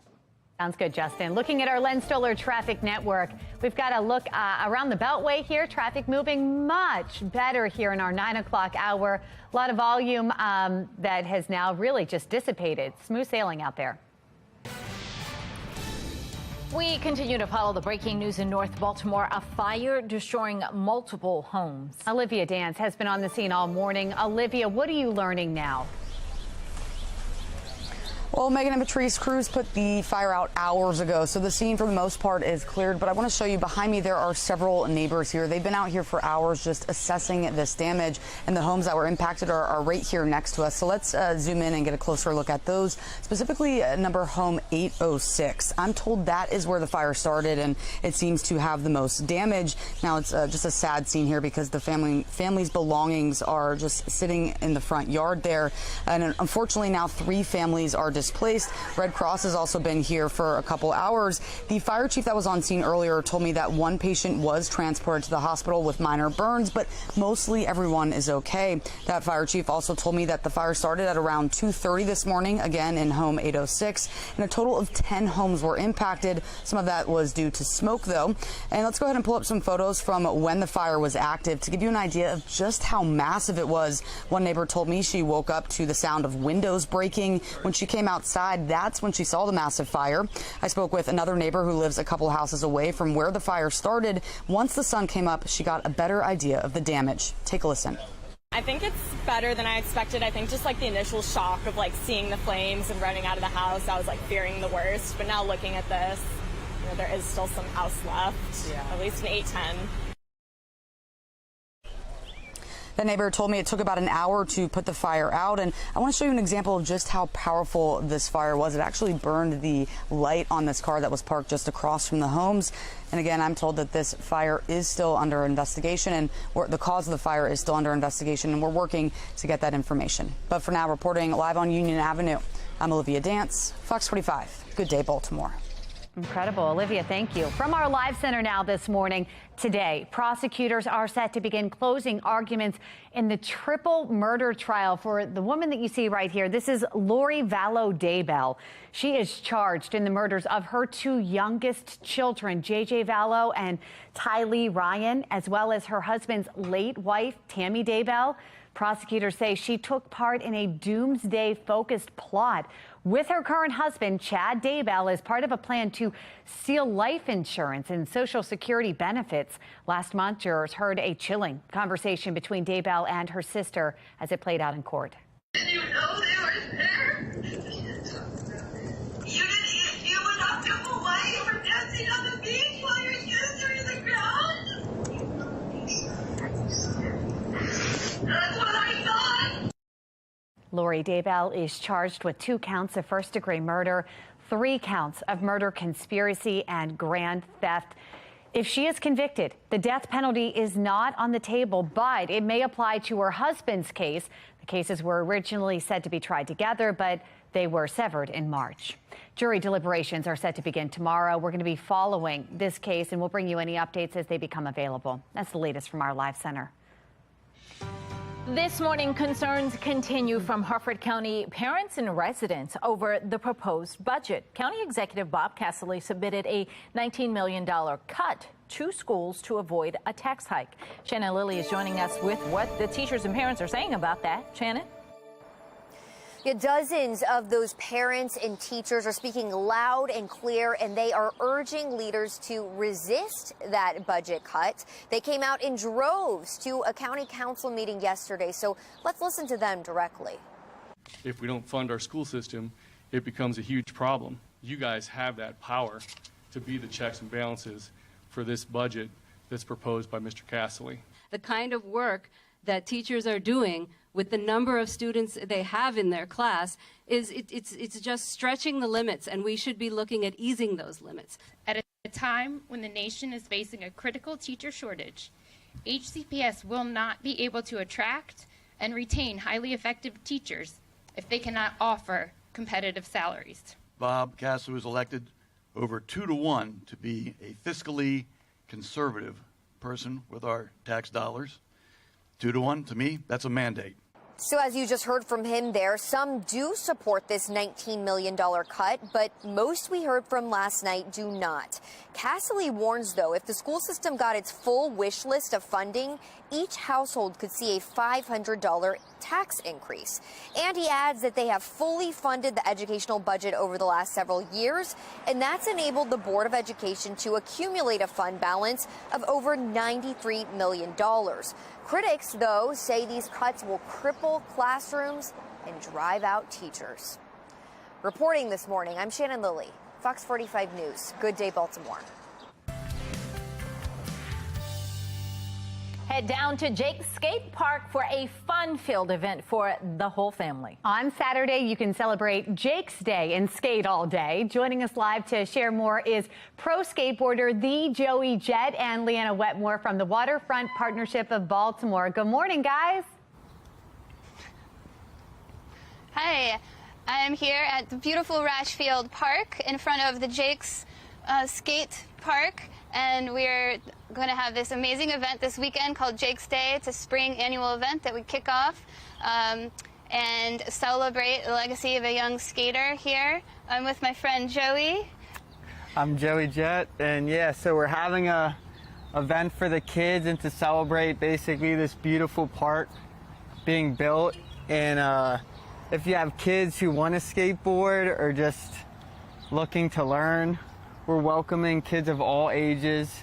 Everyone's open. Even if you've never skated in your life, just come out, and you don't have to be good. You can be whatever you want. So we'll do lessons with Joey, Skatepark of Baltimore. We'll have breakfast, coffee, free ice cream with Miss Twist. We even have baby goats coming. We love that. If it rains, we will. If it's raining lightly, we're going to go for it. If it's pouring, then we will do it. We'll be here on Mother's Day, 9 to 11. So bring your mom. Yep, bring your mom. We're actually designing clothes that we're handing out, free clothes. And there's going to be not just me skating, many skaters here, and it's just going to be a good community event where it's just going to be good vibes, I guess. Celebrate spring with your mom and come out to Jake's Skate Day.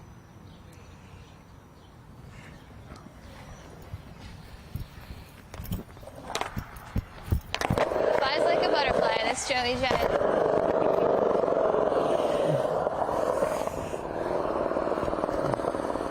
when he's off. And I have to say, every time we see him, when I He met taught Joey, you. he was 7 or Aw, younger. he's grown. Yes, he has. We're almost away from the Preakness, and Fox 45 wants you to be part of the big race still ahead. How you can win tickets by watching Fox 45 Morning News next week. And we have a beautiful day ahead.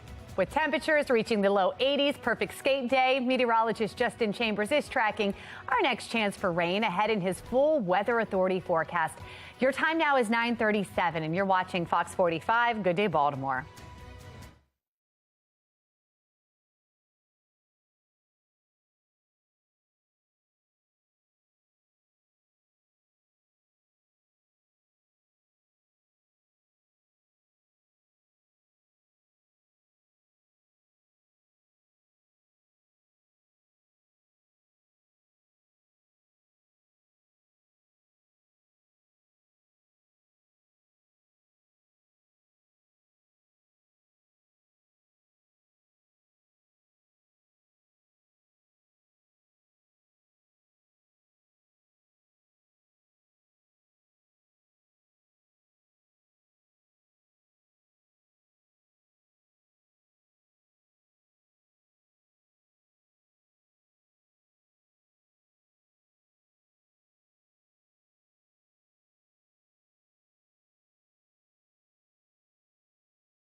The Chesapeake Hot Air Balloon Festival is floating into Maryland. While their balloons are a lot of fun, we're also learning the science behind what it takes to actually fly one of those. So we sent one of our scientists out there, meteorologist Amy Aronson, live in Bel Air with more. And you're back on the ground, Amy. How was it? Back on the ground. It was so much fun. Such a calm ride, I guess, up, and then a really pretty view too. Unfortunately, wind started to pick up a little bit. They had to bring the balloon down. So that is now on its way back to Newark, Delaware. But right now we are talking about everything else that's going to be happening here for the festival coming up in August. I'm joined by John right now, who we have to thank for this beautiful facility. So you're actually hosting this here. How excited are you to host it in your beautiful park? It's great. We're really looking forward to it. We hold a lot of sporting events here, a lot of tournaments, but this is a real opportunity to get into other events, and this is going to be a spectacular event here, and it's the first of many that we really want to try to do, and we're looking forward to everybody coming here, and all the support we're getting from Harford County is unbelievable, so awesome. It's great. Yeah, I was going to say, it's my first time here at Cedar Lane Regional Park, and it is just pristine. Beautiful park. Thank you. Greatly appreciate it. Okay, awesome. Now Megan from Visit Harford is with us this morning. Why should people come out, enjoy the festival, but also Harford County? There's going to be a lot happening. Oh, it's going to be an amazing weekend in Harford County. Aside from the Hot Air Balloon Festival, there's so much you can do while you're here. Our main streets have so many little shops that you can go and get yourself a nice little souvenir to remember your time here for the festival and in Harford County. So many waterfront restaurants you can go to. So a weekend in August in Harford is perfect. So, book your stay in one of our fabulous hotels and make a whole weekend trip out of it. Why not? And it's coming up in August, right? Before you know it. Right around the corner. If you want more information on everything happening here, come August, head over to our website, foxbaltimore.com/newslinks. And Megan, Patrice, We lost you. The weather impacted on my Facebook page, so you can rewatch it. Oh, okay. Go back and watch. Yes, because Awesome. she went up and she came back down. All Yeah. very cool. Thank you, Amy. If you are on a diet today, this might have to be your cheat day. The national holiday that's happening today, encouraging people to eat their favorite foods without remorse. Done and done. And if you can't make it to Preakness, no worries, because up next, the cocktails you can make at home that will have you feeling like you're standing right on the racetrack. 9:42 now on Fox 45. Good day, Baltimore.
Yay! The 148th running of the Preakness Stakes is taking over Maryland as the second leg of the Triple Crown races into town next week. And the Magdalena Maryland Bistro is debuting an old-fashioned cocktail menu to celebrate with a play on the Black-Eyed Susans, of course, the official drink of the Preakness. We have Director of Food and Beverage, Dane Wilfong, joining us here this morning with a special taste. These are absolutely stunning, by the way. The detail, the perfection is exquisite. Well, yeah, so thank you very much, and thank you for having me. Us at Magdalena, we decided to take back for the next 2 weeks from Derby to Preakness to 1937. So we took a snapshot from the best and favorite cocktails from 1937, celebrating War Admiral, which was a Maryland-trained horse, because Maryland was all about horses, who won the Triple Crown 1937, and then had a title match at Preakness versus Seabiscuit. So how do you take that and make a drink out of it? Well, so there was, during that time period, cocktails were reigning a little bit king, and so we chose 5 of the top cocktails. So they were a little bit classic, usually only 3 ingredients or so. So we might have kicked it up a few notches. So what are you making? So we have an Aviation, which is gin-based, but it's with scapegrace, a beautiful New Zealand gin. We have over here... What do you have on the top here? Oh, that's just a beautiful maraschino cherry and like a lemon tail. Wow, very nicely done. All right, and then this one? And then we have the, that's the El Presidente. So it's a split-based tequila, which is Dos Armadillos, which is wonderful. A little bit of house-made grenadine, nice vermouth in there. It's just nice, crisp, and a little bit light. And this is all part of Maryland history. This is a learning experience as you sip these drinks. Oh, every one of these bottles has such a story behind it. Really? We're about telling you every single one of those stories. That is awesome. All right, let's go to the pretty one that I think looks nice for Mother's Day, although I know it's as we lead up to the Preakness. That is the Clover Club. It is a white and egg white beverage, so it's fresh raspberries. We did Sagamore Rye because Sagamore Rye actually, they created that to pay homage to around this time period where Maryland made more whiskey than Tennessee. Really? Yeah. See, that's a fun fact I didn't know. All right, and the last one, you're going to make it up for us right now. Which is this one? This one's my favorite. This is the Bolero, named after an old Cuban musician. And it's a split base of a couple different rums, Dr. Bird Pineapple, a Denizen 8-year. We do a clarified bitter orange, lime, and Demerara. Keep it nice and simple. These are beautiful patio cocktails as well. It is patio season. I wanted to ask you, you've got a nice patio. Let everyone know where you are. Yeah, so we're in Mount Vernon. So we're in the Ivy Hotel. We have a beautiful enclosed courtyard that's blossoming. It is peak right now. And these are all fantastic beverages to come and sip. And is this going to be lasting throughout Preakness, after Preakness, or is this limited menu here with these special drinks? This is from Derby to Preakness is when we're taking it back, and then we're going back to our specialty cocktail programs after that. Awesome. Well, thank you so much for sharing those with us this morning. It's exciting as we get ready for Preakness. Any bets? Oh, no, not yet. I'm not a betting man, but you bet I'll be there. Oh, very nice. I see what you did there. The 148th Preakness Stakes is happening Saturday, May 20th. And guess what?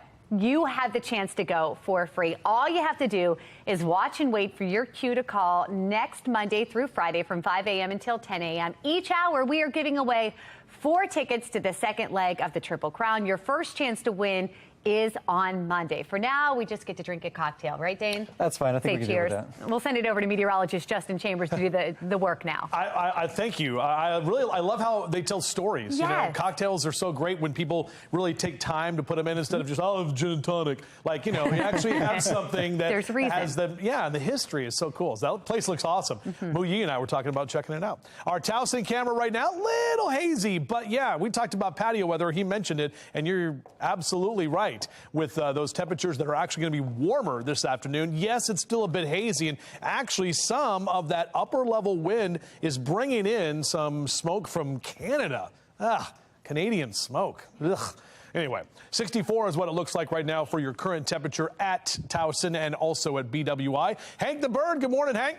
Yeah, he's excited about Preakness and all the other things happening. And, of course, his beloved Orioles and his Oriole Bird cousin. 79 your temp by noon. We're in the lower 80s into that 2 and 3 o'clock hour. Speaking of flying, VFR, even with the haze, visual flight rules all day. But just pilots always check the weather. As I always tell my students, weather and NOTAMs, you got to do it every single time.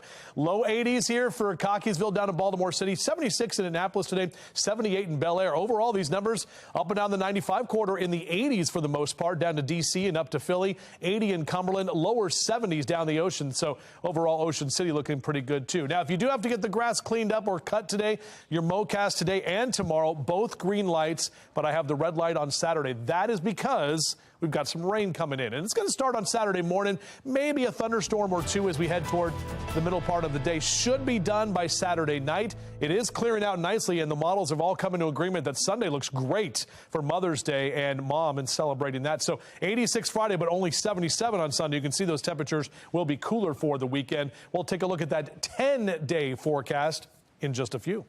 All right, Justin, thank you. Beyonce is back. Friday is about to get freakier, and you might as well eat whatever you want today. I like that. Be More Lifestyle host Mark Clark is in studio with us. He's got today's trending stories and what that all means. Hey, Mark. That's right. What's going on, ladies? Queen Bee returns to the stage in Stockholm, Sweden for her first solo tour in 7 years. That's right. According to the report, the Renaissance World Tour could earn nearly $2.4 billion just from ticket sales. That would be $500 million more than Taylor Swift's Eras Tour. The average ticket price to see Beyonce perform live is $685, okay? The Hollywood Reporter is confirming a sequel of Freaky Friday is in the works. The body swap comedy stars Lindsay Lohan and Jamie Lee Curtis, who are in talks to reprise their roles as mother and daughter, who wake up, this camera's trying to hit me, and discover bodies. Watch out. The movie was a remake of the 1976 original film, okay? And if you're on a diet today, may be the perfect excuse to have a cheat day because it's National Eat What You Want Day. It's a day to indulge in your cravings and have one of your favorite foods. You can have breakfast for dinner or dessert before lunch, or order in instead of cooking. All that is happening today. So what do you think, guys, about our trending stories today? A lot of money for a ticket. That's Yeah. Did you hear how much, what'd you say, $2 billion on ticket sales that she and Ticketmaster are making? Right. Wow. Has anybody seen Beyonce? I haven't seen her since Destiny Child days, back when they were young. I haven't, and I actually got into the lottery to possibly purchase tickets this time around, and you couldn't even get in. Like, I didn't get past the throw my hat in the ring stage. So would you pay the $685, Patrice? That's not a choice I have to make now because I didn't get in. But no, I'd have to be on stage with her, and then maybe I'd pay. Like, I'd need a chair on the stage, and then maybe $600. I might have a hookup. I'll let you guys know. Okay, you do that. Mark's got it. Well, our 10-day forecast is coming up. I'm Justin, and I'll talk about it in a few minutes. Hi, Justin. Hi.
That's what I was going to get you a drink. Please don't, no.